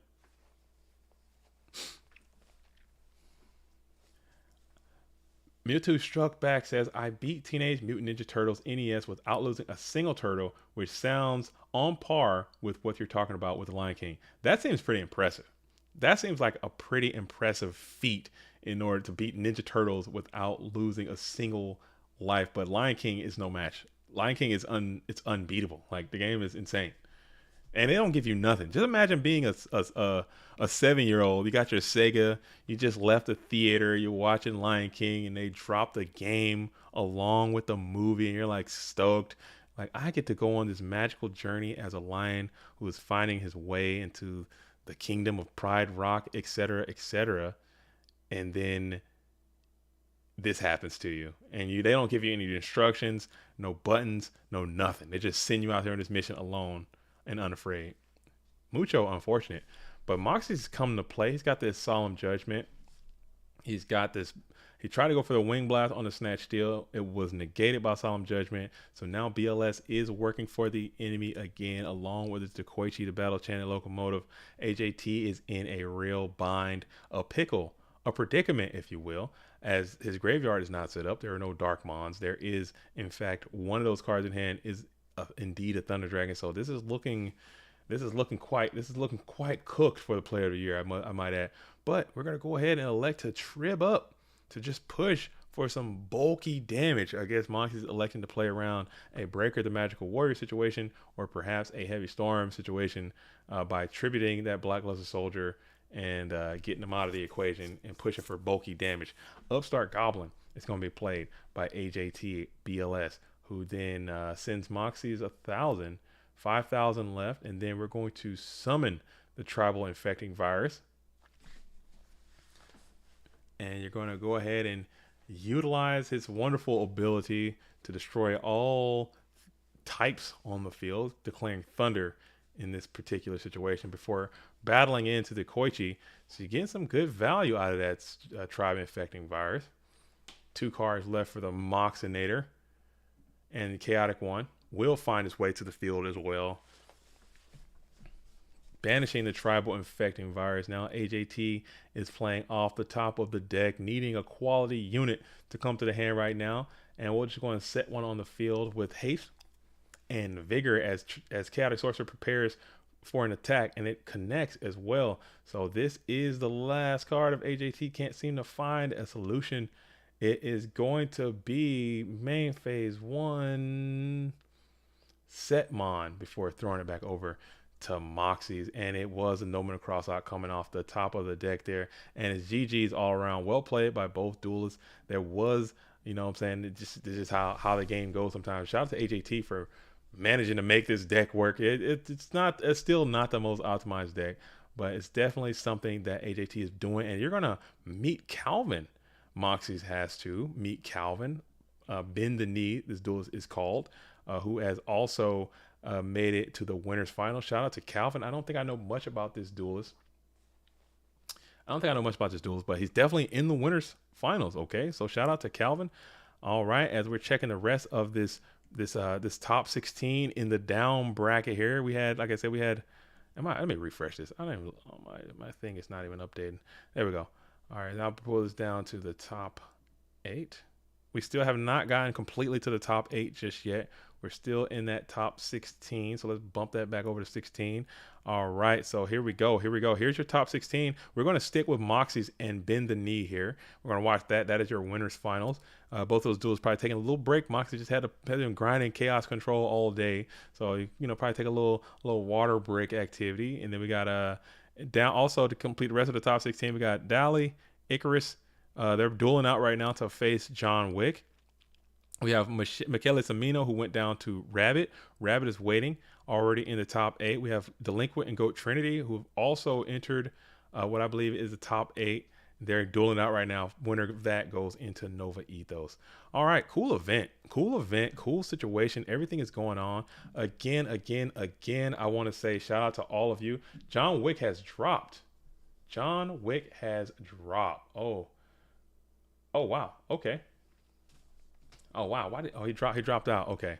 All right. So John Wick is not going to play. So the winner of this So the winner of this Dolly Icarus is going to go right on to face Rabbit. Righteous. All right, cool. And we out here with it. Again, shout out to everyone who is participating in this event. And any feedback that any of the duelists, if you're listening to the stream or if you played the stream, you're watching it later, any feedback you guys have about the dueling bot that we're using, we like to hear all that. We're still, like I said, we're in the infancy. We're still in a very new position with this thing. Things happen. You know what I'm saying? I don't want to delve too much in the drama. You know what I'm saying? I'm not a drama llama, but things happen and we make decisions and we live with those decisions, and we're going to do what we got to do. But I think we're still in a pretty decent spot. We're still in a pretty decent spot and we're hanging on tough. And any feedback we have so far, I think we have a list of issues. I've been talking to the creator of that. Shout out to Diamond Dude. Diamond Dude's doing his thing. I think he did his thing for the really big Yu-Gi-Oh, really big Edison tournament, really big Edison tournament. He helped them out, and that's how we found out about that programmer, bot maker, and now he's kind of working with us to kind of help us develop a bot as well. So we're going to try to make sure we don't lose any momentum. We're going to continue to have all the same events. We're going to continue to try to create all the products that you guys have come to know and love. It will take a little bit of time. You know what I'm saying? It's going to take patience. Rome was not built in a day, but I think this way might be a little bit better. Again, shout out to everyone. Shout out to everything. No hate. No, just all love all the time. And that's how it's going to be. And it is what it is. All right, cool. So we're sitting here waiting on Moxie's to warm up, do his thing. Year 2000 Bluetooth. All right, I'm out, y'all. What's good, Bluetooth? You chilling? All right, how'd you do today? How did it happen for you today? What happened? How's your performance? How's everything rocking with you today? Are you vibrating? Was it high frequency activity? Low frequency activity? Was it bad vibes? Hopefully the situation found you well. All right, so we're still hanging out tough. We're going to stick on this winter side. Yo, Harold Diaz, love the channel. The channel loves you, man. I know I do. It's all love. It's all love out here in these city streets, man. You know, I love you all. Straight up. All right. Bluetooth says I went 3-2. Lots of good plays. Some bad mistakes, but it's all good. That's what I'm talking about, man. That's why I love me some year 2001. That outlook, man. Very positive. You got to have positivity out here in these city streets, man. Because you let the negativity overcome you, you'll quickly realize that you're not playing the game. The game's playing you. You know, this is a game at the end of the day. And we take it, some people take it very serious. Some people take it more serious than others. But you know what? It is what it is. I did. I caught you in AJT on there. I did catch you in AJT BLS on the stream, Bluetooth. When he hit you with that card destruction, a little piece of me was destroyed as well. So I felt sad for you. That was a feels bad kind of moment, sending all your quality materials to the bin at that current time. You know, so it's rough. It's rough out here. I get it. Been there before, but you've been down before. You've been down. You know how it is. As we're still waiting on Moxies and Calvin, have those duelists been tagged? Have they been notified? We're on the timer. I think TK is wearing the gown today, as well as Lucas the Heretic wearing the gown today, as Yuki Kid hosting up in the unrated saying no GOAT control or chaos control. Why do people do that? What is that all about? Are they testing 2001 Yuki Kid 145? Is that something that someone does? Like, why would you do that? Why would you come out and say, I want to play GOAT format, but I don't want to play against anybody playing GOATs? What is that about? I don't get it. Maybe they're testing. Maybe they like to just RGT. That's funny. What is that about? Anybody got any answers for that? I don't know. Maybe they just don't like GOATs. Probably shouldn't play GOATs if you don't like. If you go up there and say, hey man, no reason to gate, no burn, I can almost understand that a little bit more than no GOAT control, no chaos control. That's John Doe says this isn't GOAT format. This is spy format. I can agree with that. Spy is crazy. Car needs to be removed removed from play. Oh man, this 5-hour energy is calling me. I don't think I can make it. I don't think I can make it. I don't think I can make it. Duck Duck Goose hosting up, just saying, duel. I like seeing that, and we're gonna get it out of there. They're gonna make it happen as we're still waiting on Moxie's to get in with his opponent Calvin. I don't know if Calvin has already been notified, but we can't be expected to sit here and wait all day for the duelists to show up. Have they been in communication? Does anyone know the status of Calvin and what's going down there?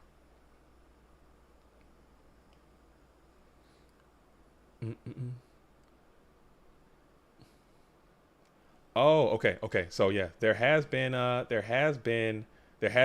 so they have been notified. I did not know that information. Okay, I will stop. I will go back. So we're going to go back. Calvin is on a quick hacienda. We're going to jump and see the world champion. We're going to jump in and see the world champion delinquent, and he's going to be playing against Goat Trinity. That's where we're going to stop in. So we're going to take our first trip down to Dogtown.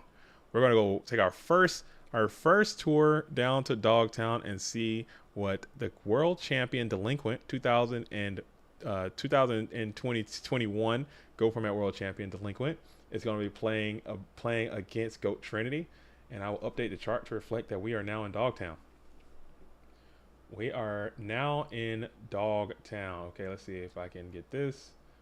And we can go to here.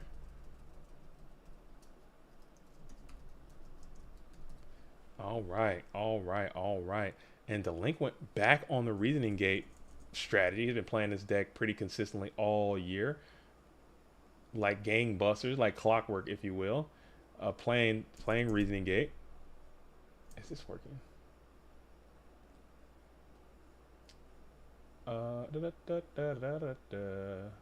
Beautiful. Wonderful. Excellent. Okay, cool. Yes. All right, now I'll lock that back before I destroy everything. And it is going to be 1-0. So Delinquent did win game number 1. So I'll update that as well while I'm sitting here.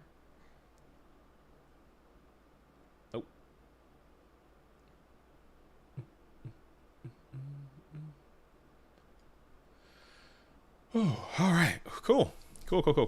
And what do you know? Just like that, we got a billion more spies on the field and a very robust mirror force. But we will go ahead and solemn judgment that, paying 4,500 life points. And we'll send the Sacred Crane to the bin and take some quality damage from the rest of these GK spies.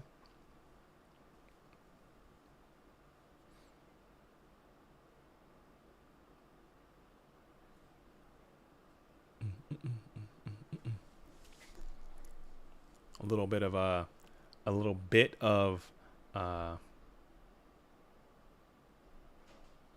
we go. A little bit of life point discrepancy happening there. We got it all sorted. All right. What's the best card versus Reasoning Gate? Last Warrior.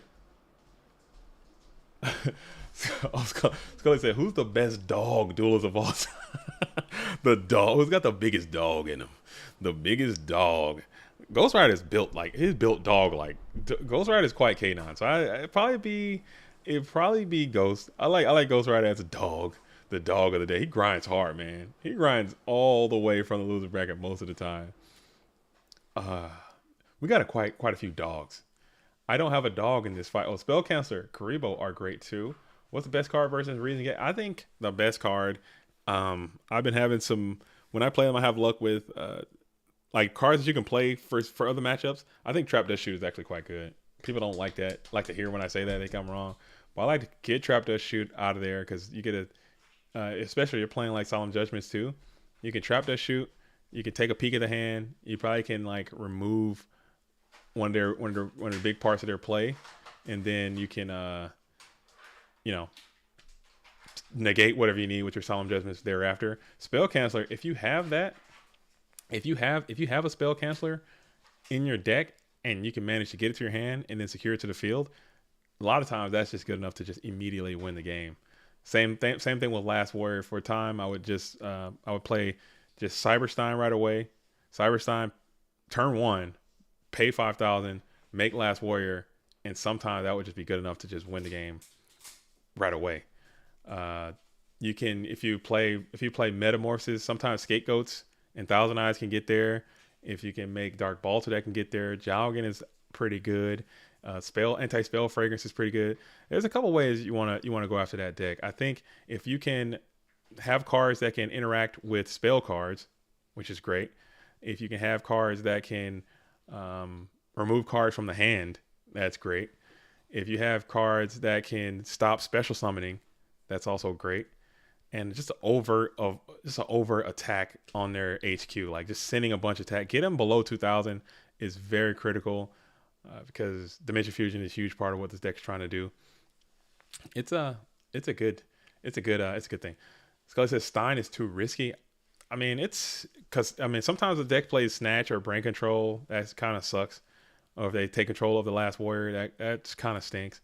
But yeah, they would have to have it like within the first couple turns.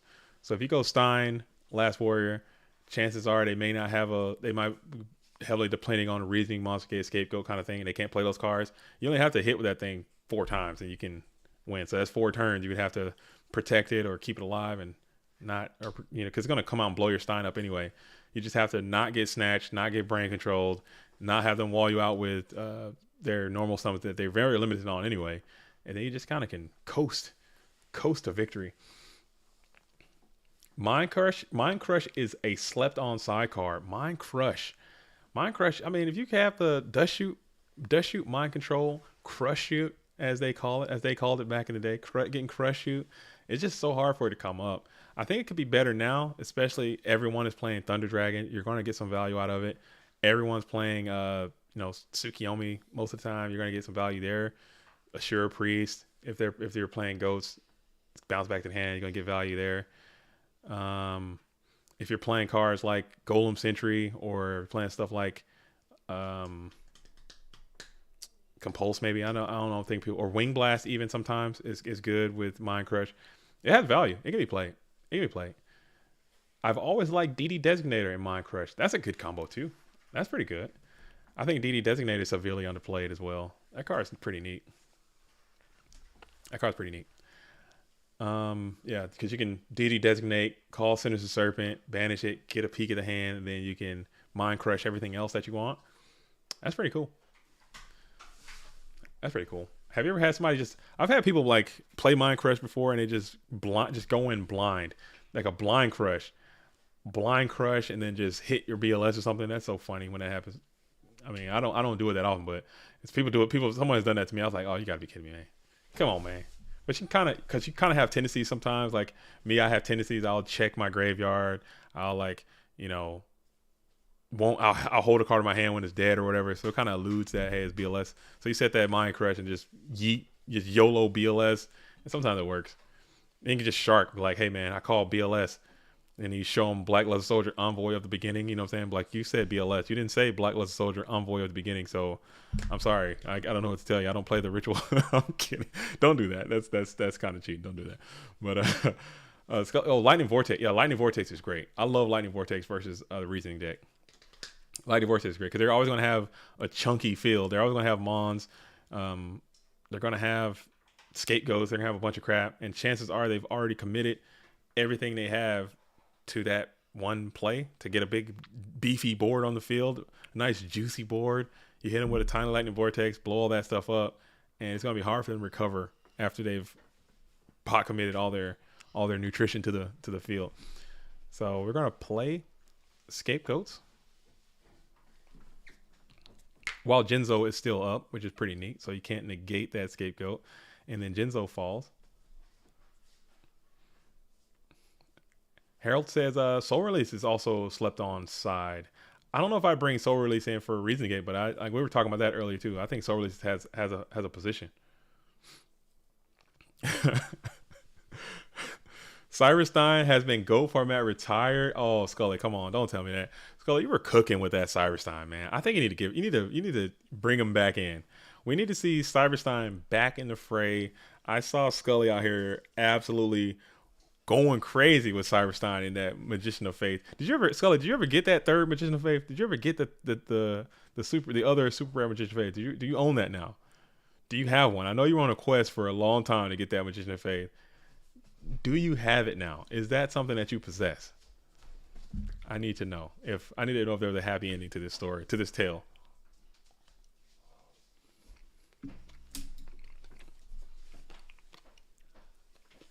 Okay, so you do have the third. Nice. Okay, so there was a happy ending to the tale.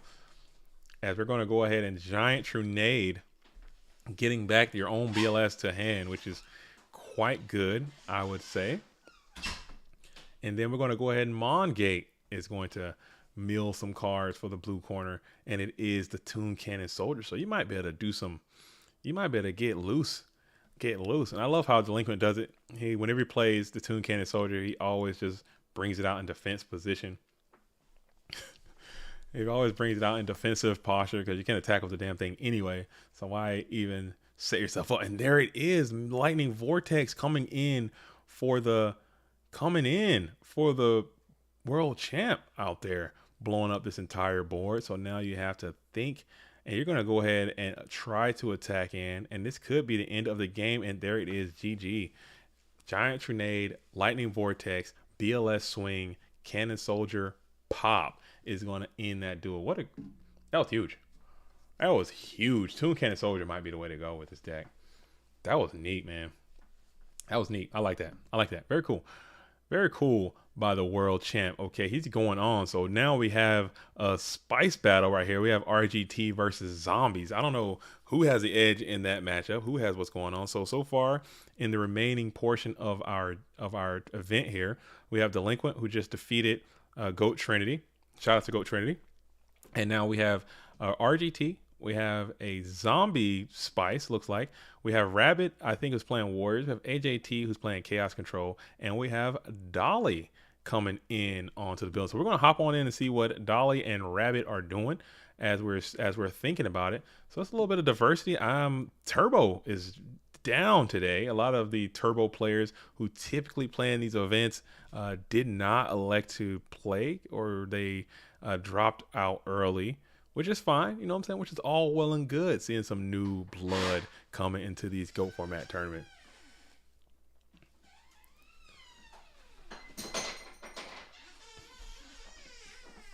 Where's E-Dog? In your room. Why are you outside with no pants on? Oh no, I'm just on our top of. I left the door. Put some pants on, man. Okay. Let's pants up.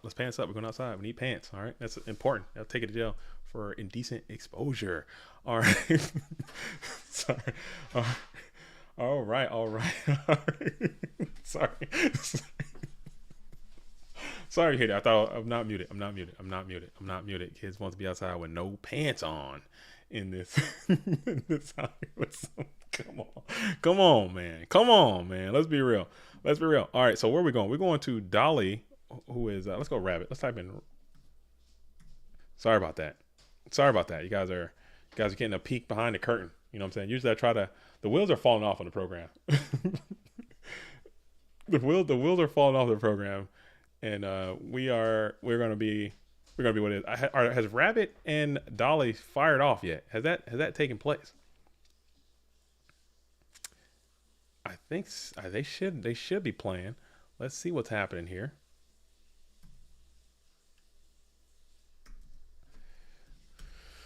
I can't find them, so I don't know if they've started yet or if they're still waiting. Okay, they're hosting up right now. Cool. So we'll hop on in and get a nice fresh, a nice fresh duel is going to be happening. So this is the next hot one. So again, as you're coming into the stream, where I see it, the like ratio is moving up to an adequate position. If you're just now finding the stream, this is going to be PWCQ 37. All right, this is number 37. This is 0-0. This is the loser side. It's grind time. We have Rabbit playing against Dolly. We saw Dolly playing earlier on the stream. I think they're playing a type of some type of control deck as well. Rabbit, I believe, is playing the Warrior strategy.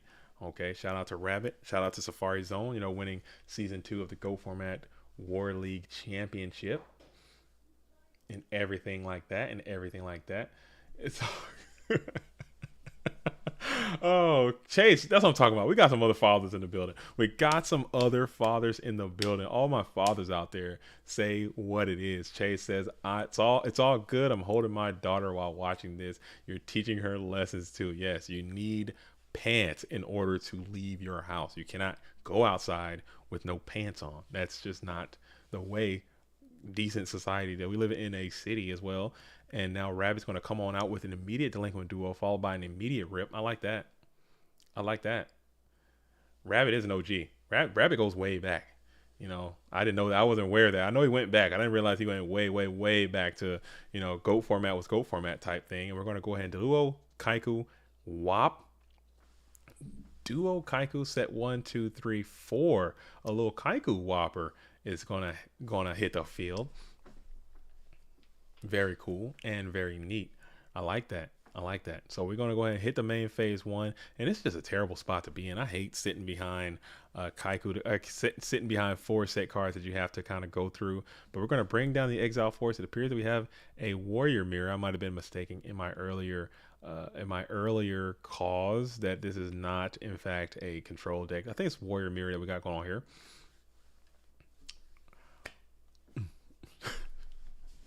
And then we're going to activate the Rhoda. Let's see what the Rhoda's going to grab here. Typically in these spots, you're going to grab that Blade Knight or perhaps Don Zalug. There is a card in hand, so we're going to go ahead and Don Zalug that if we can. Don hits the field. Don with swords is going to attack in.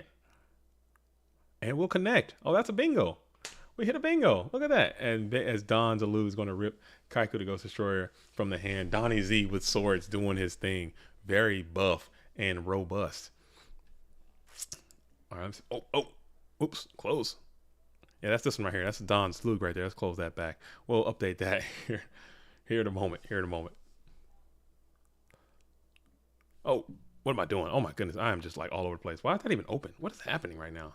My whole setup is just in shambles. I'm just opening all sorts of stuff. It's just like, what is that?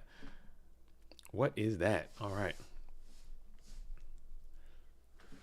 right, so Don gets a rip. That's the first Don rip we've seen on stream today as well, which is interesting as hell based on how things have been going. But we're going to bring down the Boogie Down Blade Knight of his own. Not as strong because there's 4 quality backgrounds that you got to get through before you can get this Blade Knight in rotation. So we're going to slam it and send it. And we're going to Sakuretsu. Sakuretsu armor is going to send that Blade Knight back to the band, and Don is going to continue to punch in with 1400. It will connect, bringing Daily down to a 5200. Set another card before throwing it back over to Daily.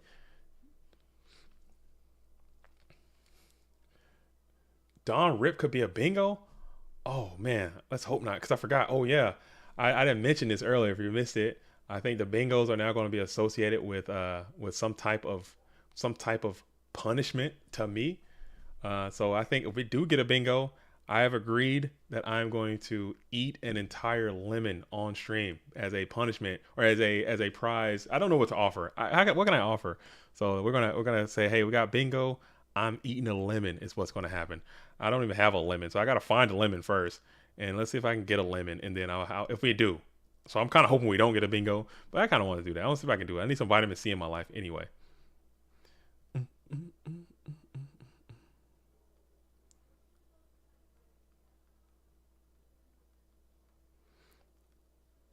All right.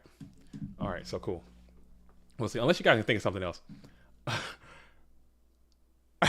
unless you guys can think of something else that we can do to kind of pay for the bingo. You know what I'm saying? I can't just be out here doing nothing. There's got to be some type of build up to the bingo, or we're just out here playing bingo. Eating a lemon, I'm talking a whole entire lemon live, maybe under a certain amount of time. I don't know. Rubik's Cube. I do Rubik's Cube for the bingo. What's that? How's that? I can.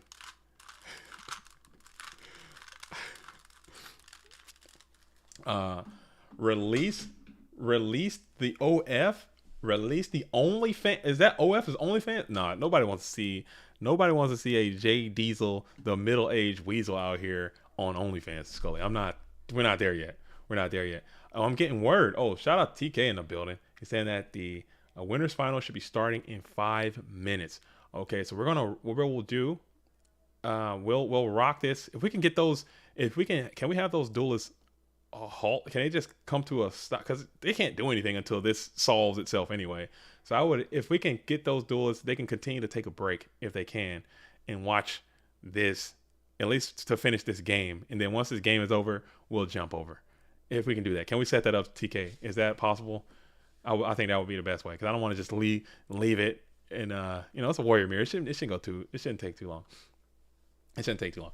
All right, easiest option is to just wear something silly or talk in the Speedman for the rest of the stream, too. Speedman for the rest of the stream would just be a mess. He's pissed. I think I saw him tweet about it earlier. Rex Speedman, he's on Twitter. I don't know, maybe he's on Twitter.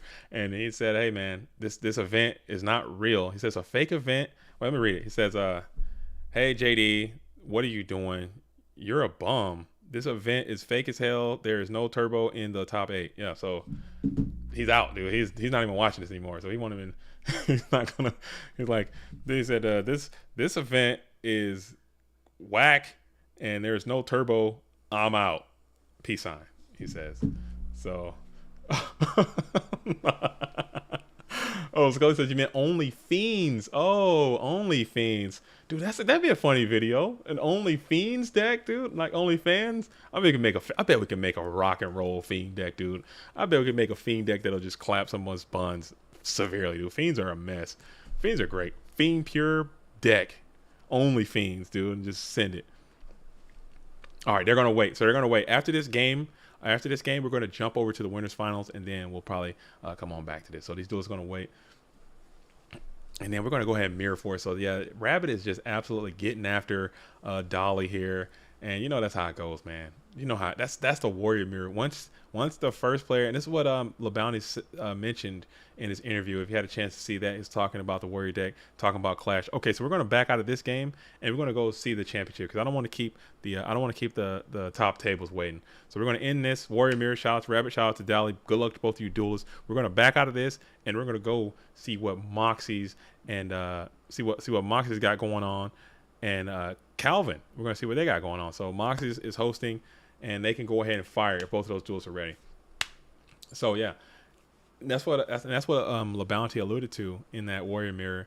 He was saying, like, once your opponent goes first, or they gain the initiative on you, and they're able to set up their whole thing, as a warrior player in the mirror, it's really hard to get through that. It's really hard to crack that code without exactly the right amalgamation of cards. It takes time. That's why he's playing Giant Trinade, which kind of might be low-key good, especially in a situation like that. You came out, you already took that neg already, and from the duo, and it hit your heavy storm, so they see that, and then they're really able to set up all their cards. If you had a card like Giant Trinade and you drew it at that time, you might be able to bounce all that stuff back, get that Blade Knight hit to come in, and then set up all your rest of your traps, and then you can kind of maybe get back. But he just had too much heat, man, and that's where it goes. All right, so I have Moxie's hosting up right here. He's already hosting. I'm not sure if Calvin has got that message, but we're back and we're waiting on them. And when they want to fire, they can fire. But if not, I'll jump back in the meantime, in between time. I can jump back in to see what Calvin and Rabbit are doing, because that was a pretty hot. That was a pretty hot little Warriors fiesta we had going on there. All right, so we're still hanging out. Yeah, I'm gonna go back while we wait. Also, we hydrate. Get it in.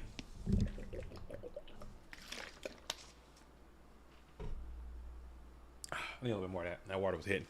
That's some spicy water. That's some strong water.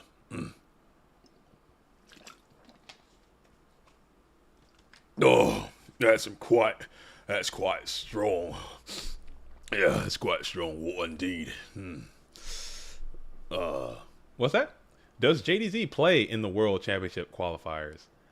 I think I answered this before. Yeah, I do sometimes. Sometimes I do. But like recently I haven't, because I'm having such a blast hosting these streams and hosting these tournaments and helping people get into GOATs. I'm having more fun doing that and I'll play when I can. I'll play when I can. But just a lot of the staff has, and I mentioned this before. A lot of the staff is in the process of executing life. I'm in the process of, I'm on the downward. I'm not down. But I'm on a downward slope. Like my career is finishing. My kids are getting older. My age is advancing. My interests are changing. So I'm able to, we're ready. Oh, I'm able to dedicate more time to my passions and my hobbies than others are at this current moment. So I think, and that's why I'm able to have the freedom to spend, what is this, 7 hours, 8 hours on a Saturday, hanging out, watching GOAT format. A lot of people can't do that. A lot of people can't, just the way their lives are set up. They just cannot physically do that. To be able to spend, hours throughout the week making videos and stuff. A lot of people can't do that. A lot of people don't have that type of freedom. I know I'm fortunate that I can do that. So since I'm going to go ahead and continue to do that. But whenever I can, I'll play. Like I'll play in a lot of the other ones. Scully says, I'll be back once I move. Yeah, Scully's in the process. He's moving. Like he was saying, he's got life. He's got life going on. He hosts tournaments and stuff. He hosts streams and stuff. He'll do it. He's got Scully's lab, which is another fan favorite. People like to see what Scully's doing in the lab, mixing up some cool decks, streaming that, hosting these events, doing everything. He's got a lot going on. We got some big plans for the GOAT world. We got some big plans for the GGP. We got some big plans for the online game. So just continue and in these tough times, like I said, it's just summertime as well. You gotta count that in. Summertime is just going crazy. Outside is way, way, way open, and there's all kind of stuff you can do. So it's like, man, it's hard to compete with summer as well. People got to travel. People got to have vacations. I have vacations planned for July, and I'm also going to Texas in June. So that's another hard thing. Rui says, that's words of wisdom until your wife gets mad and you're spending hours in your hobby. That's tough. That is, you got to find a balance, man. You have to find everything, Rui, always is going to require a balance. Like for me, I have a balance because my wife typically has to work on the weekends. Like she doesn't work during the week. I work during the week. She doesn't work during the week. She works on the weekends. I get to do this kind of stuff on the weekends. So typically when this is over, I kind of step away and we'll do family stuff together. Or like tonight we're going to a baseball game. Shout out to, I forgot to mention Mother's Day is tomorrow. You know what I'm saying? So I'll definitely be involved with that. If you make sure all my GOAT format real ones out there, call your moms, and if you still have them with her, if your mom is still part of your life, make sure you reach out, tell her what's up, you know what I'm saying, and all of that, if you have a good relationship.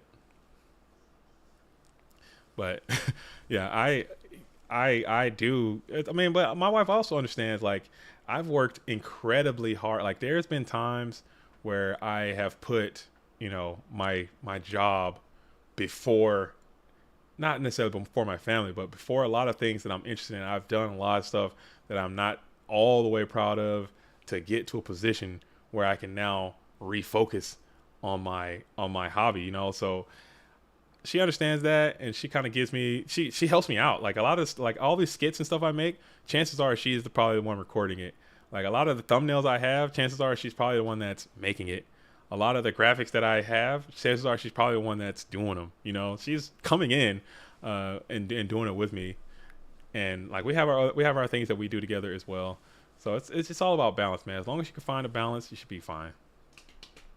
Yeah, you don't want to go over the top with it. And if I am going over the top, she'll be like, "Hey, you're doing too much. You gotta cut that out. You gotta do this. You gotta do that, etc., etc." As DD Warrior Lady is going to come out, Mirror Force Solemn Judgment. You know the vibes. You already know what it is. Moxie's trying to get a Dublinsky and come on in with his 4th or maybe 5th PWCQ championship, which is insane. Moxie's back on top. It looks like doing his thing. Oh, yo, Scully, are you painting? Are you getting it in? Send me some pics, man. I need pics.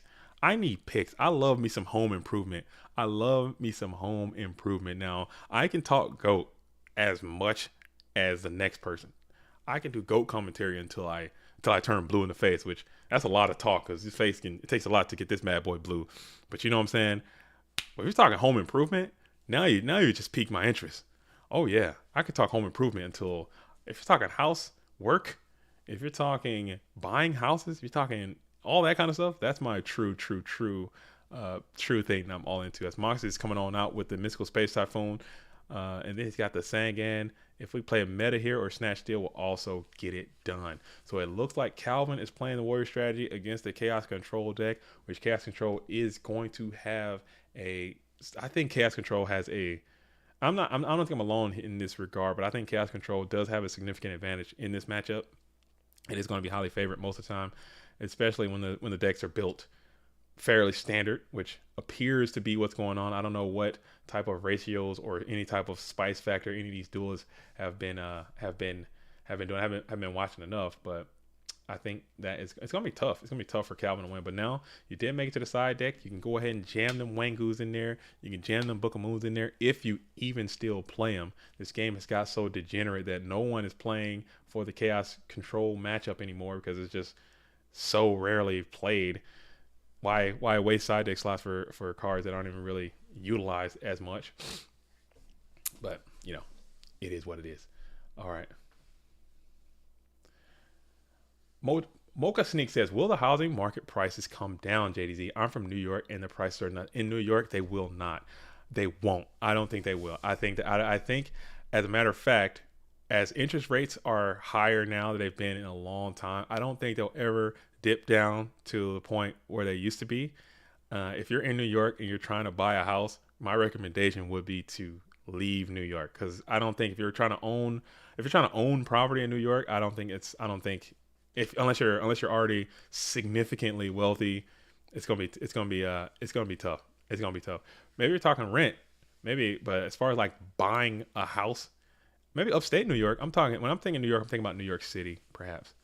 But interest rates are last time I was reading, they were like somewhere in the 7-8%. Oh my goodness, 8% interest rate for a house is insanity. That's so expensive. It's so much less bang you can get for your buck, and it's just unfortunate. As Calvin comes on out, mix it up with the pro set, but Moxie's like, I see into you, and plays the Scapegoats, and we'll get like a little 1-for-1 situation happening here.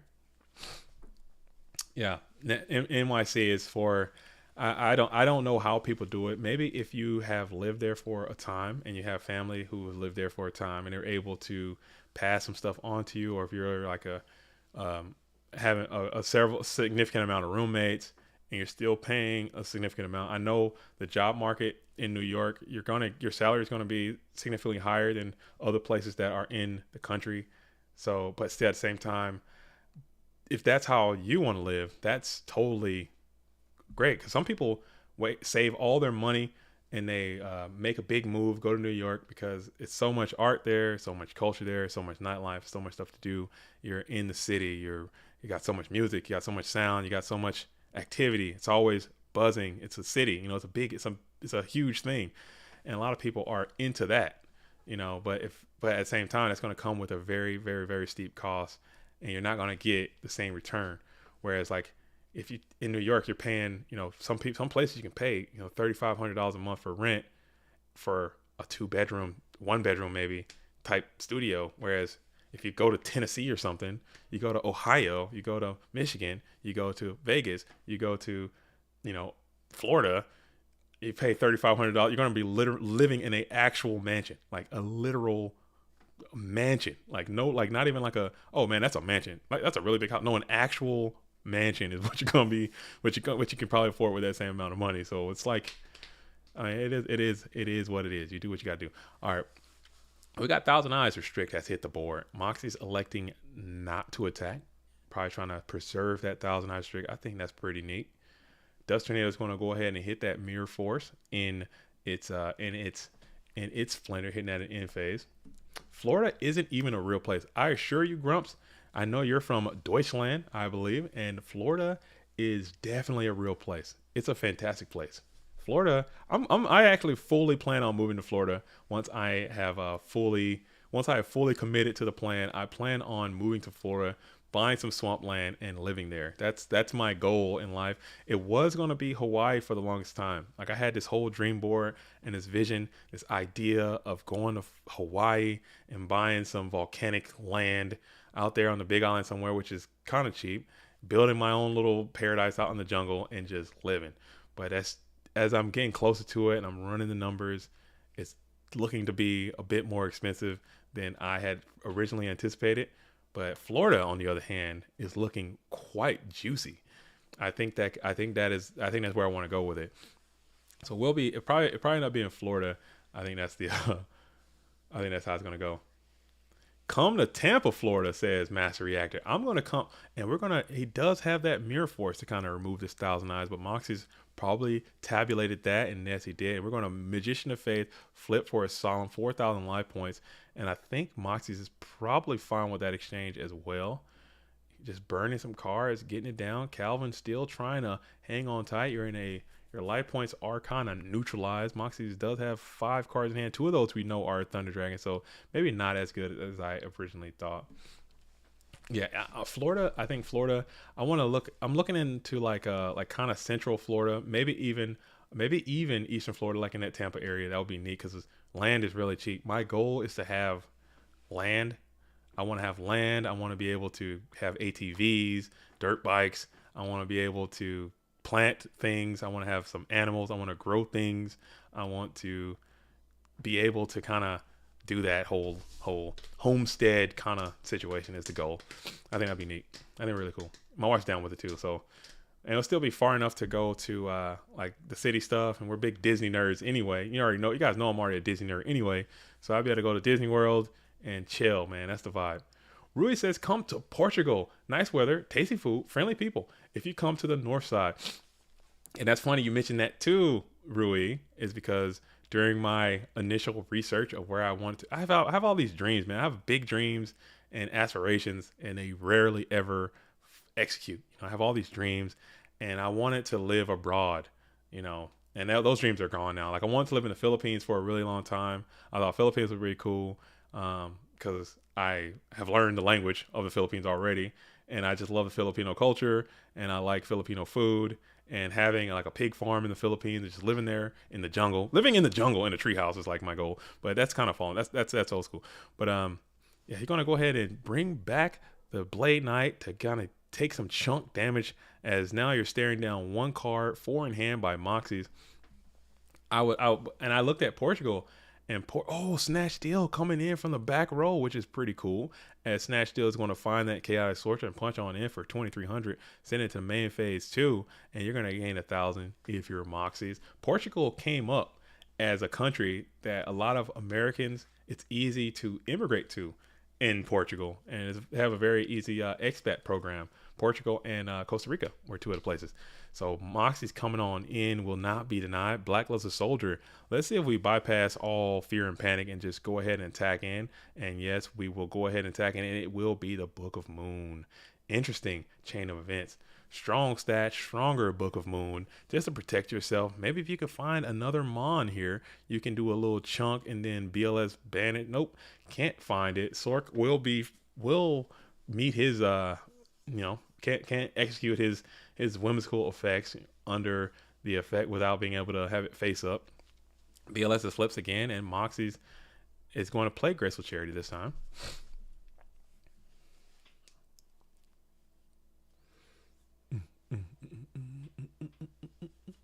Madcap said, why did Calvin lose 2K off of the tear with BK? Did he lose 2,000? I missed that. He totally did. Man, you guys are good judges. Yeah, we need to add. And that actually might come up. So I'm gonna stop the vote real quick. Let's stop the play real quick, because that might come up, and I don't want to. I'm gonna stop the play real quick.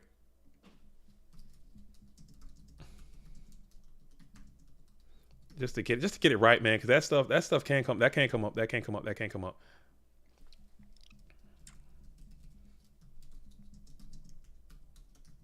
Oh crap.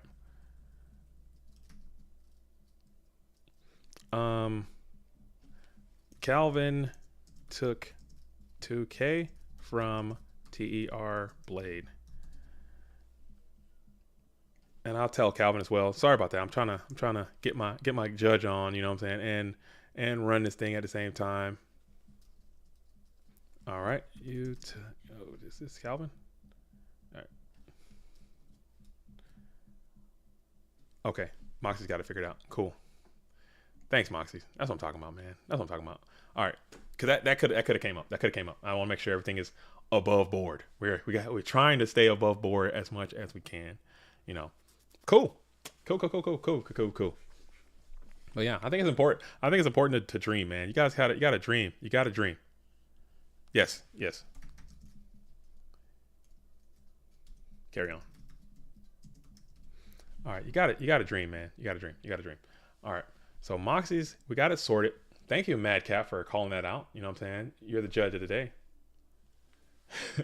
You're the judge of the day, Madcap, coming on in with that. So we're going to go ahead and play that Delinquent Duo. You did get a little extra life point cush as we play the 1000, hitting the Chaos Sorcerer. That kind of stings, man. That kind of stings. And you're going to sit in the swords as well. And then you're going to play the Nobleman on the set. It is Magician of Faith, so that also kind of stings. But he did discard a Swords of Their Own, so that might be a good card for Moxies. And now you're sitting here, Snatch Deal on the Chaotic Sorcerer, hanging out. And it is the Triumphant Virus, and that 400 will not be enough. That will not be enough, and Moxies has found his way back into the winners finals again, trying to go for another PWCQ victory. All right, taking out Calvin, who will go down to Dogtown, hanging out tough down there. So we're gonna go. I had that whole time I had that as loser side, and no one stopped me. I swear I need to just figure my life out, man. I need to figure my life. That was not the loser side. I am so sorry. You guys got me talking about houses and interest rates and all of that, and now I got distracted. So I'm blaming the crew.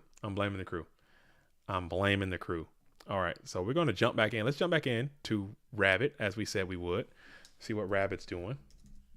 Rabbit and Dale, see what that is. It is 1-1 in this Warrior Slog, and we're going to jump right into a BLS Slam type situation.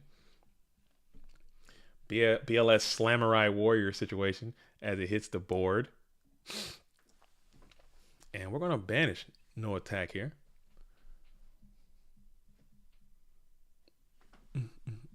And set one card behind that BLS. Rabbit is Pog. We got Pog is Rabbit. Okay. Trying to get back, doing his thing. He plays the Giant Trunade. Okay. So taking some of that little bounty tech, adding a little Giant Trunade into the side deck, and then we're going to play Premature Burial. I think I go for it. I think I get greed there. I think greed will take over me, and I think I play the Premature Burial, Giant Trunade there.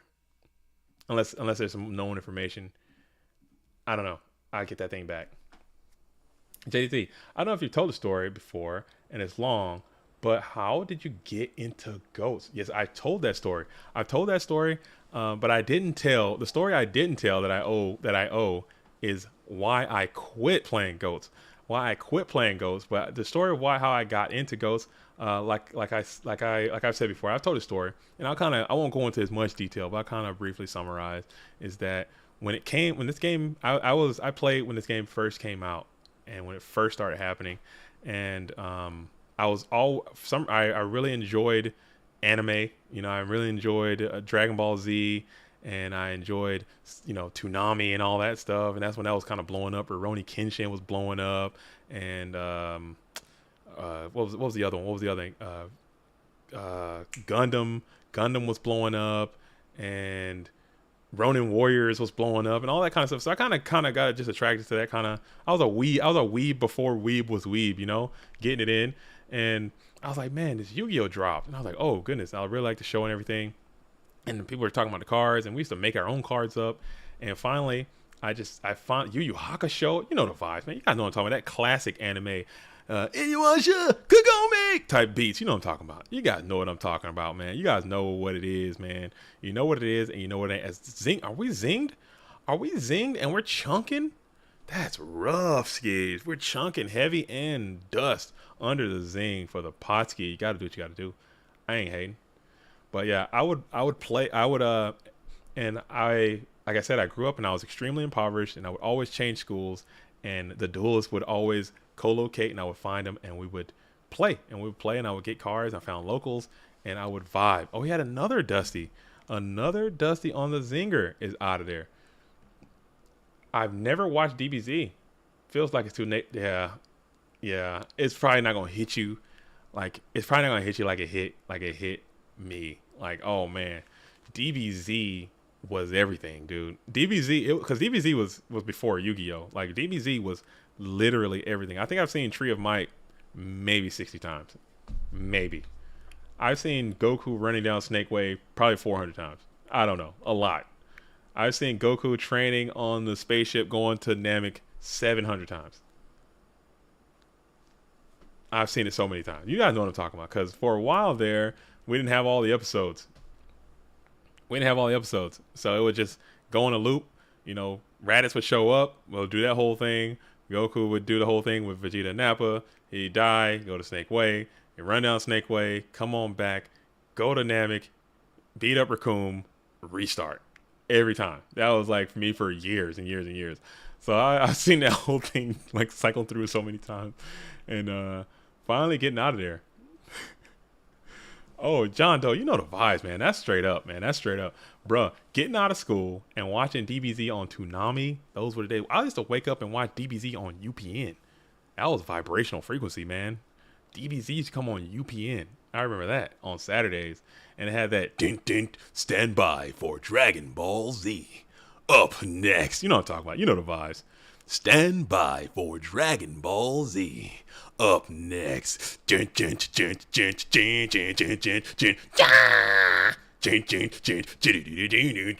Ball Z. You know you know what the hell I'm talking about. Dragon, box the dragon, Dragon Ball.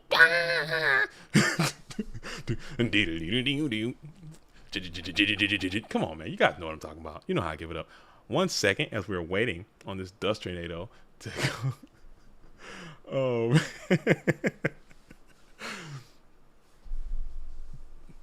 previously on Dragon Ball Z. Oh, man. Come on. You guys know what I'm talking about, man. Oh, it's taking me back. It's taking me back, man. I'm telling you, man. It's taking me back. And I was so sad. Because my oldest daughter, especially, like, she is like me. Like, she's a full-blown anime nerd. Like, unsalvageable. Can't bring her back. She's gone. Lost to anime world. So I'm like, okay, maybe we can kind of find some common ground. I'll watch some stuff you like. You can watch some stuff that I used to like when I was a kid. And maybe we can have some peace. So we found the Hunter x Hunter is okay. The My Hero Academia is okay. I watched that show with her. She likes it. I watched it. I think it's decent. I think that was pretty good. But I was like, okay, here's Dragon Ball Z. Let's watch it. She was like, man, this junk is mid. Turn it off. This is whack. She did not enjoy the DBZ, and I almost punched in her damn face, dude. I was so sad. I was so sad, dude. I was so sad. I almost rocked my kid in the face. I'm like, dude, say that again. Say it one more time, and I'm gonna knock you out, dude. I'm gonna send one right there. But at the same time, I kind of get it where it's coming from, because it is still classic. It is still the GOAT. It is still the GOAT, but at the same time, it's definitely much slower than I remember it being. Like, nowadays, these kids, it's all, I need it happening now. I need bright. I need boom, boom, boom, boom, boom, boom. People can't be out here affording to charge up for episodes at a time. That will not fly. We need things happening. It need to be happening quick. So when it's just a conversation that they're having sometimes. Wow, this man's power level is 4,000. He hasn't even began to charge up yet. What are we gonna do? Like, it's like how they talk just so slow and like drawn out. It's not fast enough. something like that, you know. So, oh man, yeah. So I had to. I was about to send her one, you know, but I didn't. I chilled. We chill. But yeah, it's and nothing compare. Nothing will compare. Yeah, I'm talking to you. Yeah, get out of here. Shove off. But yeah, nothing will compare, man. Nobody got, and that's unfortunate that these new duelists don't get to experience that type of thing. Waking up on a Saturday to hopefully, you know, the show you want to see is coming on, the episode you want to see is coming on, and the hope and of waiting and the anticipation of all week waiting to see that maybe it might come on. These new age duelists, they'll never know that. You got Crunchyroll, you got Twitch, you got YouTube, you got all this stuff, Hulu, episodes on demand. You'll never get that. You'll never get it. Yeah, plant-based. I feel like JDZ is something you. I feel like DBZ is something you had to have grown up with. I went back and watched episode 1 and 2, and they took for. Yes, dude. Oh, Bottomless is cool. Bottomless Dali is playing is pretty neat. To hit that Blade Knight and send it from out of play, as Exile Force is still on the beat ski. Exile Force is coming on in. Oh, Exile Force coming in. Harold, did you like Power Rangers? Yes, I loved Power Rangers. I love Power Rangers so much that I think that's the first time did I get suspended for that? Or I got in trouble for that at school, is because we were playing Power Rangers at school. I remember I was in elementary school. I remember this memory. I don't know how this memory is like one of my core memories stuck in my mind now. But we were playing Power Rangers, and I was at school, and we were pretending to be the Power Rangers, and I like beat this kid up. Like I hit him with like a Power Ranger move, and they sent me to the office for like fighting or something like that. And I was like, no, we're just playing. And the kid, like, I tripped him, and he like fell, hit his head, started crying, and then we all get banged up for playing Power Rangers. But Power Rangers, I watched the whole doc on Power Rangers too, man. It's kind of, I never knew until like a few years ago that Power Rangers, the whole thing was just a straight up rehash of something that already happened in Japan already. It already had, like, the episode, they just took something that existed already and just added American people to it for the non-Power Ranger parts, and then just cut it in. I thought that was pretty cool. I was like, man, y'all lazy as hell, but that's pretty neat, I guess. You know what I'm saying? That's why the stories didn't always match up. Sometimes it was pretty silly. They said that Bluetooth is right there. They just remixed it. They absolutely just hit the remix button. All right, what time is it? I gotta pull the ripcord. I don't know if I can make it. We're close enough. I gotta pull the ripcord. All right, I gotta pull the ripcord. It's happening.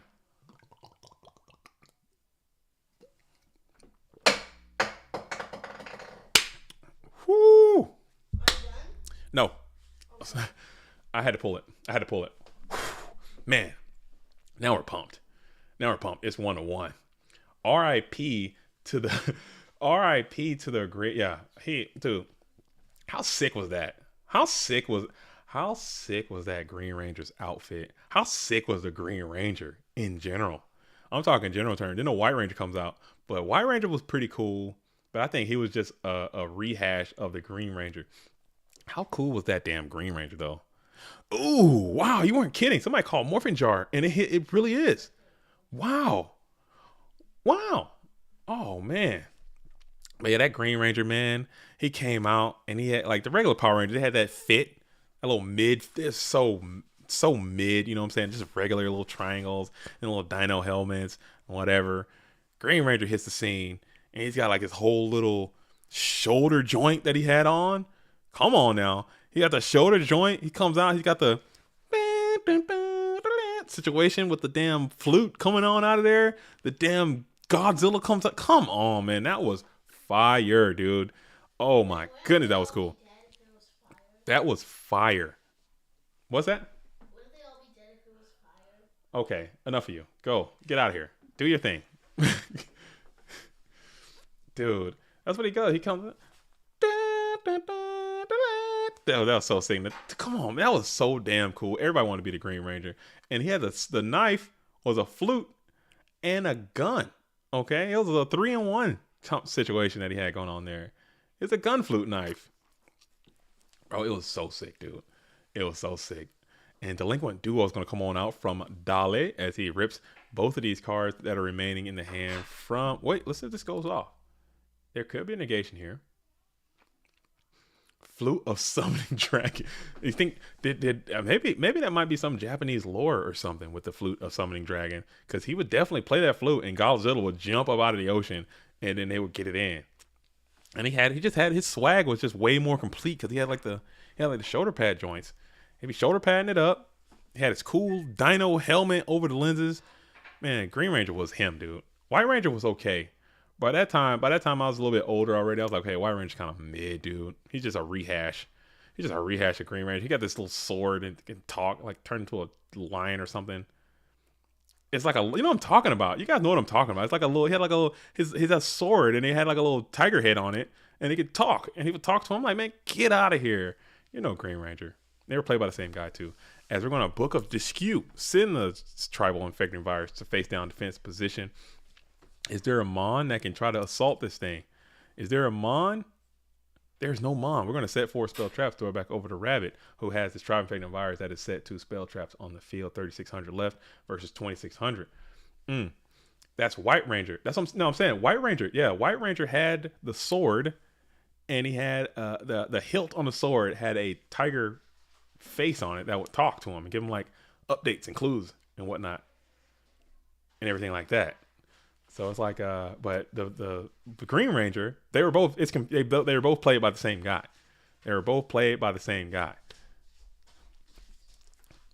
Oh yeah, Power Rangers Turbo. By the time Power Rangers Turbo came, I was like, okay, I was fully, let's see, that might have been, I think Power Rangers Turbo, I was already done with the Power Rangers. I think I might have been playing Yu-Gi-Oh at that point. I'm done with Power Rangers.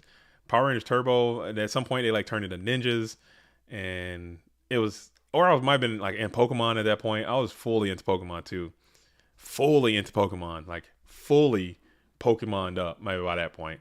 Pokemon in the Game Boy and also Pokemon in the cards. Never in my entire life have I ever played a game of TCG Pokemon cards. Like Pokemon TCG, I've never played, not even once. But I had so many damn Pokemon cards. I had them all, dude. I had them all. Did you watch Samurai X?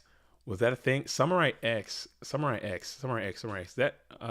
that which one is that? Samurai X? Is that Batosai the Manslayer? Is that Rurouni Kenshin? I don't think I watched Samurai X. Maybe. Potentially. I know I watched the hell out of damn Rurouni Kenshin though. Yeah. Batosai the Manslayer with the double edge. Come on, man. Yeah, I watched the hell out of that. Oh yeah. With the dude with the scar and the thing. Come on, man. That show was cool as shit, dude. So was cool as hell. That was cool. Tried to watch that again too. Kids hated it. Absolutely hated it. I'm like, bro, I'm about to swing, bro. Why do I even do anything? Scully said I can't watch. It's bad. It's not. But still though, man, it was so good then. It was so good. It's the Batosai the Manslayer. No, Batosai. He's good though. He's good. He had the reverse sword as Kaiku is going to come on and reverse this tribe on how to play, sending Ninja Grandmaster and tribe into the alternate dimension. 1,800 remain on the board as Dolly throws it back over to Rabbit, who needs a real world solution to America's problems. He went to jail. Who went to jail? Can't watch the show anymore. He went to jail. Who went to jail? Did Rurouni Kenshin go to jail? Did the Batosai the Manslayer go to jail? I don't think that's even possible. As Rhoda is going to be played from the blue corner, adding a beat down Blade Knight to the hand. This Blade could be strong if you got the right support system to go along with it. The creator did. Oh, so we're canceling Rurouni Kenshin? Is that what you're saying, Scully? Is Rurouni Kenshin canceled? Dang, I had no idea. Man. I had no idea. Is that a Whopper? Oh, dude, we might have just whopped up. Okay. Dang, man. So I'm definitely going to be eating this lemon, it seems like, because we're getting a lot of these bingos done, and we're going to Sakuretsu Solemn Judgment. Is there a Solemn to back up? Do we have a Solemn in reserve? We do not. We're going to go ahead and clean up that Blade Knight, or clean up the Kiko to go destroy and throw it back over to Dale.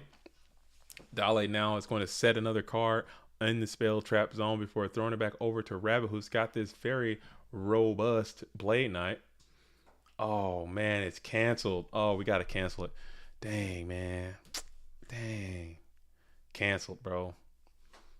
That's hey, you know what? We gotta cancel stuff sometimes, man. I'm so sad about it. Like we had to cancel R. Kelly. We're going to mirror force here. We had to cancel R. Kelly for good reason. I mean, the dude's it's kind of what he's accused of and what he is alleged to have done is just absolutely deplorable.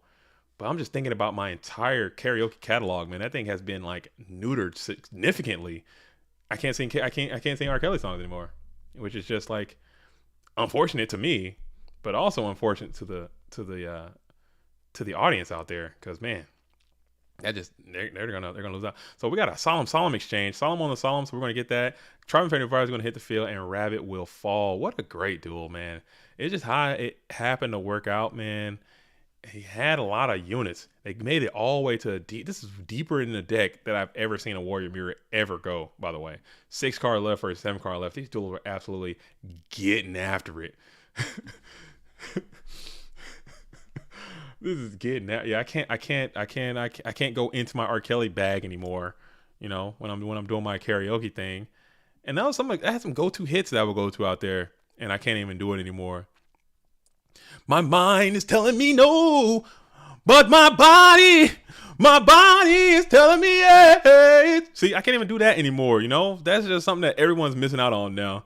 See, I don't want to hurt nobody, but there's something that I must confess. See, you guys get none of that now. You guys don't get that anymore, man, because I can't even do it, dude, because it's like, you know what it is, man. He did what he did, but he definitely had some bangers in the tuck, dude. All right. So we're moving on. We have shout out to Dolly again for getting a top in this event, doing it. Broke my speaker. I'm sorry. Morphin Jar coming in the side is good for the Warrior deck. What is another? No more remix to Ignition. No more stepping in the name of love, dude. No more. You remind me of my Jeep. I wanna ride it. Come on, man. Come on. You tell a girl they remind you of their Jeep, but at the same time, you got to think he's probably writing these songs for actual children, dude. That's just so bad to think about. R. Kelly was a mess.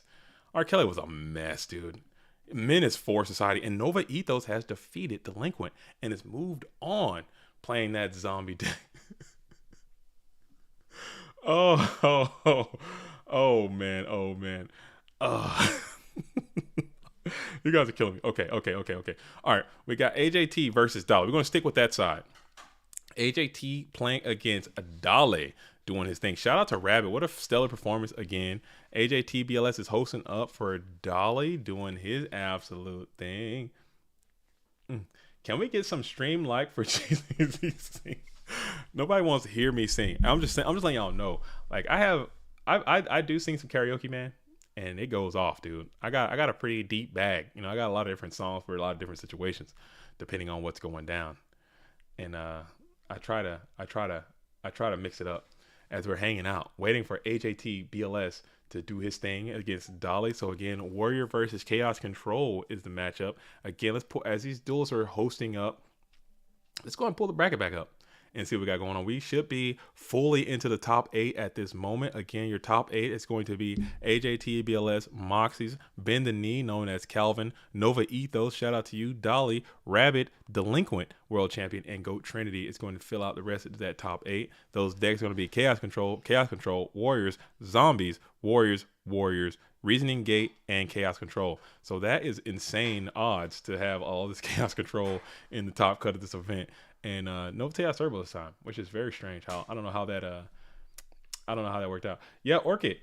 It was Dolly was playing Morphing Jar coming in off the side, and it just happened to user has canceled their duel, so now Dolly is hosting. So we're gonna hop onto that one instead.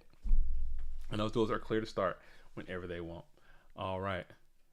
Nova is godlike. That man is playing out of their mind. Oh my goodness. Nova might secure the invitations to go for my World Championship today. It could happen.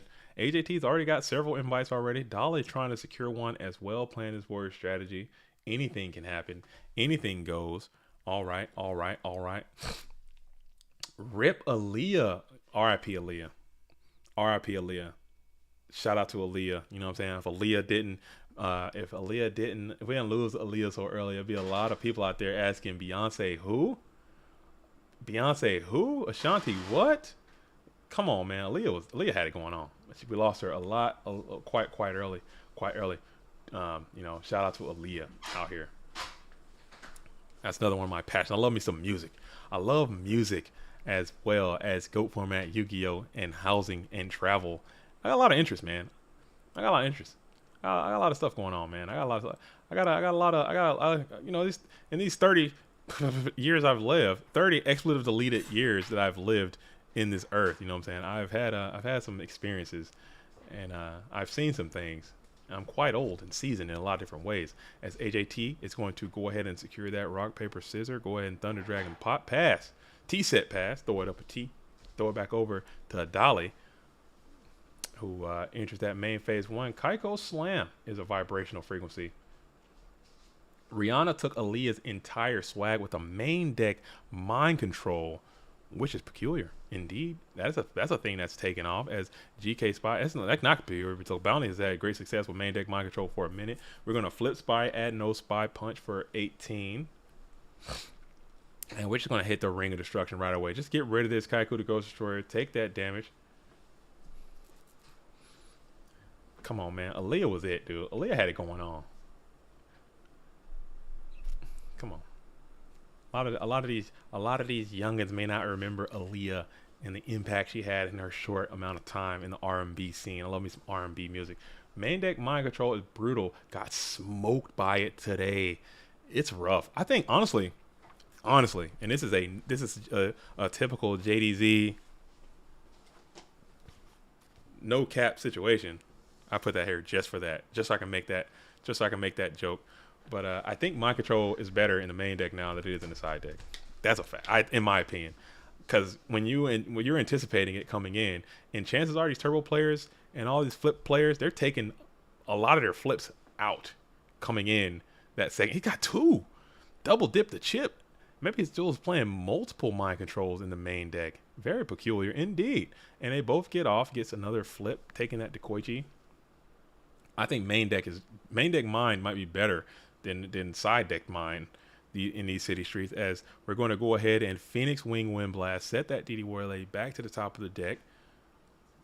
Call up the Squanted is going to go ahead and grab the Kiko the Ghost Destroyer, sending him back to the field. Coming on in after this attack position GK Spy, and it will fall, and we will be able to reduce the graveyard quality. Better when you can get value off of the Spy. Yeah, if you can bring your Spies in and get some stuff out of there. Or you can start playing Spear Soldier in your main deck too, dude. Why not? Come on. Don't do that. Don't do that. That's a joke. That's a joke, kids. Don't put GK Spear Soldier in your main deck, so you can play GK Spy. I guess you can main deck Gravekeeper Spy. Why not? I mean, why the hell not? The card is just good. Everyone's doing it anyway. I think I saw, was it Fresh IRL was playing Warriors with main deck GK Spies. I mean, because if they knock your Spy, it's the same thing as you knocking their Spy. That's less Spies you got to worry about. So I think that's fine. As Tribe is going to come on in. Tribe is going to declare its effect with priority, possibly. Send Kaiku to the bin, if possible. And we're going to think about this for just a brief moment. Okay, and that will execute without delay. And now AJT will begin to ponder here for a brief moment. And before electing to shift the Kochi to defense position, come on in with Kaiko, or come on in with Tribe Infected Virus for 1600 damage before throwing it back over to Dolly, who will draw into what is believed to be the DD Warrior Lady. Yes, DD Warrior Lady hits the field in attack position, tries to clear up this Dekoichi, the battle chanted locomotive, sending that to the bin. And now we have this Spy, or this Tribe Infected Virus in attack position. And now we ponder here. AJT has a few things to ponder, to think about. John Doe says guard is underrated. Maybe main deck guard. I would rather main deck Spy before I main deck guard if I'm playing mind control, just because everyone's playing mind control. And we're just going to elect to attack the DD Warrior Lady. Why not? Here, okay. And he, instead of discarding I'm worried about a Book of Moon situation. Let's go ahead and attack. But notice that Dolly does not elect to banish for effect. We're just going to play the card destruction here. Really selling chaos from that red corner. We're going to have to Solemn Judgment that. So now he's really selling some chaos by protecting that hand from card destruction. And then we're going to set up 2 cards on the field of play before passing it back over to Dolly. So Dolly now basically has it's shown that he's holding a chaos monster by the plays that they have made leading up to this point. And I guess at that point, you're pretty much just forced to assume that BLS was indeed coming. We're going to have to use that BLS to send the Tribe Infecting Virus out of play and then play the Nobleman as well. So that's just a painful experience sometime with the held knock. That is what it is. So now you got this BLS in attack position in your face, on your place, in your case, and all Magician of Face will be removed from the Go format dueling game. That's a lot of light mons that have already been removed from play, or light mons in the bin. So now we're drawing off the top of the deck. You need a real card, and that is a pretty good one. If you know what I'm saying, as far as Yu-Gi-Oh cards are concerned, but we're going to go for priority. We're going to go ahead and play the Torrential Tribute, sending all cards on the field to the bin. We're going to draw for turn. It is the Reinforcements of the Army. Reinforcements of the Army is going to go ahead and grab a very strong Blade Knight, poised for attack. Blade Knight comes in, and it will go ahead and have to chew down some of these zero attack, 0 defense, 1-star token mon. And off the top, we're going Metamorphosis. So we're both top deck Tommies over here, smacking with 16, taking control of that BK Blade Knight, 1600 coming off of coming off of Daly's health. Now Daly needs another real answer to the world's problems. As we enter that draw phase, we're going to hard summon the Kiko the Ghost Destroyer. Kiko the Ghost Destroyer is going to set up on the field and pass, and now AJT is going to have to ponder here, and he'll think for just a brief as of seconds before go ahead and taking that 200 damage. But he did it rather quickly. I think Daly might have missed an opportunity to get some quality banishments out of there. I would have still banished those 2 Dark Mons by taking that chip damage. You do get damage in there, but I guess, and we're going to Book of Moon here as well, so that's a pretty quality Book of Moon, sending the Thousand Eyes into a set posture, and then we'll set another mon in defense position in support of that. And now we're going to go ahead and summon Breaker the Magical Warrior, which is quite tough, which is quite strong. Let's see what Breaker's going to do here. Breaker with counter, move counter, pop set. It is the dead knock, so Breaker has been juked, and then we'll enter battle phase, clear up the Thousand Eyes, restrict. Main phase 1, Graceful Charity is going to be played, fired off, add 3 to the hand. Send Scapegoat, send Delinquent Duo. 2 cards that were not great for the situation. Night Ass is going to be on your ass. Sukyum is going to flip, and this duel will come to a screeching halt. So, man, these duels play on some tempo and some pace and speed. Love to see it. Getting after it. Both duelists top deck Tommies, you know what I'm saying? Sometimes you got to play up top of your deck. That's part of it. Build your deck good, and you can top good. All right. Cool. Very neat. Man, that was a vibration. I like that. Vibrational frequencies high.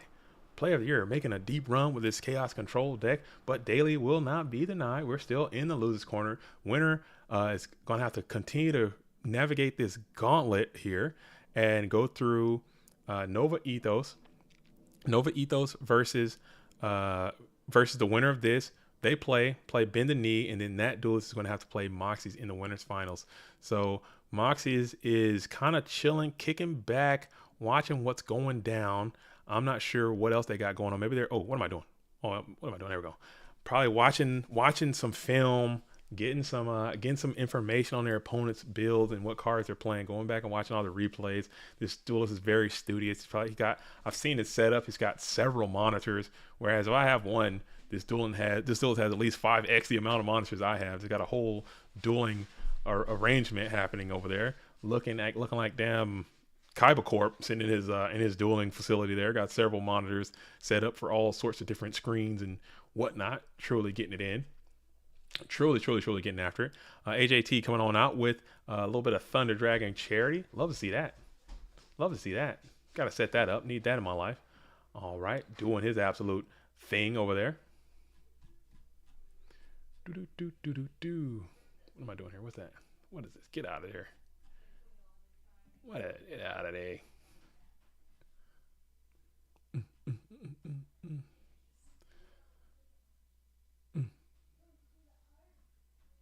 Okay, cool. Sorry. All right, we're back. And I'm back. Like I never left. All right. Sick and cool, duelists. Okay, let me get this off the screen. Sorry about that. As AJT coming out with some powerful cards. You know, this is kind of cards you want to use to start a Yu-Gi-Oh! Go format duel off with.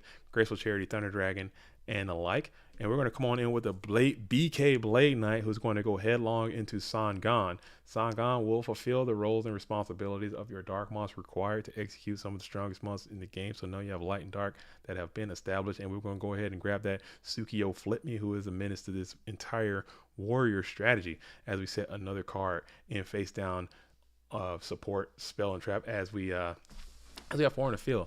AJT BLS has a bajillion cards in hand, and we're going to go ahead and immediately go Chaotic Source as Sangan and Thunder Dragon are going to be removed. This will require a significant answer, a response, if you will, as we go out with prioritization to summon the Blade Knight before playing the Pot of Greed. So the full trinity has been fulfilled as Dale will begin to ponder about this.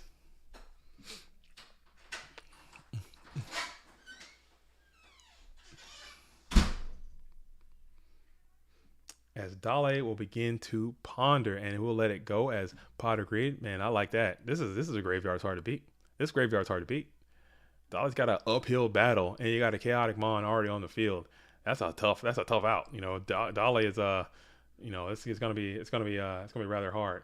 You know, some would even say impossible. You know, it's going to be quite difficult to get through that as we set another Mon in support of this Chaos Sorcerer, as well as a spell and or trap card. MST will find that in the end phase, and it is Royal Decree, which is going to find itself removed from the field. And Snatch Steel is going to find the Chaotic Sorcerer, who will enter the battle phase. Battle phase Chaos Sorcerer attack, or maybe not attack. Yep, we'll launch an attack to the set. It is GK Spy. So GK Spy finds its way to the field from the deck. Another light and dark has been established for the blue corner, and now we are in the standby phase, gaining that 1,006 cards in hand. Cool. You got 9. I need 9. I don't have that one. I'll add that. Make sure, hey, if you guys like the soundboard, I love the soundboard. I don't like the soundboard. I freaking love the soundboard. If you want more sounds, give me the sounds you need, and I will try to add them as much as I can. I'm just still going through it, trying to find as many as I can. As we're going to Snatch Steel and immediately go into a Ryu Senshi maneuver. Ryu Senshi has hit the field.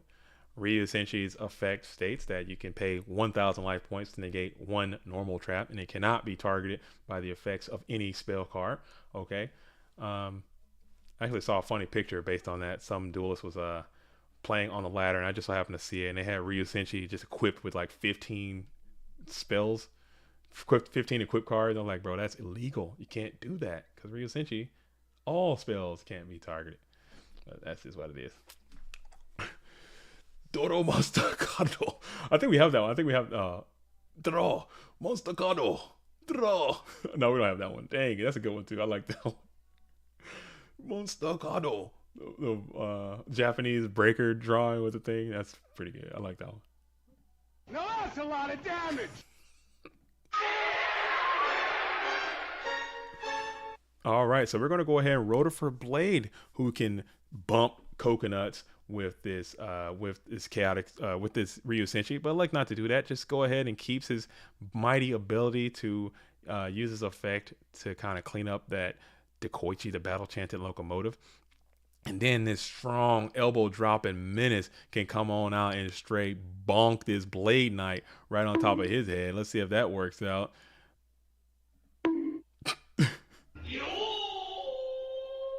That's a good one, man. That's a good one. That's a good.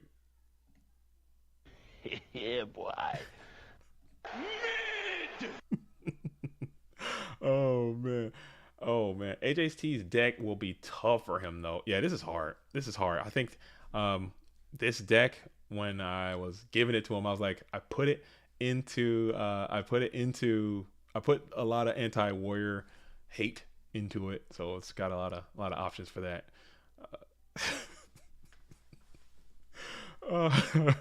That oh man, that's a good one.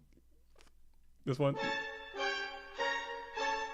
Oh, I like DVs. I like Super. I wanted to hate it because I'm just such a dork. I wanted to hate it, but it's actually quite good. Dragon Ball Super is. All right, so we're going to think about this for a second. So we did have the Book of Moon, and we're going to use that to target the Zombira the Dark. So now AJT will have to think about this for a second, because you don't want to get your Zombira cleaned up, and you don't want to bump coconuts with this Blade Knight just yet. But now you have to ponder. You have to think and wonder. What will you do?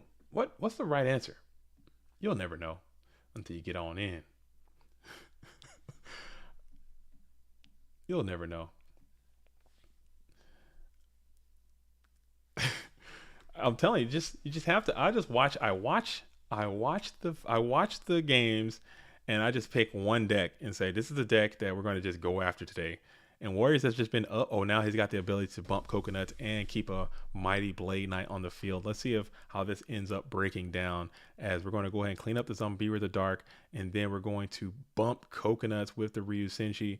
And now we're kind of in a standstill here at the moment, as bust down Blade Knight with a beefy back row is hard to beat. I swear JDZ, when I saw AJT flip Ghost and TD in my game, I swore for a second I was about to see Golem Sentry at some point. That's a little too spicy for the POTY. Maybe next time. Oh, you saw what I was working with. Oh, that's a strong Torrential Tribute from the red corner, as we send both of those spellcasters to the Watery Tombs. I think if you saw what I was playing at locals the other day, Bluetooth. You saw what I had cooked up in the. I was about to send him that, but maybe next time. As BLS is coming on out, so this BLS is a game-breaking card, game-changing card, and we're going to come on in with 3K. Let's see if AJT elects to take this or elects to play a spell and or trap card to thwart off this attack. Start of battle phase. AJT will then play Scapegoat at the start of BP. And that is good.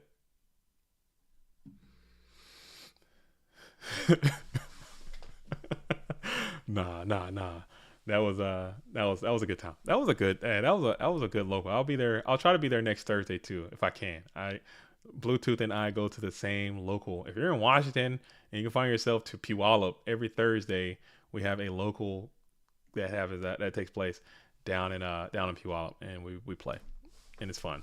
And we're going to go ahead and hit the Solemn Judgment on the Chaos Sorcerer, paying 3,000 life points, and then we will go ahead and Phoenix Wing Wind Blast, send BLS back to the top of the deck, and we're going to compulsory yeet the BLS back to the hand. And now we get a quality flip effect back to the hand. Let's check the GY for this. Duelist has no Darkmon left, so he gets pretty much a free flip back. Knows the hand is BLS. And interesting. Very cool. Compulse is cool. That's another cool ass card. I don't think it's played nearly enough. Compulse is really good sometimes. Can I join when I get home soon? Of course. AJ Ice in his veins Hussein wants to drop by the booth and say hello to the Goat World. Of course you can come in. AJ Hussein in the building. There is no turbo today, so you're going to be kind of sad when you see the results of this top 8. AJ Hussein is a prolific turbo player as well. But yeah. Oh, Bluetooth. If you don't go, I'm not going Bluetooth. I'm only going because you're going. Maybe I might go. My kid, I brought my kid last time, and she actually had a good time. So maybe I might continue to go because she enjoys it. But it's still really fun. But it ain't the same. You're the heart and soul of the locals, man. If you're not there, I don't want to be there. But it's still some other cool duelists up in that local. So maybe we might be able to go. How far is that from Seattle? Visiting a friend there soon, and maybe I can pop in there. I have my cards. There is it's a local card shop in Seattle. I think they have a local like once a month called Card Exchange in Seattle. I was trying to talk to them about doing a GGP, but those dudes are just absolutely not getting after it. They're doing the opposite of getting after it, and it is what it is. But Zombire's coming on in, doing another bulky damage, trying to get this Didi Warrior Lady off the field, and Didi Warrior Lady will banish the Zombira the Dark. But if you want to just, I'm down. Yeah, if you want to, Nate Dogg, if you're in the vicinity, man, I'm sure Bluetooth and myself and some of the other duels, we could just set up our own thing and just meet up and just get after some Yu-Gi-Oh, man. If you're down to do that, I'm more than willing to do that as well. So we're gonna go ahead and just set up another card. It can't have more than 1,000 attack points because I'm sure the POTY would have just sent that thing in for an attack. We're gonna go ahead and enter the first main phase. Flip Majeo Defella.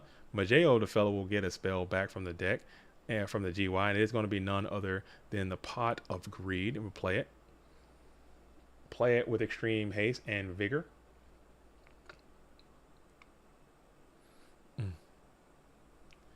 Dale does not have a Dark Mon just yet, but this is in fact BLS in the hand, and we're going to play Breaker. Breaker will break the set spell trap, and I believe this is GG's coming all around. So AJT will move on after defeating Dale. That was a pretty good game though. Dale managed to salvage what was an explosive opening for AJT BLS. But AJT had to make some good plays to kind of get there. Dale, I think, did about as well as you could.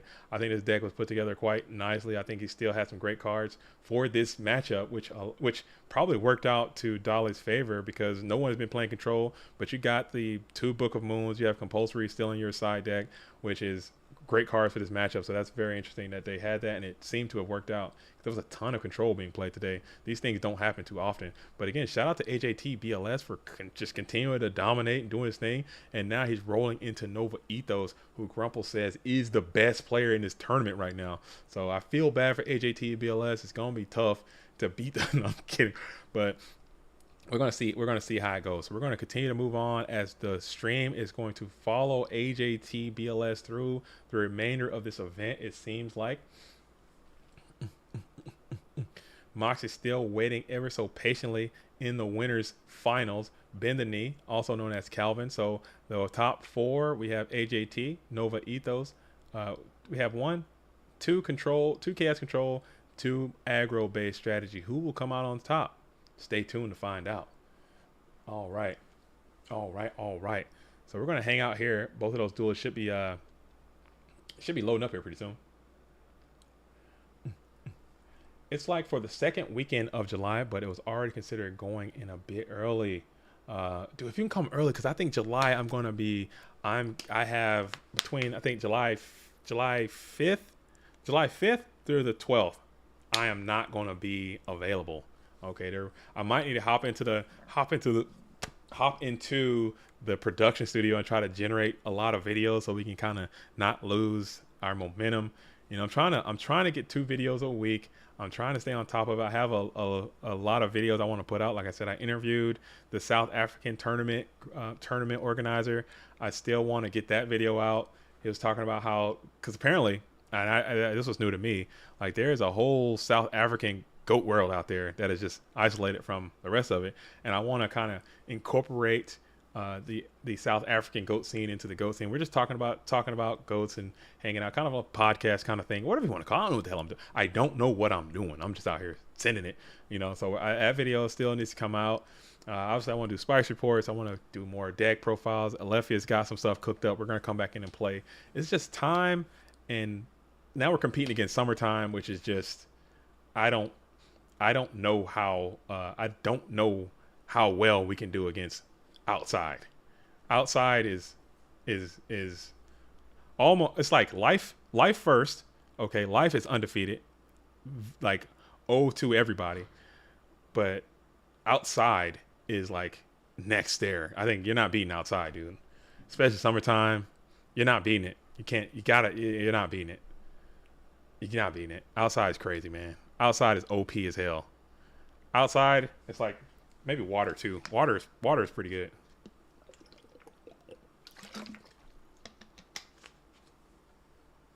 Oh my goodness. Disc golf, ultimate frisbee, softball, outside, basketball, just barbecuing.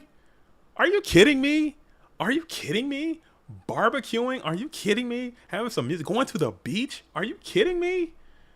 You guys are crazy. You guys are crazy. You guys are crazy.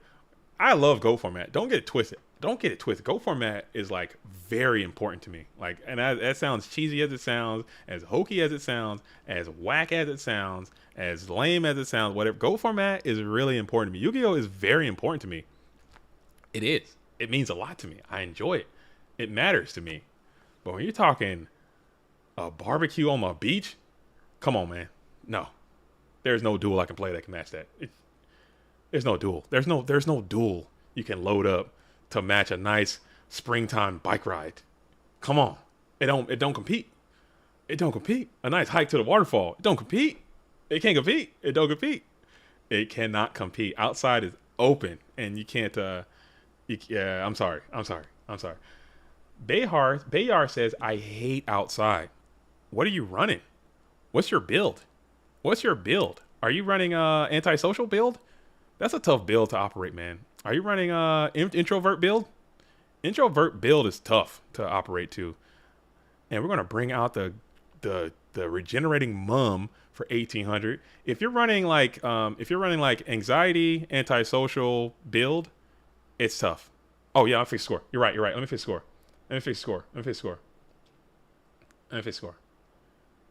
Wrong one. My bad. Thank you for the heads up. Thank you for the heads up. Let me see. Let me fix that. Okay. It's 0-0. Okay. We have Nova Ethos in the blue corner playing zombies versus AJT BLS in the red corner playing Chaos Control. That's what's going on. Okay. Team Moxie's here. Moxie representing in the building, doing his thing in the winners final. Rampage has to be, somebody's got to take the Rampage down. Somebody's got to stop this Rampage menace, man. It is just so much Rampage, man. We got to stop him. Somebody got to take Moxie's out of there. If you're, oh man, you're running, I mean, white, but white, if you're running white, like how white we're talking? Like Irish white? They got, you can patch in, you can go to the player store, you can buy the sunscreen perks, dude. You can get hat perk, you can get long sleeve perk. There's options you can do if you're just straight, like if you're white. You can get tanning, you can get tan, white can tan. You know what I'm saying? You can do all kinds of stuff as white. You're fine. I mean that's, it might not be the most optimal in hot weather, but definitely like springtime, white is fine. Outside is OP, man. You can do sunscreen, maximum insulate. I mean, it's kind of a hassle to use. You know what I'm saying? You got to reapply. It's like I won a match with Warrior Eternal Live today, and I missed it.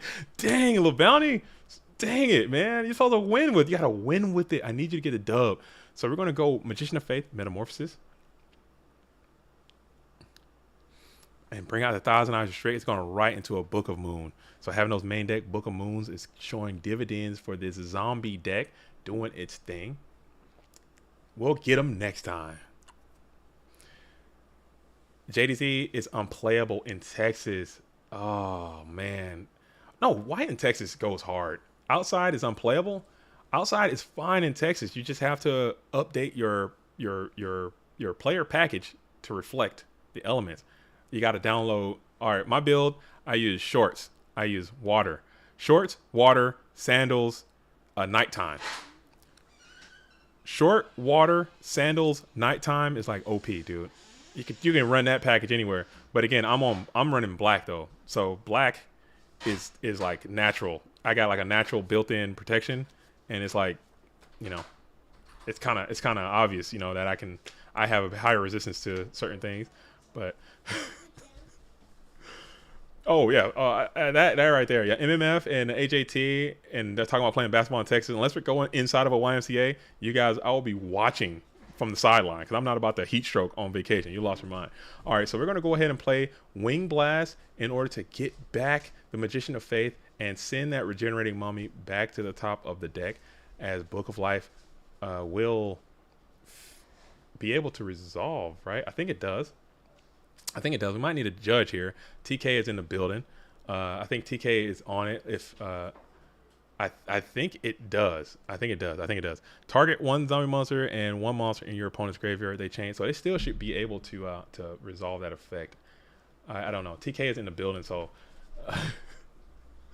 don't let JD trick y'all. He was out there balling, dude, for a little. And I was in Philly. Philly is nowhere near the heat Texas is, and I ran like 2 games, and I was gassed. I was hooping for a little while.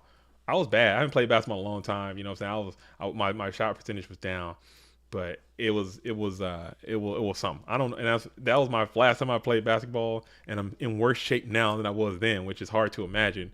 I go out there and I very well could die. I don't know if that's a possibility. So I will be watching from the sideline. I might shoot a couple games of horse or something. I'm definitely not going to be. I'm not going to be a part of that. All right, so we got TK in the building, and the question, TK, is we have Book of Life, which was played, and then Wing Blast was also played in response to Book of Life to exchange the cards that were in the graveyard with Night Assailant's effect, because that was a discard fodder.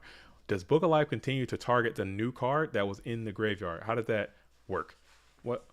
How does that guy go? How does that get going on? He's saying Faith is banished. Oh. Wow. Ooh, so that is how that goes, man. So Book of Life, I guess that is going to be is that cost? I am so bad at the game of Yu-Gi-Oh! I have no clue. So you know what? It just shows random interaction can still go down. So he does. So we're going to go ahead and banish Faith, send Night Assailant, get Wing Blast, send.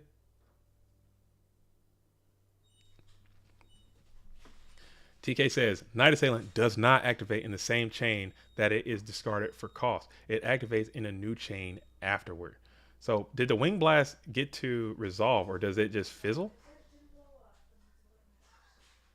Did that Wing Blast just fizz out so it doesn't get to spend anything in that case? If not, then that's, yeah, AJT is already saying that did not know that ruling might cost me here. If that's the case, if it just fizzles out, that's an interaction that I don't think a lot of duelists have encountered, and that's going to be a blunder because you never would chain Wing Blast in that situation. You just lose it if it just fizzles out there. So that's pretty rough. That's a rough spot for the player of the year, and you're losing some quality succulent units as Cinder's Serpent is going to be returned to the hand. Graceful Chariot is a great draw to come off the top of the deck, as Regenerating Mummy and the Tribal Infecting Virus are applying plenty of pressure on your health there.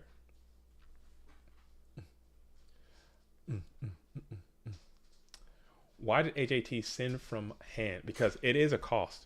You have to pay the cost to activate Phoenix Wing Wind Blast, but then it didn't spend anything. I don't know if it still would work, wouldn't it?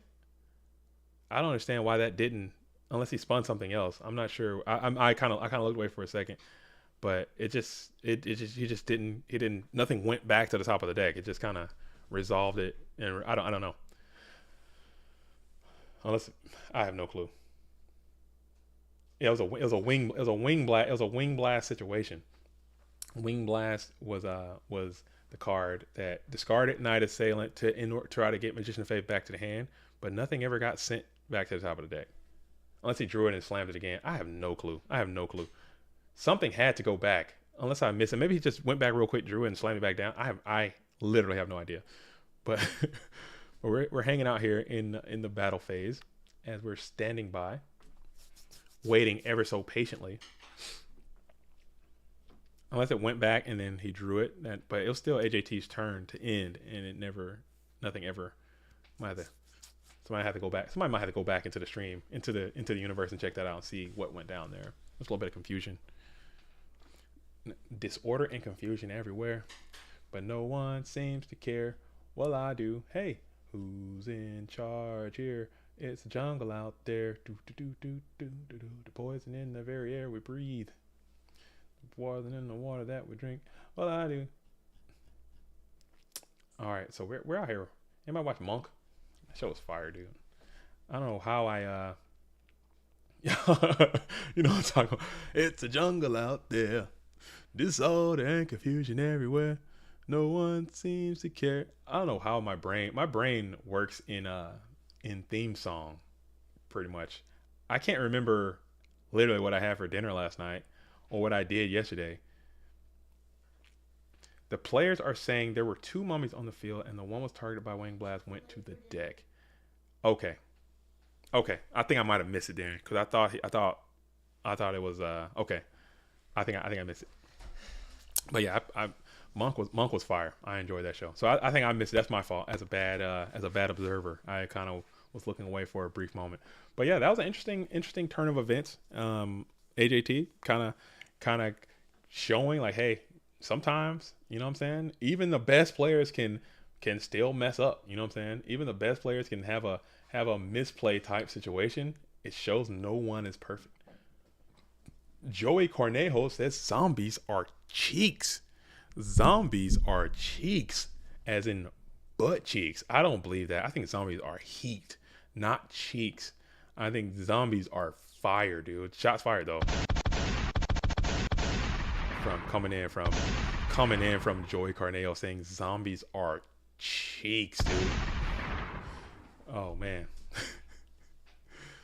You're gonna come on out. AJT starts this bad boy off with a nice humble Thunder Dragon T-set situation, and then the Pyramid Turtle is going to squanch onto the field, and then Nobleman is going to follow it with a Noxkey happening, sending multiple copies of Magician of Faith out of play. Magician of Faith with no spell. It's pretty legit. Nate Dogg says he already topped.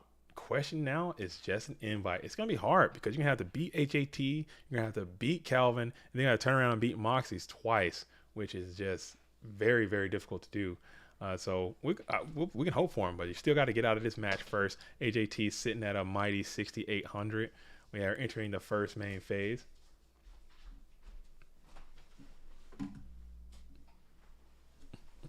Got a message coming in. What are we having for dinner is the message. All right, we are going out because we're going to that baseball game after the stream. We're going to eat something. There's a message coming in from the real chat. You know, real chat coming in. Oh, what we had for dinner. Oh, never mind. What we had for dinner. We had Chick-fil-A. That's what it was. Okay, we had Chick-fil-A yesterday. That's right. All right, never mind. That's a Chick-fil-A. I didn't have Chick-fil-A. They had Chick-fil-A. So that's a little trick on you, my child. I did not have Chick-fil-A. You guys had Chick-fil-A. What the hell did I have for dinner? Some BS, dude. Some BS. I'm telling you, probably some rabbit food. I'm over here eating like a freaking gerbil, dude, trying to lose these quality LBs to get back into my health bag. Probably some nonsense I ate for dinner last night. Some kind of salad with some BS on it. Damn.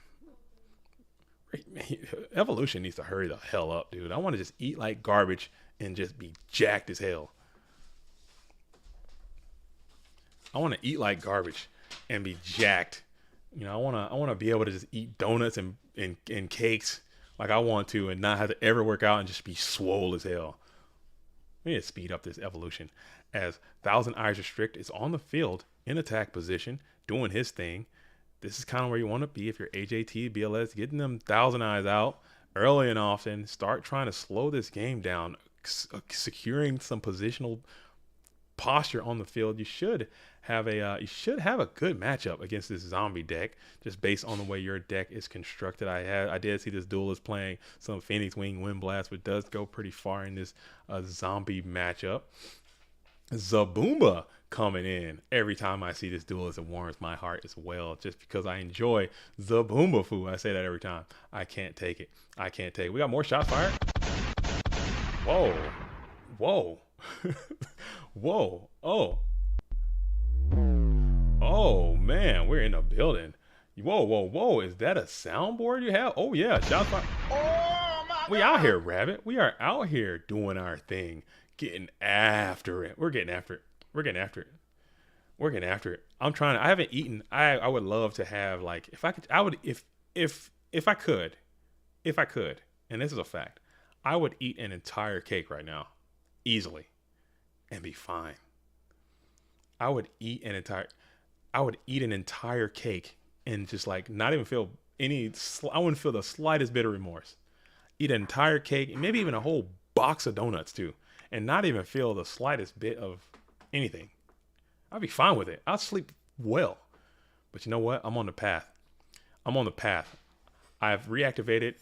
I'm on the path, okay, and got to stay focused. When you're on the path, you must stay focused. You have to live. you have to. It's this thing that, oh my goodness, this thing that I really got into like a while ago. Probably when I first started got into the whole YouTube thing, I was big into it. Oh, Heavy Storm is going to come on out. Ripping the Magician of Faith, ripping the Mirror Force, keeping the Thousand Eyes Restrict in full sucking capacity again, as we have 5 cards in hand for both duels, as the Regen Mum is going to slam itself onto the field, and the Lightning Vortex. Wow, that's strong Vortex.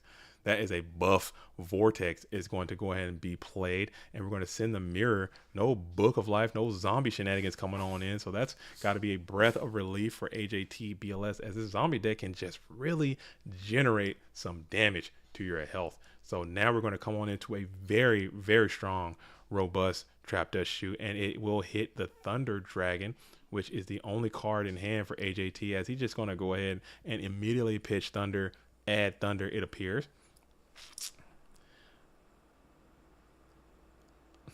That should be all good, unless he's got Divine Wrath or something. Snatch, Upstart, Heavy, Meta is going to be the play. Ooh, that's tough. Now that's tough. Snatch, Upstart, Heavy, Meta. What do you do here?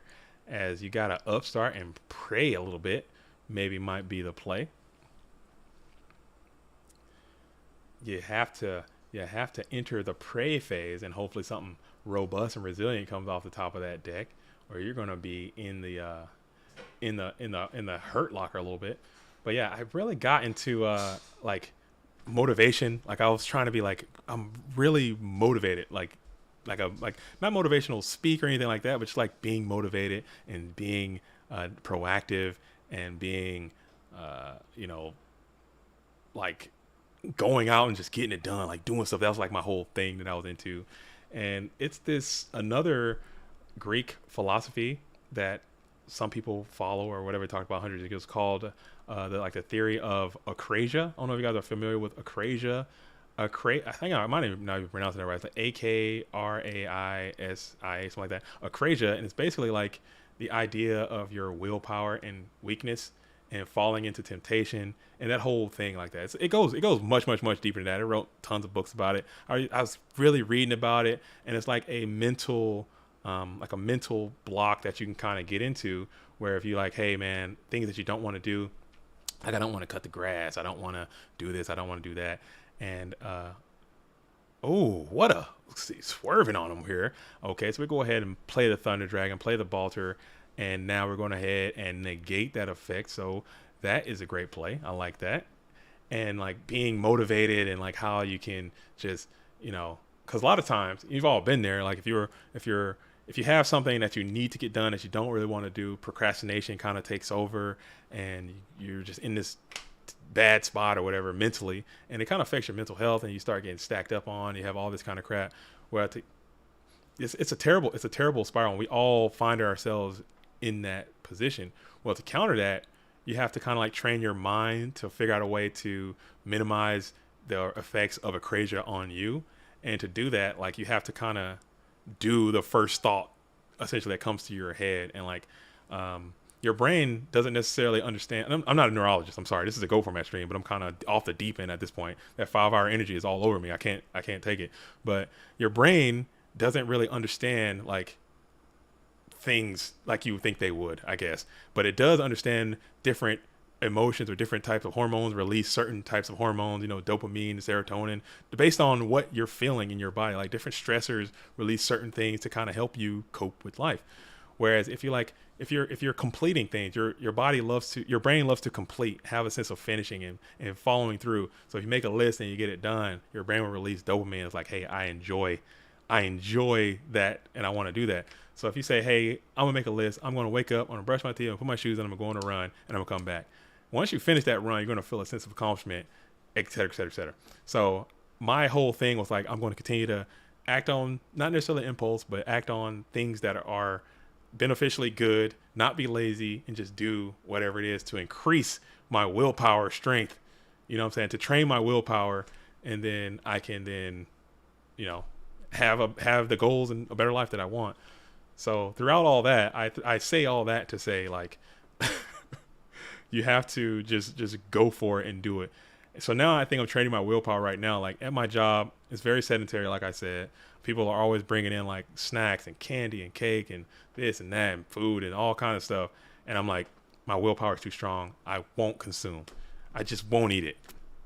Even if you give it to me, I won't eat it. Because I'm on this path and I'm trying to train my brain to not. But I could. Bayar says my brain likes to do nothing. That can't be true. That can't be true because you're a human being. Your brain likes to achieve. Your brain likes to accomplish. Your brain likes to desire. You have goals. You have things that you want. Your brain likes to want. Your brain likes to have passion. Yes, that's what you want. You might not know it. Your brain wants things. Whether you know what those things are, that's up to you to decide. As Breaker's going to decide what to do with that counter and remove it to destroy. Yeah, thanks for coming to my TED Talk, by the way, Zabumafu. Thank you for being here. As that brain control Balter is really powerful right here. This is a buff Dark Balter, and he's living, not being snatched, doing his absolute thing. My brain likes to do nothing. Yeah, Zabumafu. You guys don't know about no Zabumafu in the building. I watched the hell out of Zabumafu. That was another thing when you're broke out here in these city streets. When you're broke as hell out here in these city streets, man, and growing up poor, and we're coming on in for what appears to be a lot of damage. 2 24s and a 16, leaving to a 0. That was 4,000, and that game's over. All right, so that's gonna do it. Yeah, I was super broke growing up. So those public broadcast network shows, you know, Arthur, Zabumafu, Clifford, Dragon Tales, Reading Rainbow. That's why I have this mustache. You guys didn't know, you know what I'm saying? The homie LeVar Burton used to have a mustache on Reading Rainbow. Butterfly in the sky, I can go twice as high. Take a look. He had a mustache for a while, and he was chill as hell. Neil deGrasse Tyson, he had a mustache for a while. He was chill as hell. I got a mustache, so I try to be chill too. You know what I'm saying? I think maybe that's something in my own psyche I need to work out. Thanks for being my therapist out there. Balter is high-key strong. Balter is beyond strong. He's good, man. That card is crazy. That card is insane. And we're going up to 1-1. Let me update the chart to reflect that, as these duelists are absolutely getting after it in this down bracket, as we are trying to come to a dramatic conclusion of this duel. We are in game 3. AJT BLS trying to get out of here. Zabuma says, I met LeVar at a convention. Nice dude. I bet he's super chill.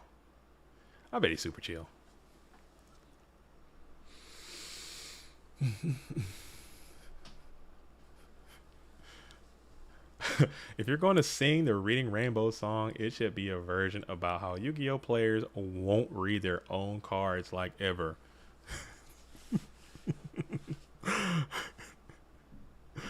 Oh man, I don't know. We gotta write a whole parody.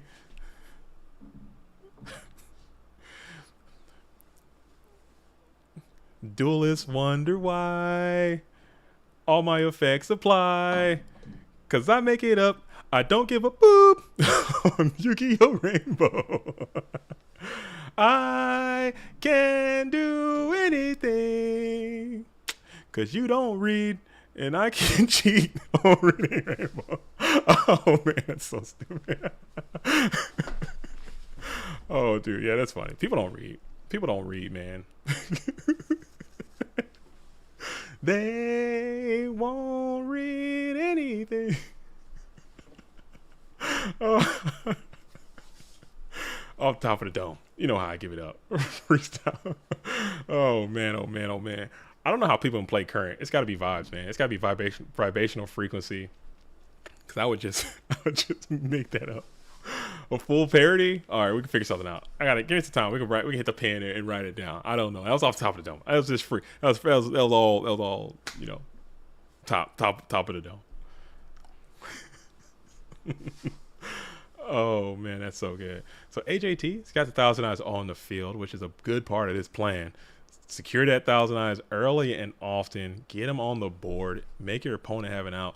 I gotta be careful, man. If this duelist is on skill drain, you're gonna get your body rocked with nasty hooks. So I do enjoy throwing this Thousand Eyes out in defense position, showing somebody who does play this deck at least enough to know if you're thousand. That's good for all the boys and girls out there watching. If you're playing this chaos control deck, if you're going up against a deck that has any potential to play skill drain, make sure you throw that bad boy in defense position. You know, at certain points, especially if you don't have any plans on attacking, because when they skill drain and rock you with nasty hooks, man, you're gonna feel bad. All right. So cool. Chill. Yeah, getting skill drained on 1,000 Eyes is feels bad if I ever heard one. All right, and we have the Book of Moon to go ahead and relieve the board of the 1,000 Eyes, and the Saigon will find their way to the bin.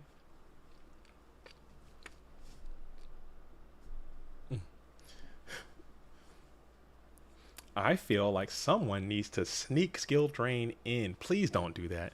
Please, if skill drain is not a part of your deck right now, don't add it to your deck at any time after, because it's just going to cause more strife and conflict. Okay, don't do that. Please don't do that. We're going to have to investigate.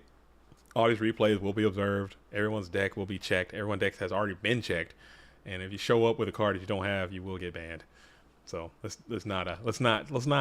I'm all about people playing Yu-Gi-Oh! I'm not trying to ban people or limit the amount of duelists playing the game that we all enjoy. As Minecon is going to come out and find the Dekoichi, the Battle Enchanted Locomotive, taking that, getting that effect.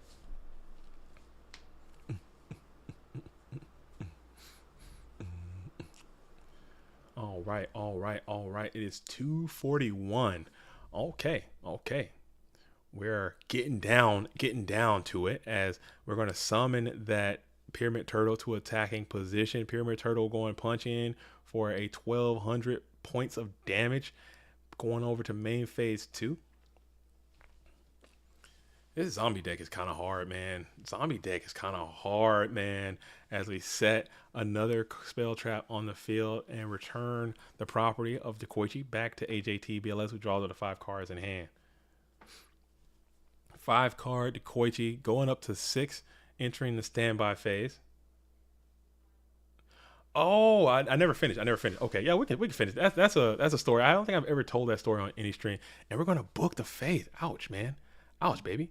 Very ouch. So we're gonna get another probably Graceful Charity execution as Magician of Faith finds its way into the bin. Okay. Gene asks, why did I stop playing Yu-Gi-Oh? We are in the main phase 2. So I'm gonna do a bit of commentary, and then I'll kind of tell that story. It's kind of long and it's kind of sad. It's got some, not sad, but it's got some ups and downs and all arounds. And you know how it is. I haven't told a story. I haven't told a story this stream. We did divert a little bit. We did get on some rants and whatnot, but I haven't told a single story this stream just yet. All right, so I'll regale you with that tale. But first, if you know my plight, if you know who I am, you know what I'm saying, you know that I just changed schools a lot. I lived with my dad for a time. I lived with my mom, who divorced very early on in my life. I lived with this person for a while, lived with my grandparents for a while, I lived with my dad, mom. I was just jumping all over the place. Oh, you've entered the main phase. You did not grab your Sinister Serpent Gift Charity. What are we doing? Get that charity back. Get that serpent back to your hand. And you've missed that. That's a huge time period to be able to go back and grab that Sinister Serpent. Dang, yeah, this is a tournament play. There is no way in the great hell that AGT is going to let you get that. So you might as well not even ask. Just don't even ask, dude. Just going to embarrass yourself. I left my... Okay. Yeah, so it was so I was moving around a lot. I lived with this person for a while, lived with that person for a while. It was just, life was hectic. It was chaotic. Bad times. But anyway, so I would go to these different schools. And at one school that I went to, the school that I stayed at the most was Columbia High School in Decatur, Georgia. Shout out to everybody at Columbia High School. We are the Eagles, you know what I'm saying? Shout out to everyone there. That school sucked, man. I really hated it. I had a terrible experience. Like I said, I was very poor. Fortunately for me, I had an older brother who was the antithesis of everything that I ever could potentially ever ask to be. He was like, people would ask, like, you guys can't even be from the same pool, because he was so damn cool. Like, my brother was...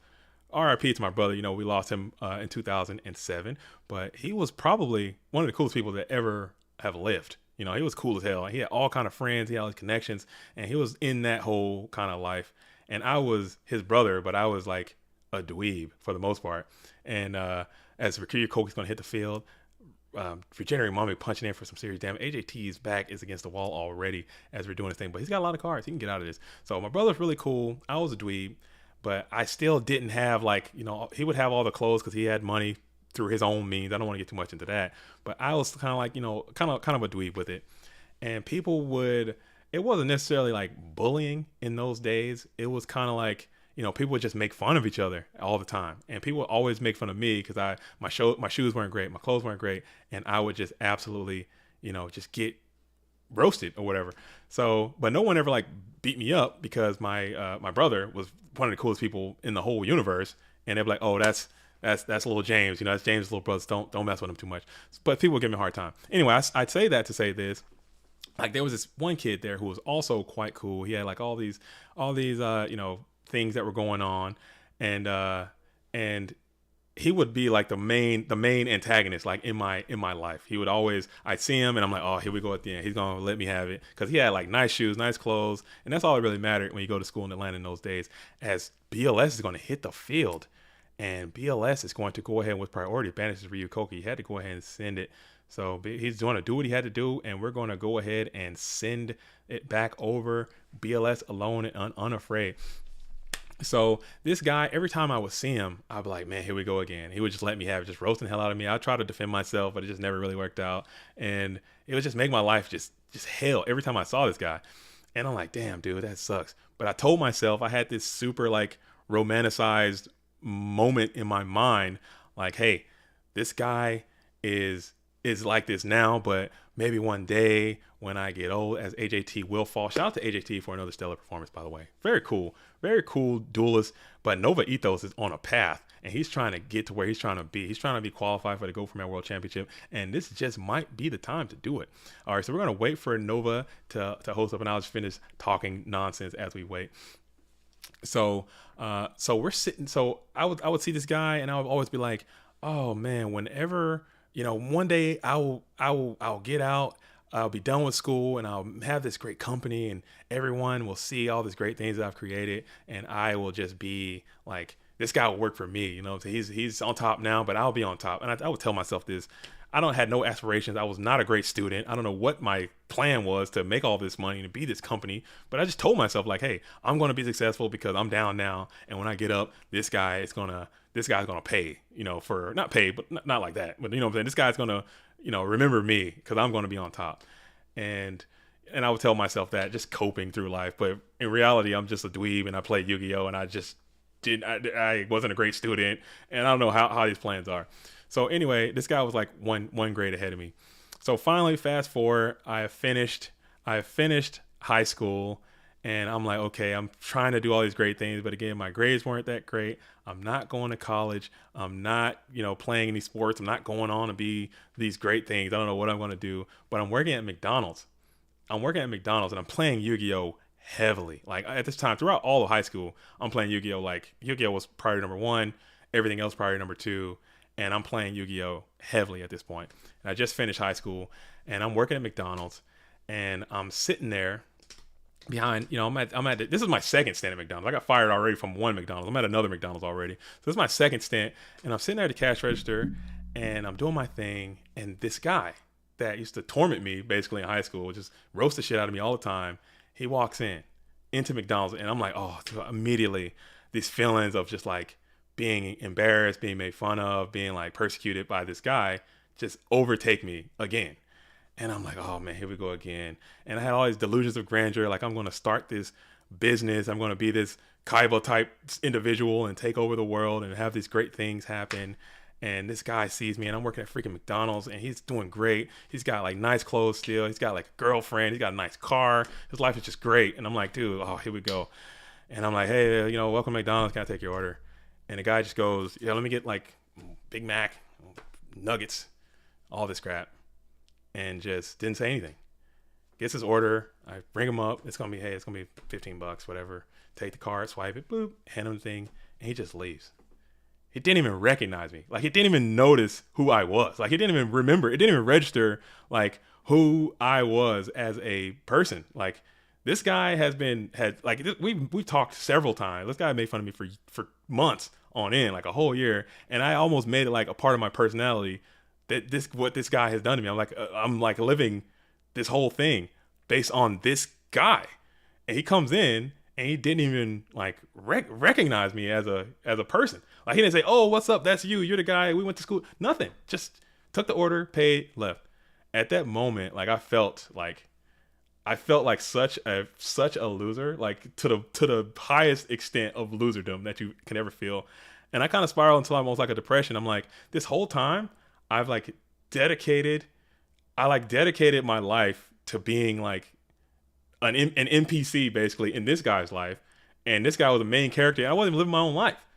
And for some reason I made a lot of that, you know, I associated a lot of that with Yu-Gi-Oh! And how much time I was spending with Yu-Gi-Oh! I didn't have, you know, the social life that I wanted. I didn't have the fitness level I wanted. I didn't look the way I wanted. I didn't act the way I wanted. I wanted like more. Like, I wanted to be like a cool guy. I wanted to have a car. I wanted to have a cool things. And I associated a lot of my own personal failures, which, right or wrong or indifferent, I associated a lot of my own personal failures with the fact that I was a Yu-Gi-Oh! Player.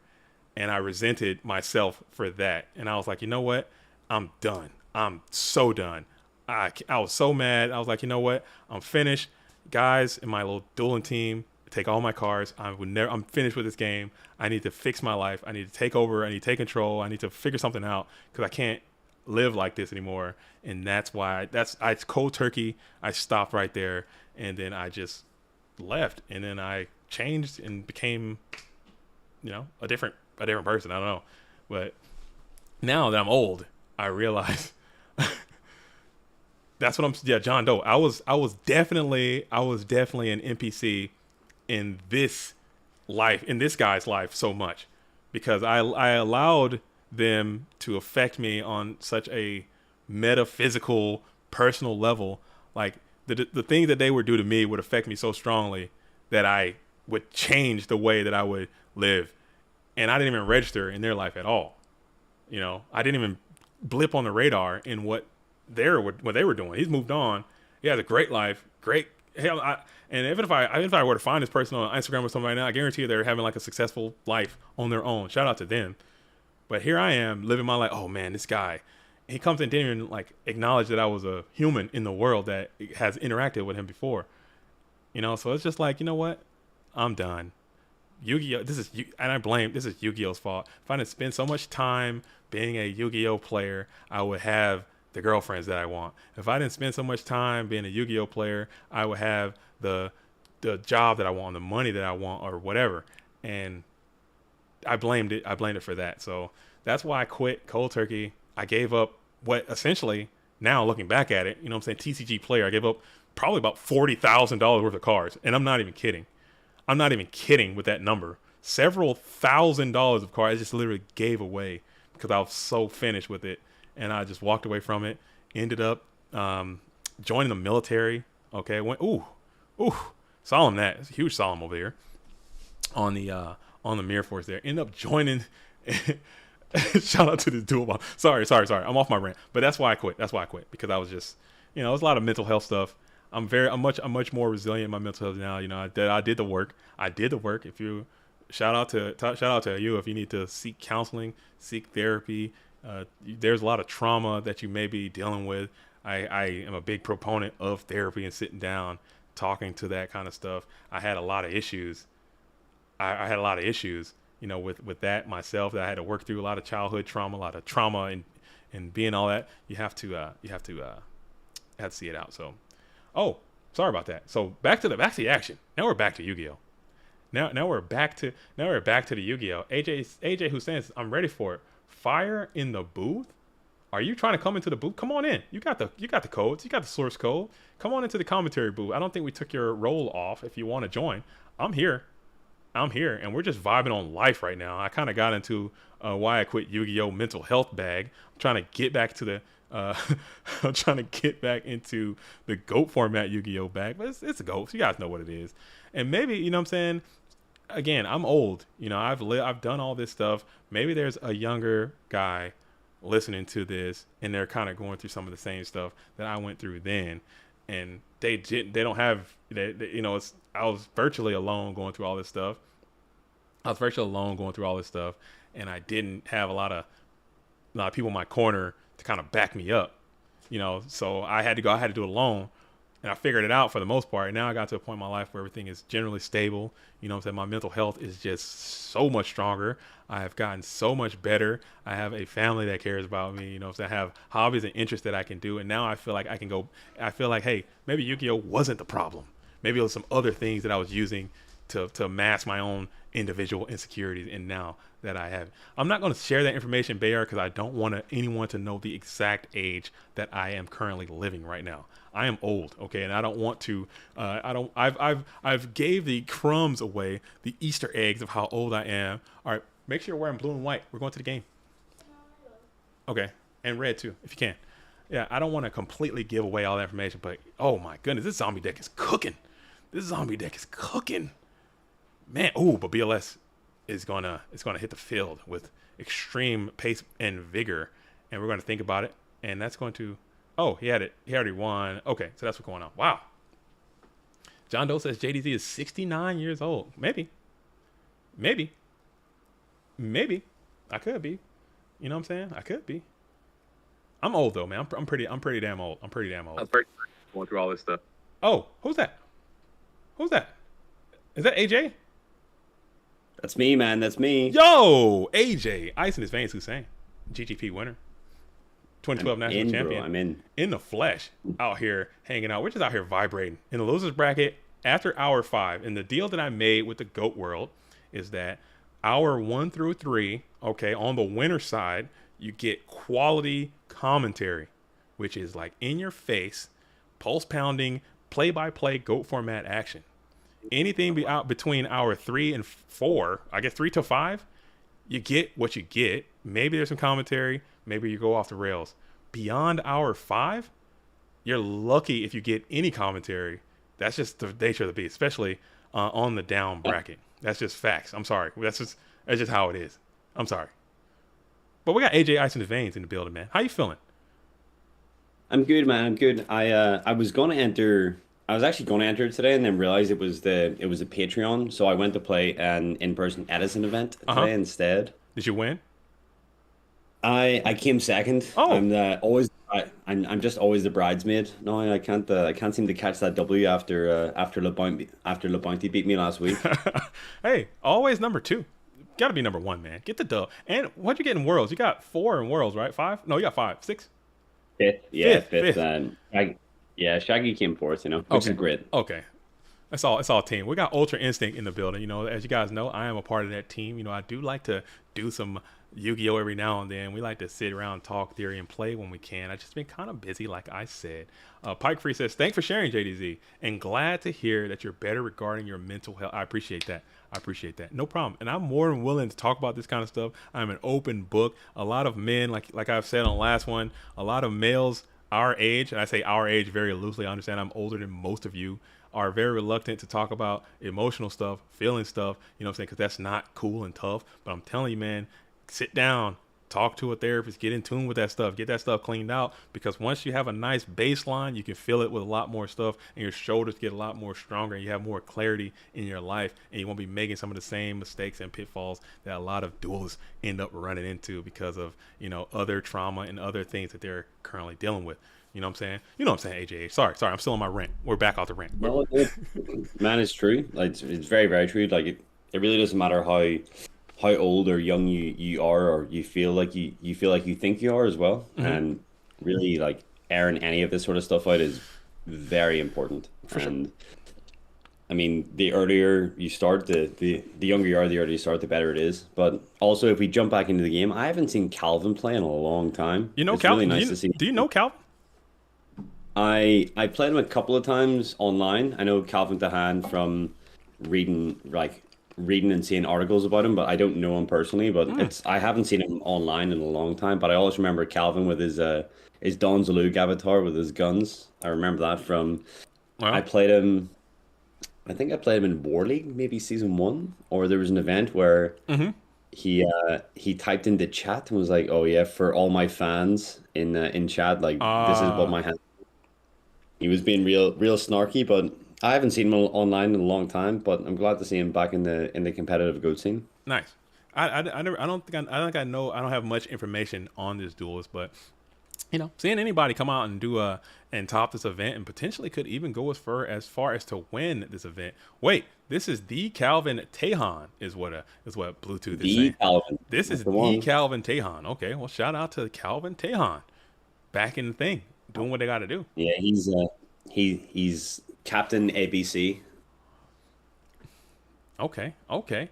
So Bayar comes in and says, "Now I need to know this: why I have no life."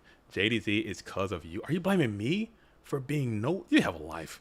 You have a life. I'm sure. I am sure. You have a life. You have defined interests. You have to have a life. How do you live? You have to get up. You have to go to work, or have some kind of job, or have some type of responsibility. Something like that. Calvin and Nova play at our locals a few weeks back. Online rematch. Is Nova a Baltimore, Virginia baby as well? Wow. Very neat. King Snell, that's Gary G coming in there representing that Virginia Slam situation. East Coast duelist stand up doing their thing. Dope player. I like me some King Snell as well. Okay. So we have MST coming on in. MST hits the dust tornado, it looks like. Okay. And then we're going to bring out the Breaker, the Magical Warrior, still running into these GK spies, man. Providing a wall as they often do. Right on, right on. The VA squad is getting thick, man. There's some good duels out there. For a while, I think you guys had one of the more robust local scenes in America, man. You guys all coming in, rolling to these GGP events, getting significant tops. I think that's pretty neat. Oh. Did he break that Solemn? Mm-hmm. Oh, nice. Okay. So maybe Nova Ethos got one of those teched enemy controllers that can come on in and switch these GK spies to attack position and then crash. Never know. I mean, in the last couple of games I've seen, this guy Nova has been on a run so far. And we've got Moxie's waiting in grand Yeah. finals. Moxie's is in the grand finals waiting, and whoever wins this match is going to have to play Moxie's in a double up capacity. I'm only here to see Moxie's. You're only here to see Moxie's? You're here to hate on Moxie's, or you're here to see Moxie's? Never, no, I'm not. I love Moxie's. I'm never here to hate on Moxie's. Okay, if you're coming to hate, this whole stream, this whole thing is a love fest. Okay, I love all these duels. As DD Worley gonna come on in and slam into the Setmon with a quick banishment.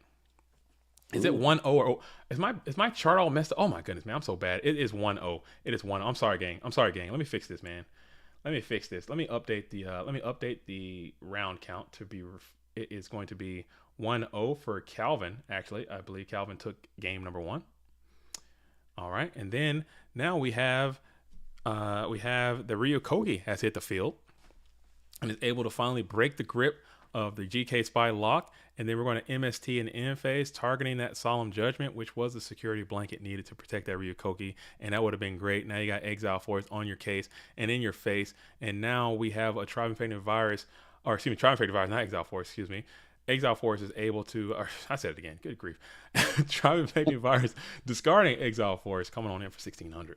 Man, oh man. You are going to New York, right? I am, yeah. So I know I said it in the last stream. So it's actually my 30th birthday next month. Oh. So me and my partner are going to New York anyway. Okay. Initially, I planned to go to GGP Philadelphia, and then it didn't really work out. So we're going to New York anyway, and it just so happened the weekend that we're going. That's really cool. How did you now we were talking about this on the stream. I don't know if you've been listening this entire time, but we were talking about this. How did you finesse that? Because I'm trying to pull some of that off in like a Italy, like the reverse. You're coming to America to do your thing. I'm trying to go to Europe and do mine in Italy. How did you sell that to your significant other that you were able to come on vacation and facilitate some Yu-Gi-Oh as a part of that without getting absolutely smacked in the face? Well, it just so happens that if it fell on the same week as my birthday, so we're gonna do my birthday things for essentially the first part of the week, and then we're going to, or I have Sunday to play the GGP. Okay. And then we've got Monday, and then we can fly back Monday night. Got it. I've got that one day to myself. And she was like, yeah, you know what? You can have that one day. I'll go and do my thing. You do your thing. Okay. So there was a compromise there. So you didn't just be like, you're not just putting your Yu-Gi-Oh cards in your check bag and be like, oh yeah, by the way, when we get there, let's swing by because it's gonna be such a hard sell that my wife might physically assault me if I were to mention that. if I were to mention that, that's what I'm trying to do. I'm not trying to do that. All right, so we got a robust Mirror Force coming on down, but it's not over. It's not out. We have Graceful Charity being played, and we're gonna send Sorpsen Book of Life is actually quite strong, but you can't seem to find one if you're that zombie player. We're just going to set 2 more spell traps and 1 more Mon in defense position. Calvin seems to be in control of this duel.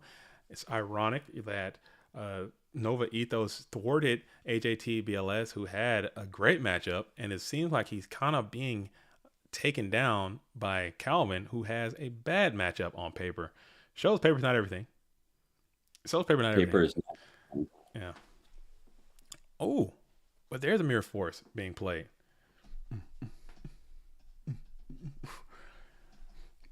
Bayar says, every time I see DD Warrior Lady, I'm like, I should play more than one. But then I remember it's limited. In GOAT. That is true. That'd be so sick if we could play more than one DD Warrior Lady card. It's broke. Not in Turbo, though. Not in Turbo, but in everything else. In all the control decks. And whenever you can play it, you should probably play it. The card's pretty good. I have a very limited scale of what I think is good and bad, and any card that can kill BLS is good. It shoots up. Any card that can kill Chaos Sorcerer is good. So here's that. So we're gonna flip spy, add spy, set up Regeki Break. Come on out, discard Serpent, throw it out for the GK spy, and see if we can try to achieve the beatdown back, take control of the board state by attacking in with this 1200 Mon, set another spell trap, throwing it back over to Calvin. Ooh, that's a rough play. Every time, get my GKs snatched and then coconut clonked. Get my GKs snatched and then having them bonk heads is always. Oh, my sound. There it is. I'm such a child, dude. I need to grow up.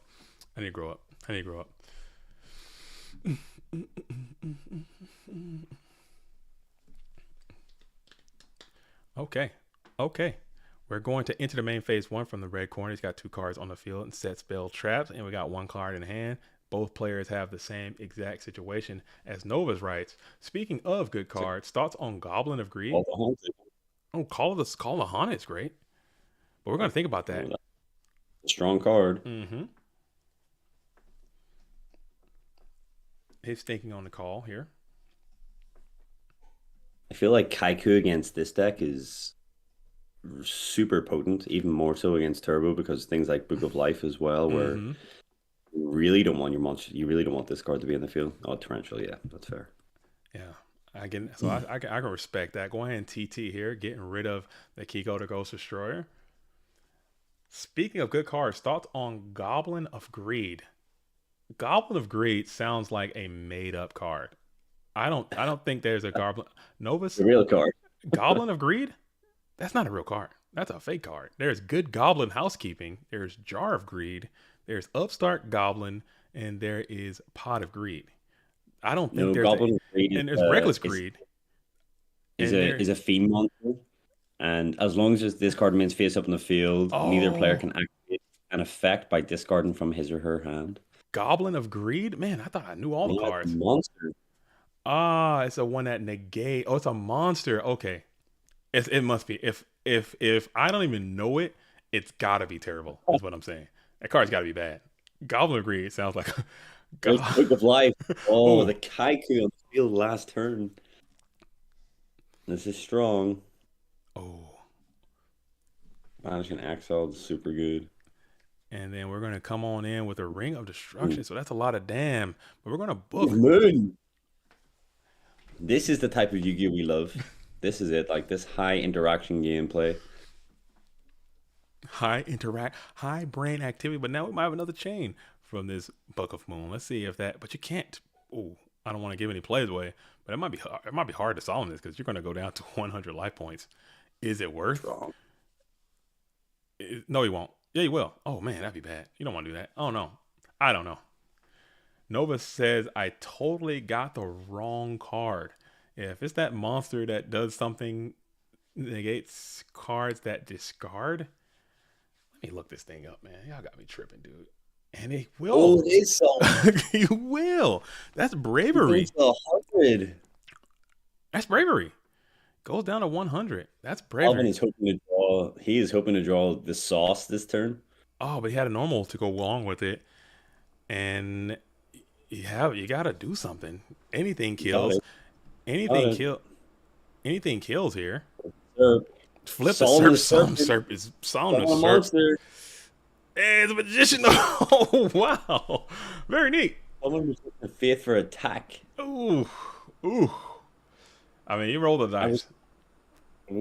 I was talking about a game earlier, and it was my nationals win, and a guy I played against at this Edison event was asking what events I'd won beforehand, and I spoke about my nationals win.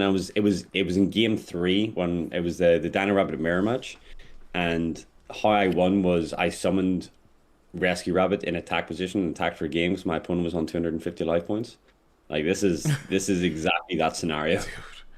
I mean, you gotta roll those dice. Sometimes, like if you can top a Mon there, I don't think you had an opportunity to play it. But I think if you give yourself a chance to maybe your opponent doesn't have another normal summon, which they did in the Scissor Serpent, and I don't know, maybe that's I don't know. But then you got Ryukoki to deal with, so maybe they made the right play. I'm not sure what was correct, but I think that was probably overall more right than wrong. I have no clue.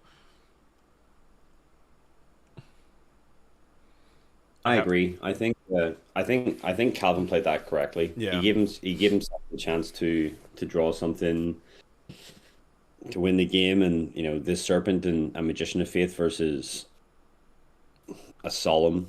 Not exactly anything. You're not really doing. You're not doing much with that because you just flip some of that Ryukoki and you're back on the Pound Town. That thing's a huge threat to your whole existence. If he didn't do it, then he has 2 dead draws and goes to 200 anyway. So or goes to 100 life points anyway. So it makes no difference. We're gonna go ahead and Rotor for Exile, which is a very standard play to pop this Pyramid Turtle. And then we'll set another Mon on the field. Bayard says you should try Edison, JZ. It's pretty fun.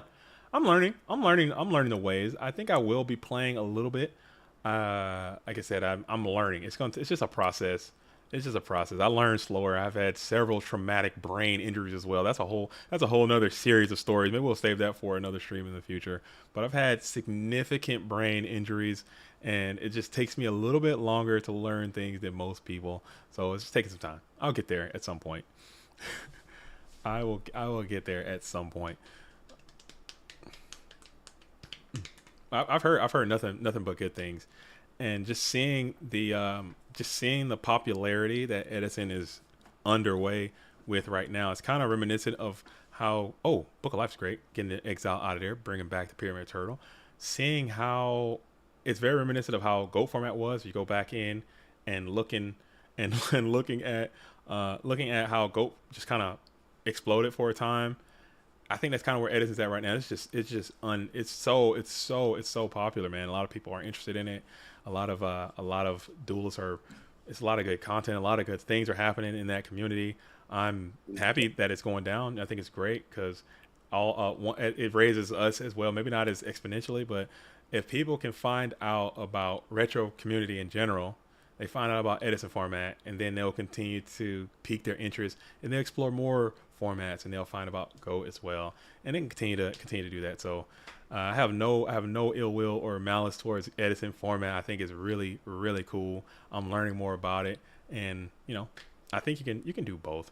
You can play. You can play both. I think a lot of GOAT players are playing Edison, exploring with that. A lot of Edison players.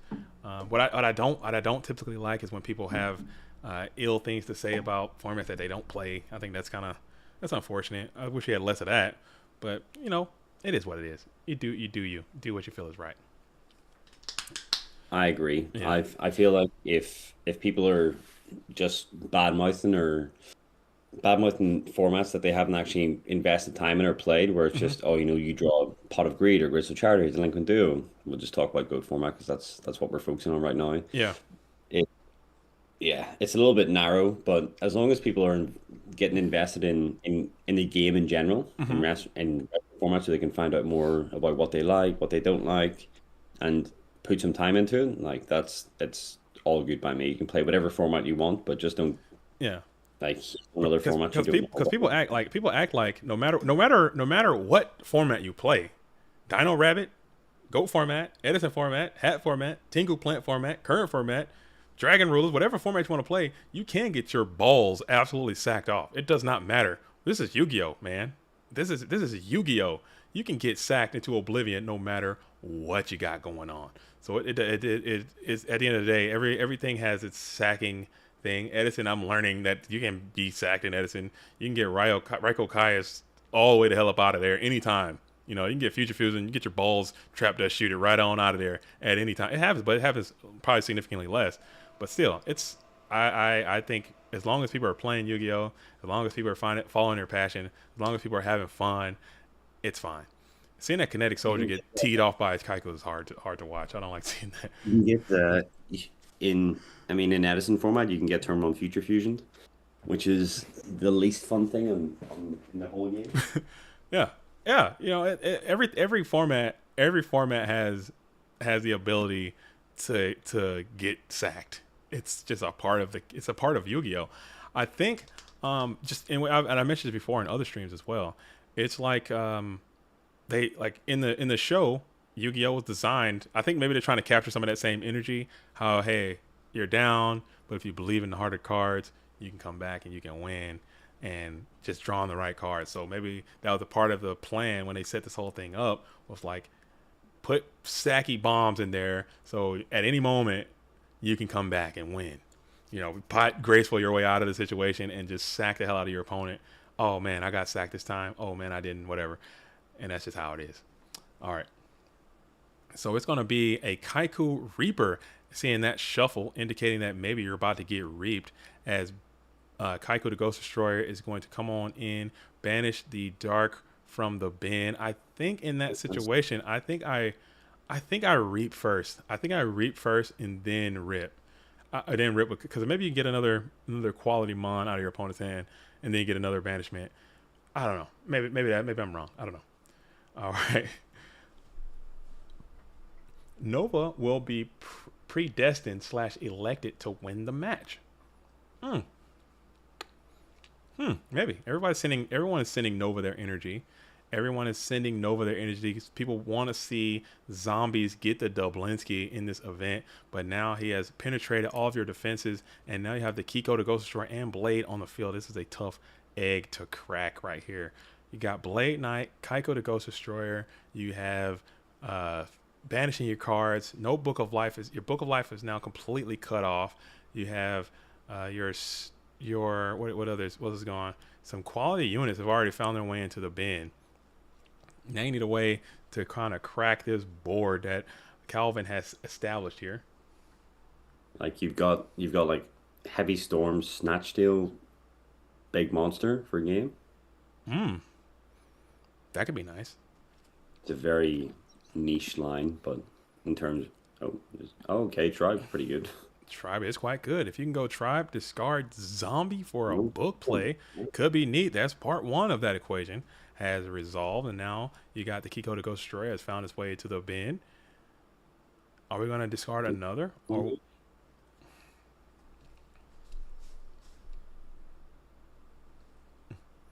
and what you gonna go for? Ooh, premature. What you can go for the premature burial right away. Let's see if we dust in the bin. What are we gonna do? What are we gonna do? No heavy, so you're gonna have to go in. You're gonna have to go. This is a big Mirror Force. If it's Mirror Force, this could be game. No, 4. Yeah, 4 plus. No, that's 2. I can't count. Dude. No, it's got 150 left. Yeah, I can't count. That's 2,000 if all of this connects. That's why I'm here, JDZ. I'm here for you. Appreciate it, man. That's what we need, man. We need somebody to keep me on the rails. My brain is fried. Fried, died, and laid to the side as this Ryu Koki is coming on in for a quality connection. It will be 400, and now the tribal infecting virus will try to connect as well, and Calvin is at 150 again for the second time. All that connects. You need a quality car here. You need a quality unit. Is it BLS, maybe? BLS has some issues as well, because you're going to have to be able to clear both of these threats on the field, as Ryu Koki and Tribe are both threats to BLS health. Yeah.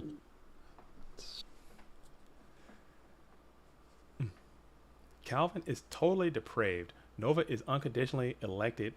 Can't make something of the L. Also, it is BLS. Oh man. Oh man. Oh man. Oh, he did get it. He did get it though. That's rough. Are we talking these things into existence? Are we? Commentator curse? Are we commentator curse right now? Ring and M phase? No ring and M phase either. It was all fine in the booth as soon as I stepped in. Like, people just drawing the best. People just drawing absolute king here. I think so. You need 150.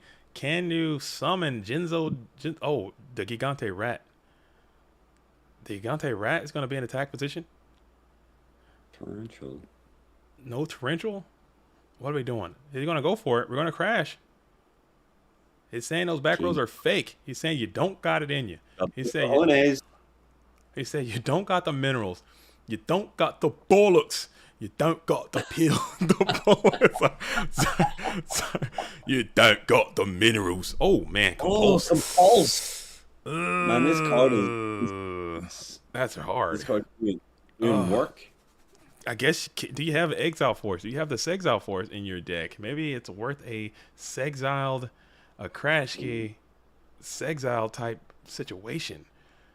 Oh, Compulse was just a whole vibrational frequency there. That card has been so strong all day. Compulse has been showing its value, and we're going to have to just limp right on into the second main phase. That is rough. You don't play the Sexile Force in your deck. It appears as if Nova Ethos does not. If I play Giant Rat, I gotta play the Sexiled. I don't know. I crash and get the boys out, get the gang back together. It's not over. It's looking down, but it's not. I'll Snatch Steel. Snatch Steel coming in. Will we get a snatch play? On, a top like Snatch Steel. Oh my goodness. And we're swinging. Mirror Force does give play. These duelists are getting after it. So the hand is going to be the Cokester, one set card on the field. Oh my goodness, what is going on? We are absolutely going back and forth. Shots fired. These duels are making it happen. Holy smokes, man. Woo. Yeah, Compulsory is showing up. I was watching that episode of Dragon Ball Super earlier whenever they play that very dramatic music, and I just thought of you, JDZ. When he goes Ultra, when he goes plus Ultra, and Don is hitting the field, and Don's going to get Mirror Force. Oh, man. You got it. No. Serpent, no Mon, no normal. Ninja Grand. Sasuke, on a clock. Oh, he got a clock. He found a clock. Tick tock. Here's the clock. Berserk Gorilla one time. Zumbira one time. Some meaty Mon one time. A meaty Mon, viewing opponent's GY, checking the opponent's GY. You have light and dark. Oh, what are you gonna do? You got a turtle crash. What are you gonna do? You got all these Mons in your deck. You gotta have a Mon. Everyone, send Nova your energy if you want Nova to win. But also shout out to Cal. I'm not hating. I'm unbiased. You want the top deck Zumbira for this? Is this it? Top deck Zumbira would have been on the field and depleted already. That thing would have been sent. If you got a top deck Zumbira, you're sending it. I don't know what the play is. You got Ryu Koki. It is the turtle, and we're just going to hard summon turtle Paskies is going to be the play. Hard summon, not elected to attack. Interesting. Everyone is biting their nails. As this game is crazy. Oh man. As we're all pondering, waiting in the wings to see what Nova and Calvin are going to do. James Art coming on in saying he should have slammed. Is he out of Koki? Is he bereft of Cokesters? Who knows? I don't know if there's only one Cokester left, and now Calvin is on the assault. Maybe he feels what the Arkster is feeling, and that this duelist doesn't have the minerals to have a secondary Cokester, as he's going to launch headlong into an attack position. Pyramid Turtle bringing Nova down to 650 life points. What is going to spring forth from this deck? Will there be another Cokester coming on in? It's another pyramid. Oh, it's only a mere pyramid. Oh, it's no. Points. It's going to 50 points. Will he swing? Will he swing? Is it a long con? Will he swing? Yes, he's going to swing at the Pyramid Turtle, and we're getting there. 50 life points versus 150 life points. Let's see. It need another zomb. It is the regenerating mum. Okay, the regenerating mummy has been found. Oh, right, but now you need a heavy storm. You need to clear this back row. Oh, my goodness, because you got the Cokester. You got the Cokester can get slammed and sinned if you can figure out a way to get through these back row. Now you're sitting there, no cards in hand, no set spell trap, unless you got a call. Did he play Call already? Call has not been played for the red corner. Heavy Storm, and we all vents. Heavy Storm, and we lose it. Breaker, we might lose it as well. If Calvin is slow rolling the set Solemn Judgment, it'll be unbelievable. If that's solid, has Snatch been played for the red? Oh, Snatch is gone. Snatch is gone for blue. Snatch is gone for red. Oh man, what do you do? We going for it. We bring out the coach. Hold your breath. Either you have it or you don't. Nova says, and no, we're typing. We're typing. You overlooked option number 3. God. Oh, no. Ring. We're doing it again. We're running it back. Running it back. Oh, my goodness. I can't take it. Oh, my goodness. We're going to a game 4, folks. We got to walk off. Oh, that is so good. That's exactly how this game should have ended. We're doing more. Nova's going to have to work for this. Calvin, he said, you know what? I have it. It's not over. It's not over. Calvin's not going out like that. What a fantastic duel. These duels were getting after it. I love that. I gotta head to work, but I gotta catch the replay. I'll see you, Bluetooth. I might be late. I might be late to the game, Bluetooth. I might be a little bit late. I might miss the intro because I gotta finish this stream. I cannot cut the stream short. I might be a little bit late to the thing, and I'm gonna show up, but I might see you out there. Shout out to the Rainiers. You know what I'm saying? Go Big R in the building. All right. Hey, AJ, speaking of, hold it down. I got to use the bathroom real quick. I got to check the plumbing. We got to go do another plumbing check to make sure everything's good. All right. Take it away. Say whatever you want. Say whatever you want. It's your show. I promise to behave. That was exactly how that game should have ended. That was unbelievable. Oh, my God. Before JDZ left, I was going to say it's really nice to be in the booth with him and I, but now he's disappeared and left me. I don't have access to chat, so if anyone's typing things in, I can't see anything, so. Ciao. Yeah, it's really nice to see Calvin back in. Haven't seen him play in a long time. Calvin opts to go. Calvin. Oh, and the open duo. Delightful. Oh, it's regenerating mummy and a serpent. Oh my God. What is going on in this game? Pay 1,000 life points, do nothing. Unbelievable. And the reason. Oh, sorry. One more thing. Sorry. You missed the prime turn 1, JDZ. It was the red corner, activate Delinquent Duo, discard Regenerating Mummy and Sinister Serpent. Oh, he's gone. Okay, it's back. Summon Mummy and swing. That's damage.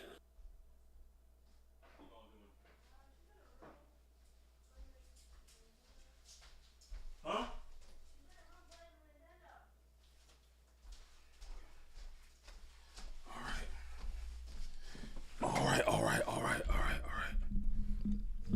All right, I'm back. Had to do a little quick check my kids, make sure no one's on fire. No one's dying. We're back. No one's dead. Everyone's doing their thing. And we're rocking and rolling. What a fantastic match. What a fantastic duel so far. What a great game, What a man. great Honestly, show. what a great game.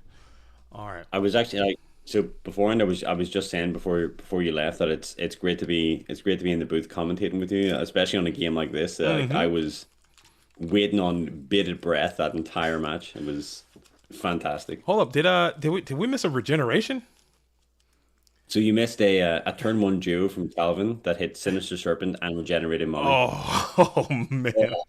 It was hard to watch. That's just a 1,000 -1. That's rough. I like to see that though. I hate duo. I like to see people finesse delinquent duo.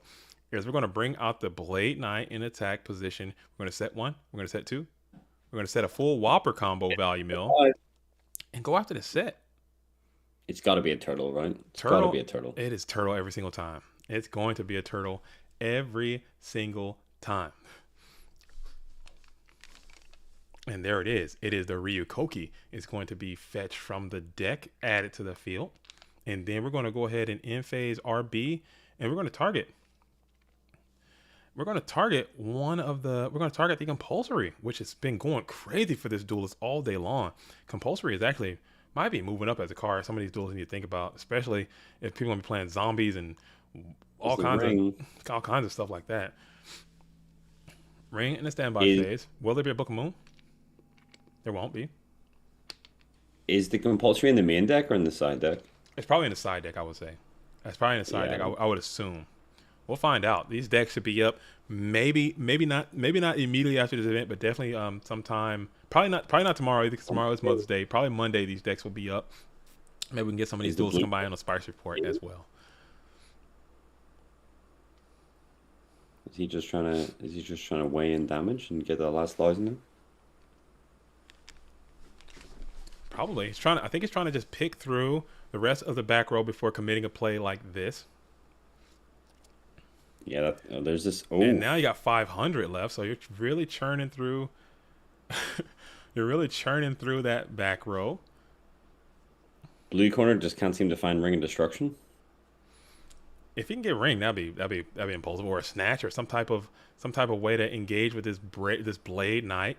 You're still kind of hanging out. You got a lot of life, but now this is going to make your whole situation so much worse. This Kaiku is very, very strong in this matchup against you, and you've already utilized some of your best nutrients. It's going to be tough. That Kaiku is feeding right now. Is it Heavy Storm Snatch Tail exactly? If you go Heavy Storm Snatch Tail, I throw myself out this window and cut the stream off. If it go Heavy Storm Snatch Tail, I'm gonna throw myself out the window and turn the stream off. Gotta be Dust Knock. So we're gonna keep the assault mode going, and this Kaiku is really pillaging now. Ooh. We're pillaging, and this is not looking good for Nova Ethos. He needs a real card. He needs a combination of real cards at this point. And it's not 500 life points is not a lot. 500 life points is a surmountable odd. Yeah, Storm Ring would do it, but if he had it, he would play it. Dallas Bailey is saying, yes, compulsory is confirmed to be in the side deck. Okay, so that is a good side deck option, especially for this aggression. And Nova will fall. That is so unfortunate. And again, I'm not taking anything away from Calvin. I think he had a fantastic performance, and he's doing very well. He could very well go on and win this event. Prolific, fantastic duelist. But everybody likes a zombie deck. Everybody wants to see the zombies finally secure a win this season. Alethea has tried, and now Nova Ethos has done it. And he made a very, very deep run coming into what is to be a third place finish, almost winning this event.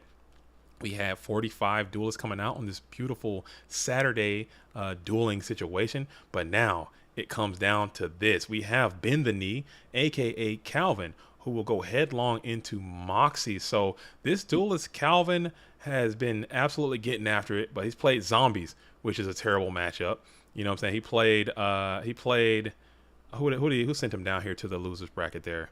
I can't recall when his duels went down, but he lost to Moxie sent him down from the winners final. Okay, so I do remember that now. So he's got to go in and beat Moxie's twice. Beat Nova Ethos twice, which is incredible. Beating that zombie deck twice, which is hard to do. He beat John Wick, who was also on some spice. He beat Edge Hosinkan. Dude, this duelist is getting after it, man. Getting after it, playing a lot of bad matchups and making it work out. Maybe that compulsory is absolutely the MVP, securing some Dublinskis. All right, so Moxie's should be on standby. Okay.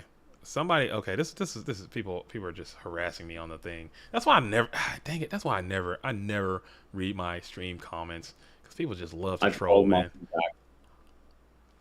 People love to troll me. I don't know why. Do I present a nice trollable target? Is that something that I do? I don't know, man. I try not to be trolled so hard, but man, people just love to troll me for no reason. Maybe because I'm old. I don't know. All right, cool. So now, all right, everybody want to see Nova, but it's all good. Now, Calvin is going to have to play against Moxies. I believe they are kind of, you know, they've been playing a little bit today.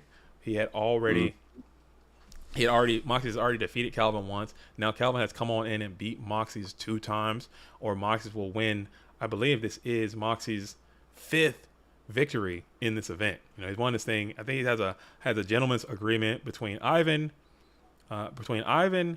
Lucas the Heretic, and Moxies. They're trying to see who can win this event the most times, and Moxies is trying to go ahead and secure that.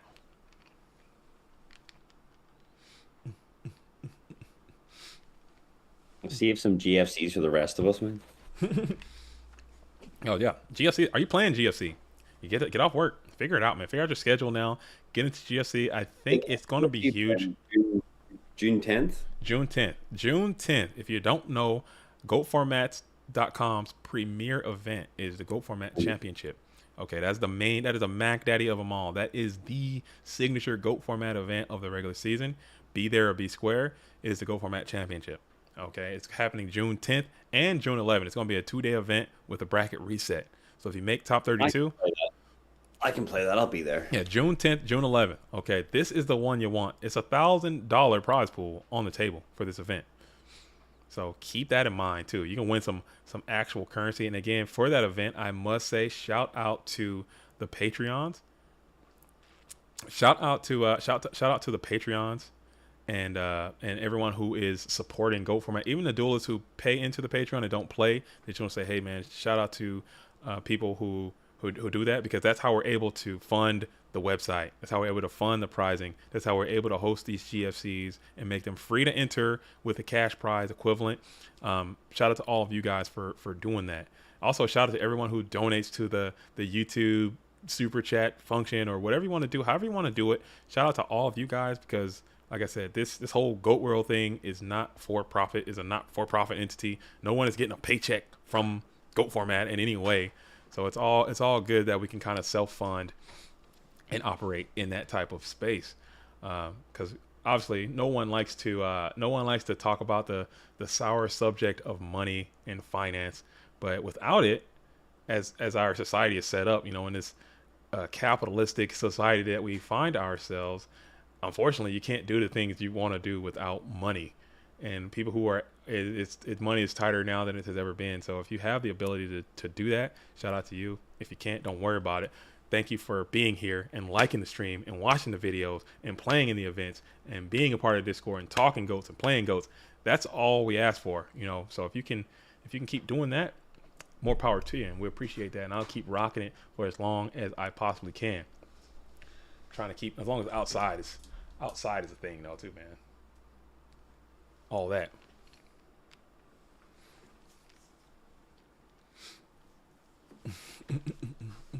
Shout out GOAT OnlyFans. Oh, there we go. What's that?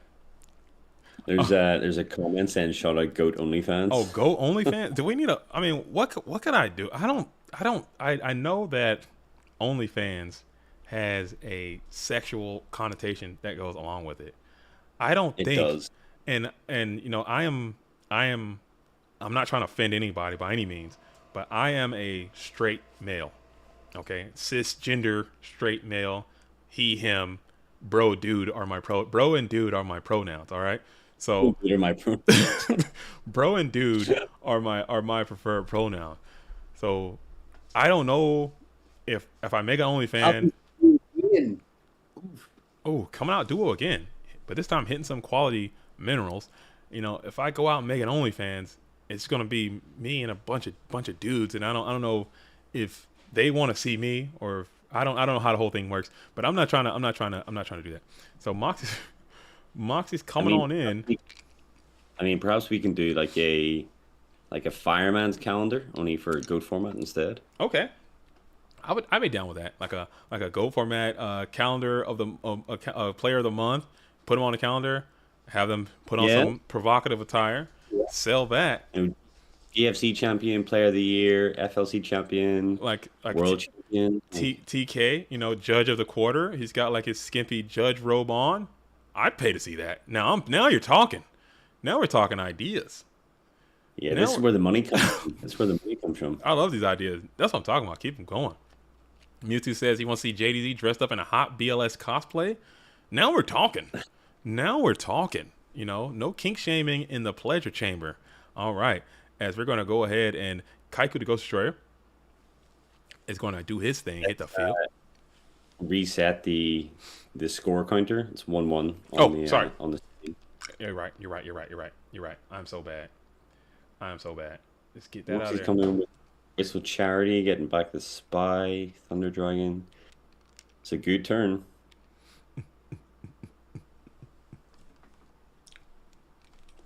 Sorry. Calvin with that very sinister looking Donzalug.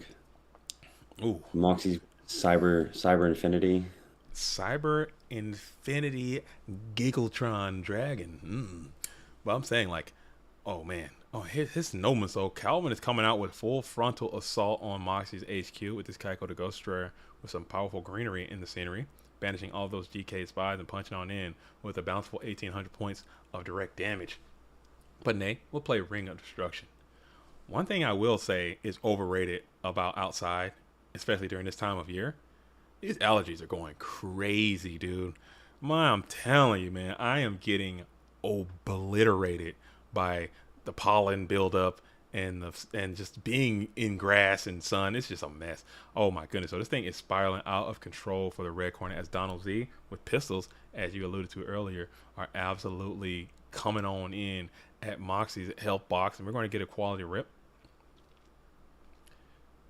We're going to get a rip. It's a Chaos Sorcerer. Ooh, that's a real card. That's rough. That is a real card. That is rough. That is a real good card. So Moxie's is that hurts. That's a real. Oh. That's rough. All right, so Moxie's still a thug, man. He's gonna thug it out. But never mind. He's gonna go and scoop it up. We're not gonna thug it out. We're just gonna scoop it up. Sometimes you have to just let it ride. Sometimes it's in, and sometimes it's out. And that one was out. Things start to spiral sometimes, but you guess what? You get your side deck now, and now you get to keep rocking and rolling. Cool, man.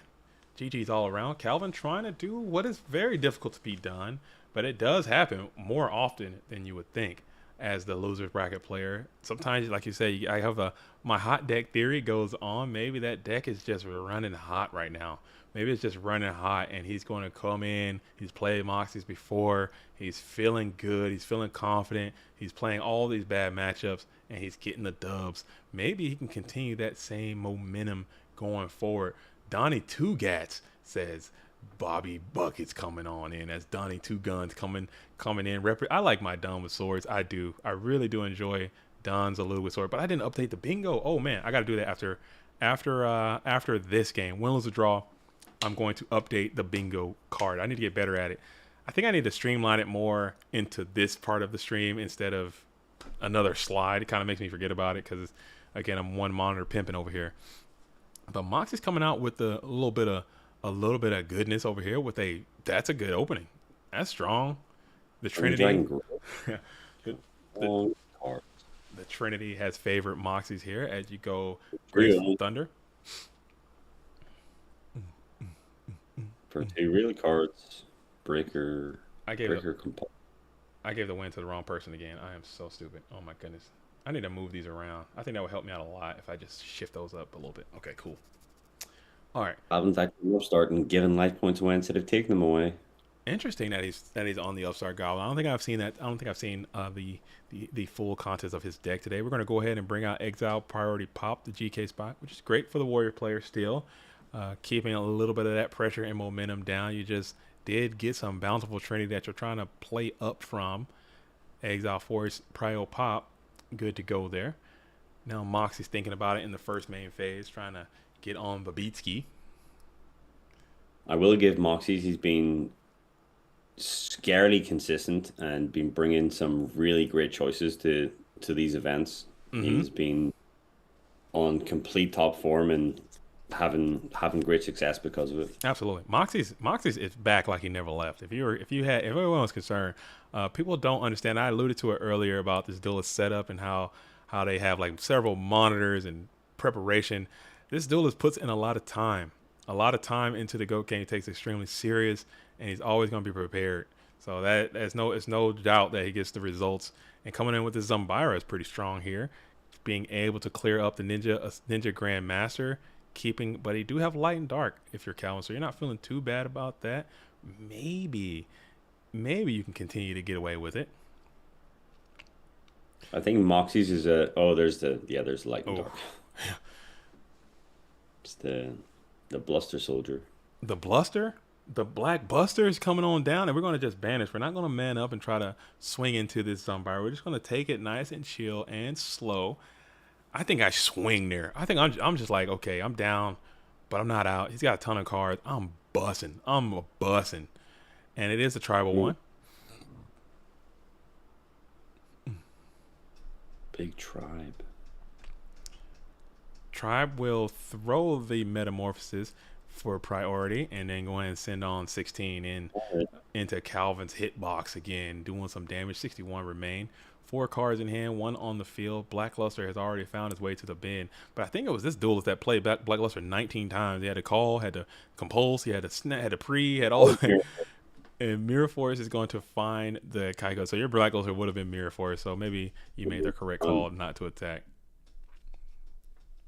I think as we were saying in the last match beforehand, where if you play other formats and people think it's just sack this and sack that, well, it's really interesting whenever people say that, and the same high level players are always in either the final or the top 4 of events. Like Moxie's was in top 3 of Clash last week. He's in the grand finals now, and it's pretty consistent. Where it's if you put the time in, you get the results out. 100%. 100%. I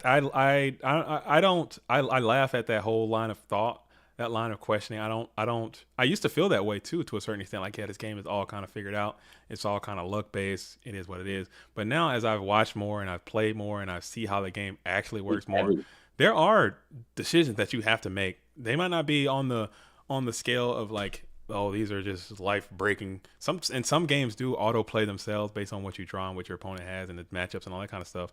But you're right. Moxie has won this event 4 times. He's won 2 FLCs. If that were the case, it doesn't matter. You wouldn't win that consistently. He's topped several times. Oh, look at that. That's groovy. That's groovy. That just resets all that Trinity. Morphing Jar is strong here. Wow. That is humongous. Oh my goodness, that's strong. Morphing Jar might be the way. That is strength. And now all that good trend that you had earlier in that strong start, Moxie was not able to just jam that gas pedal strong enough. And now that Morphing Jar has reset all that as you get a serious plus value from that Morphing Jar as it'll set up on the field. Very, very, very cool. Oh, There are a few other things in GOAT format that are more heart pounding than seeing a Morphin Jar or Cyber Jar flip. It is just heartbreaking. That is a back-breaking Morphin Jar. And Moxie's had the Berserker Gorilla as well. He could have put that Berserker Gorilla on the field and just said, send it. But he's trying to play around some stuff, which is probably the correct play as well. But man, that Morphin Jar was powerful and potent. Hodge Quest says, thoughts on implementing current format concept of not playing traps in GOAT format. Currently only playing no more than 5 traps in Chaos because I don't want to open multiple traps going second. Depending on your build. But I do not recommend not playing traps because there are very good trap cards in this game, and this game is much, much, much different than the current game. If that is your theory, having a current maybe you can play something like Decree or something and play more Chaos monsters and less traps. But I think traps in Go format are so powerful and they are so game breaking sometimes. I think you almost got to play them. This is a really weird interaction that probably would never happen. The sword still flip for even though it was double activation. Yes, swords. Yeah, it's not if swords were in fact a continuous trap card, as it is, as it demonstrates itself to be. Ooh, so he comes on out with the Book of Moon to kind of fade the Snatch Steel play. Having some quality units there. Wow. Damn, Morphing Jar is kind of heat. That kind of hit me up a little bit. I think Morphing Jar is quite good.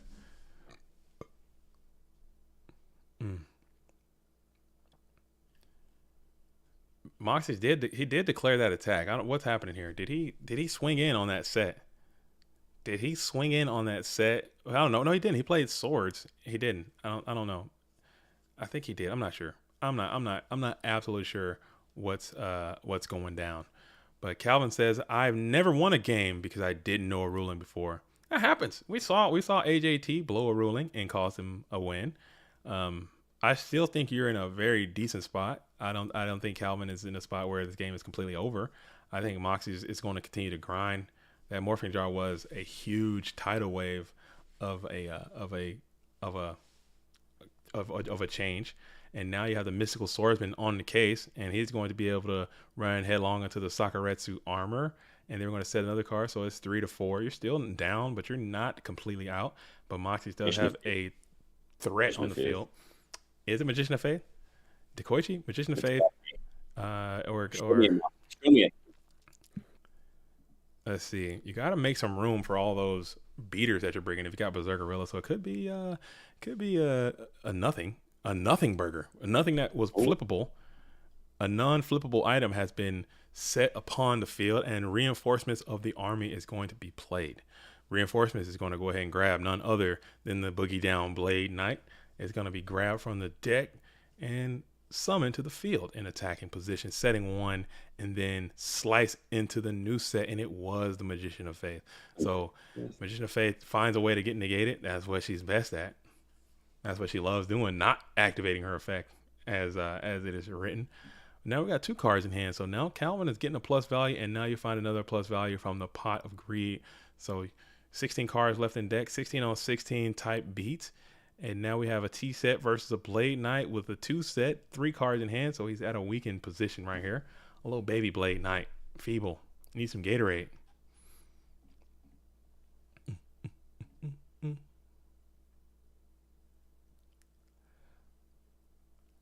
Okay.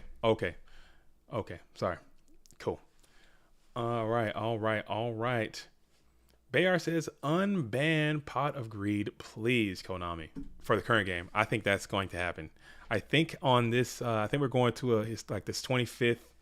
We're in a very Compulse again, showing its merits, getting a quality yeet. We're going to send that card from the field back to the hand, and then come on in with Kiko the Ghost Destroyer, and then we're going to reveal Scapegoats. Keep in mind this card on the middle cannot be activated, but Solemn Judgment in fact can be activated, and that's 1,125 are going to be the remaining for Calvin. Moxies will eat both of those 3,800, and we're going to send some quality Dark Mons from the bin, cutting off Chaos.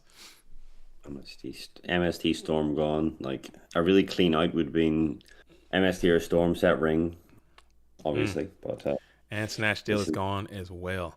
So it's looking kind of down for the Moxinator as we are sitting in this main phase 1. You had 1 set card that was just yeeted back to your hand with its compulsory, and whatever it was, it didn't flip last time, so it can't be that damn good.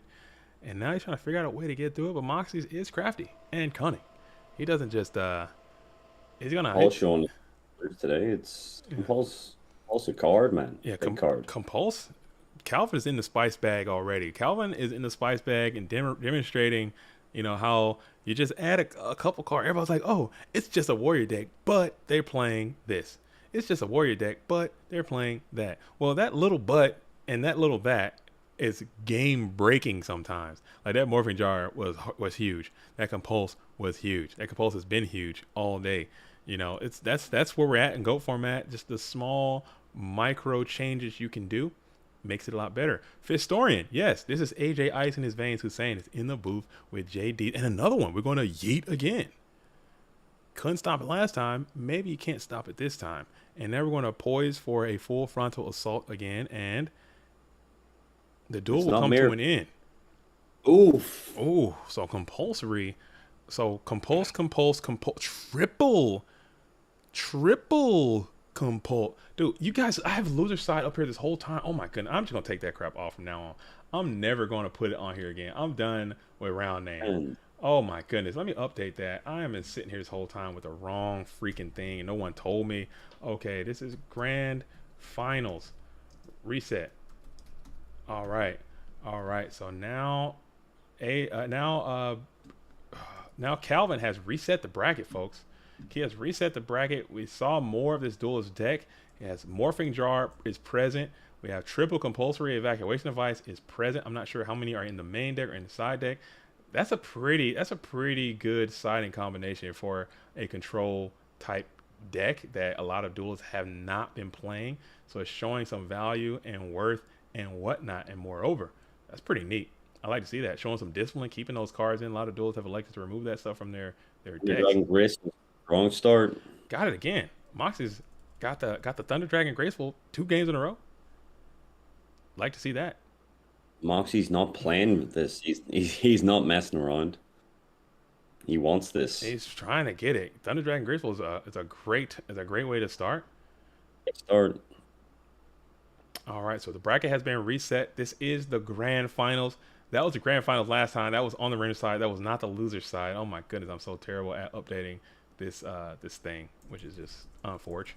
But you know what? We vibe and we ride as Mystical Swordsman level 2 is going to find himself to the field, and he's going to slice and dice, clapping up that Dekoichi, sending it on to the bin, getting some plus value in the process. And then Escapers. All right. And then we're going to play the Metamorphosis on the Thousand Eyes, bringing out Thousand Eyes straight. We're just going to TT Splash, which is huge for the blue corner there, clearing up those goats into a main phase 1 delinquent duo.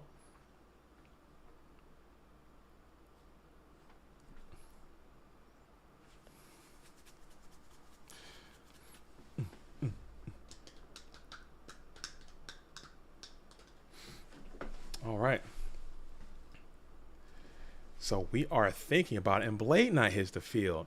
Blade Knight is going to pump and dump, slamming into this set mine. It is GK Spy. So now Mox is able to find some reprieve and relief and slow down this warrior assault as Calvin was just coming in with everything that he's got, man, trying to send it in.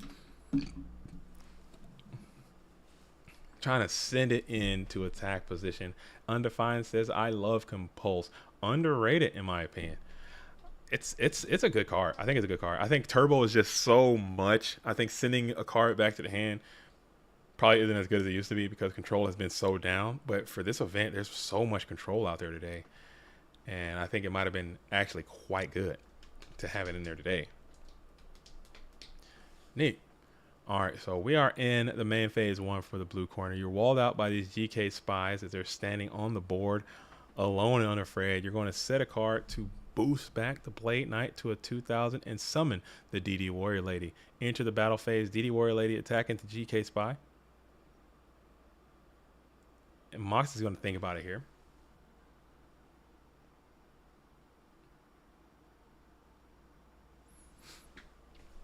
Moxie is going to ponder for a moment.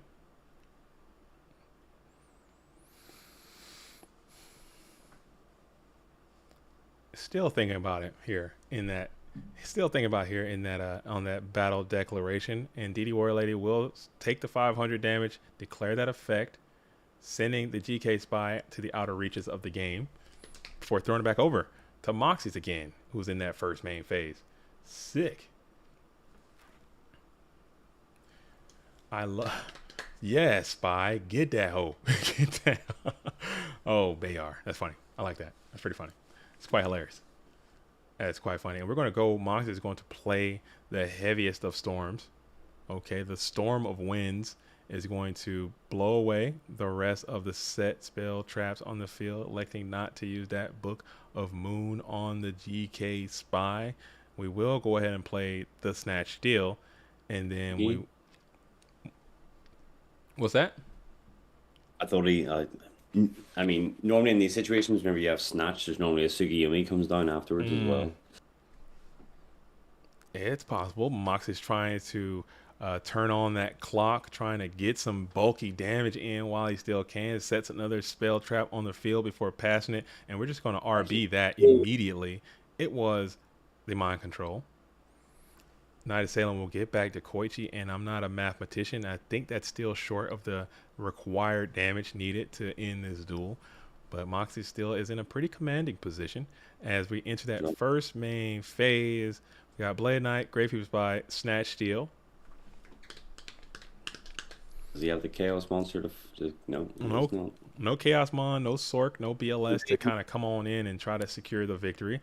Either one of those would have done the trick, but we have another draw phase here for Calvin, who gains a 1,000, and then what can it be? BLS is not live for the red corner. We're going to hit blue corner. We're going to go ahead and throw it back over to Moxie's in the red, still in that main phase 1. I believe now you might have the breaker. Torrential Tribute is devastating, and it doesn't exist because we're going to end that duel. So Moxie gets game number 1 of the reset, and I'm updating. I'm updating right now. Okay, let's see if I can. Dang it, I'm so terrible at this. I might need another 5-hour, dude. I might need a second 5-hour energy. I might need a tertiary 5. I'll blow up. I don't want to do that. All right, but while these duels are side decking, I'm going to pull up the bingo again for probably the final time of the day. Final time of the day. I did see a full Trinity situation. That happened. We saw full Trinity, so I'm going to put that up here. Done and done. We saw a Whopper situation. Done and... Oh, crud.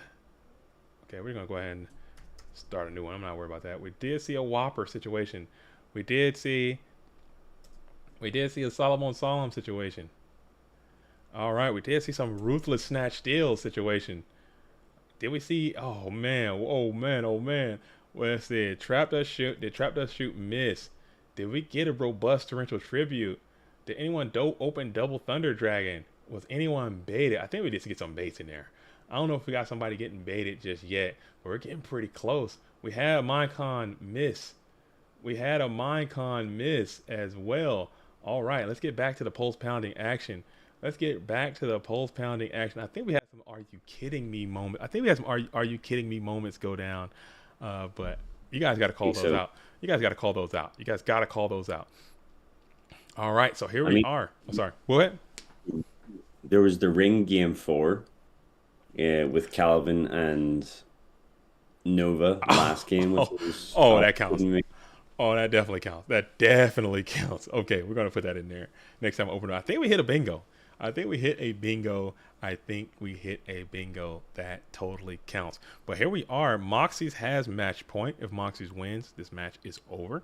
If Calvin wins, we have to play another game, and then Calvin will have match point as well. So Moxie's trying to get out of here as soon as possible and cool off because Calvin's running hot, and he's got the materials in the side deck to play this match as to continue on to play this match. So Moxie's coming starting out a little bit cooler, not going Thunder Dragon Graceful Charity, having a more normal start, I would say. And we're going to go ahead and make the Metamorphosis play here and now. Let's see if this Thousand Eyes, there's no way that Thousand Eyes are sticking with all those Book of Moons and Compulsories and the like that are part of Calvin's side deck, who apparently has sided for the control deck that was that a lot of people haven't been doing. He made the right call, it appears. I was actually going to say that Calvin's deck seems to be incredibly positioned against the field that he played. And there's, not much turbo. The warrior control deck seems to be really well positioned if you have, compulse to send back opposing Blade Knights or Kaikus, and you just need to squeeze in that extra, sort of 2,000, 3,000 damage. He built his deck well. I like it. I like compulse. I think that might be something. All right. So here we go. We got a creature swap play. Creature swap coming in, showing its value. It's pretty strong in this matchup as well. I haven't seen Mox playing the creature swap, and that's what it is. So we got crazy game. What's Peter Pan? Peter Pan? There's a Peter Pan. Oh, that's Zelda. That's not Zelda. That's Link. That is Link. Not Zelda. That is Link. Link is when someone is breaking a jar. If you play Heavy Storm or you play MST or you play Breaker and you attack a Jar of Greed, you get that one. And we haven't hit that one yet. I've been watching for that one. That's a good one. Speaking of that game, I got, Breath of the Wild Part 2, or I think that's what it's called. Whatever the hell it's called. The new Zelda game. I have it on the way, and I'm going to have to play that. So I might have to lose even more time. Now we got to compete against Outside, and we got to compete against Zelda. Come on, man. You guys know I love me some Zelda. My youngest daughter's name is, in fact, Zelda. So, I let you know. No way. I swear it is. Amazing. I'm telling you, man. I had to. That was my third and final child that I was going to have, and I made a deal with my wife that if it were in fact, if she were in fact born girl, we would name her Zelda, and she held her end of the bargain. Blind MST on the compulse to bounce his own Blade Knight in the blue corner. Very strong. Ooh, but this is pretty good though. This is pretty good. Strong. Yeah, and Tsukiyomi is a clean answer to that. Blade Knight as well. But also, Blade Knight is a clean answer to this Magician of Faith, unless Thousand Eyes has something to say about this. I forgot that card was on the field as well. And we're going to rip that Dust Tornado, sending the Torrential Tribute off the field as well. So we are absolutely getting after it. These duels are playing. Both of these decks, it's kind of games I like to see. It's not very sacky, it's not very one-sided. Both of these duels are getting to play their strategy to their utmost capability and doing what they do best. As Exile Force is going to come on out and target the Magician of Faith, which is probably correct. You can't have that. You can't have that Tsukiyomi loop with Magician of Faith and Thousand Eyes. It'll just become too much. All right. You say let him cook. Let Moxie's cook, dude. Let him cook, dude. Oh, you say Moxie's cooking? I don't know. We'll see. Let him cook, dude. Let him cook. But his Ring of Destruction is going to go ahead and cook that Tsukio Flip Me. And now I got Thousand Eyes sitting on the field in a very vulnerable position now, because him with no attachments and no Tsukiyomi, it's kind of bad. You just kind of sit there and wait for an out to come. Calvin getting to the out a lot quicker than anticipated, trying to continue the momentum and keep the resource game low and punch on in, clearing up the token. And now Moxie's at one card in hand. Does Moxie just have the Chaos Monster? He does not. He doesn't. We're going to go ahead and set another Mon into fifth position. Somebody's got to stop Moxie. I'm not rooting anti-Rampage. But you guys got so much, man. Somebody's got to take out the Rampage elements, dude. I mean, every time it's like, oh my goodness. You know what I'm saying? It's a lot of Rampage in the facilities, dude. And they're winning everything. So we got to stop them. If it's Calvin, what is that? I don't know what that one is. Oh man, I don't know what that one. Oh man. You suck. I don't know what that one was. I'm sorry about that one too. Okay. Back to the action. Leave the NWO alone. All right, back to the action. I tried to take out Rampage last week and just it fell short, man. It's hard. They got some good players. And I had an interview. I had the pleasure of sitting down with LeBounty. It's always fun to sit down with LeBounty, who's captain of the Rampage organization. And last week as well, like LeBounty is just such a fucking good guy, man. Yeah. Honestly, he's just great guy, extremely talented. Like a lot of the guys on Rampage, really talented players, just sit and look at the game in a very different light. Uh-oh. But it looks like we might get a Donald Zalug appearance here. Oof. That's rough. That's rough out here in these city streets. That's rough. Don's If Don comes down and rips, you got a very, very short amount of time to make some. Oh, that's a double blade though. So we're favoring some bulky action instead of trying to rip the contents of the hand and set up that Darkmon. But maybe they know something that we don't know. Maybe there's a ring of destruction. Maybe there's some type of beats that way. We're gonna play the Gracha, Graceful Charity, and we're gonna solemn that immediately, sending it down to 2100, and Mox has no choice but to go meta. Meta on the Sinister Ski is a vibrational frequency. That's an activity. Now, are you bumping coconuts? Are you overlay? Okay, very neat. Are we bumping coconut? My stroke. What's that? If he's going to overlay, he should overlay in the Maestro. Oh, that's nice. Are they bonking or are they just letting it ride? What is Mox going to do here?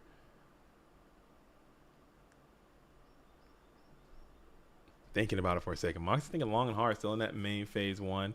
We're going to check the GY for both duelists here. Send a Serpent in the grave for the Moxinator. A lot of units. Very colorful graveyard. Both duelists. These are the duels I like the most. These are the games I like the most when there's a nice like balance of harmony. You got some purples, you got some greens, you got some mons. It's not just all green and somebody getting blown out and like nothing. You know, both duels playing some cards, doing what their decks are designed to do. And I think those are the neatest games. All right, so we're sitting here. Moxie's still thinking about it. Yeah, big think. This is a pretty crux point decision for both people. Okay, so he does elect to go ahead and bonk and get that Blade Knight off the field. And now you're freeing yourself for a clean suck. But Breaker is going to be the play. Summon that in the face of this Thousand Eyes. Maybe Moxie's doesn't have enough units to keep clonking and bonking, but we're going to see what happens as we enter the standby phase, going on into the first main phase. And we're just going to say he's got a guy. Chaos maneuver time. Chaotic maneuver is going to be Chaos Sorcerer coming out in attack position. Attack phase Chaos Sorcerer is going to banish the Breaker the Magic Warrior, declare with Thousand Eyes restrict to the Blade Knight. And Moxes can see the finish line. He has a path to victory. And you're going to set him on as well. And now we have to think you need a real card. You need a real one. You set one on the field one. Calvin's going to think about it, viewing the opponent's graveyard.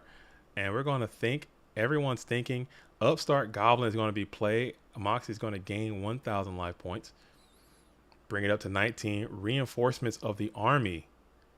What card could you get? What warrior card could you grab from your deck that can... He has to. On Zalug. He has to. Ninja Just for Grandmaster. style. Ninja Grandmaster, and I think that will shield off one attack, I believe. Keep you in the game. It'll help you live for a turn, perhaps, unless Moxie has something here. Let's see what Moxie likes to do here. Did he top the other Tsukiyomi? That would be crazy, but not as crazy. It'll be pretty crazy. Yeah, it would. It would win if you had Tsukiyomi in your hand. Book of Moon is also a path to victory as well. And we're going to go ahead and just attack over the Ninja Grandmaster Sasuke before throwing it back over to Calvin, who gets another chance at the draw.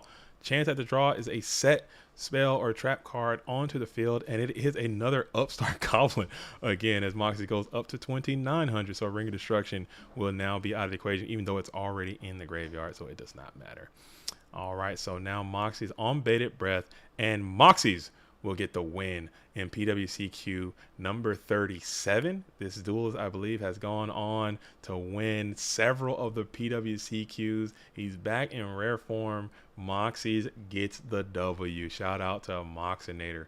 Oh man, he does it in a pretty dope fashion.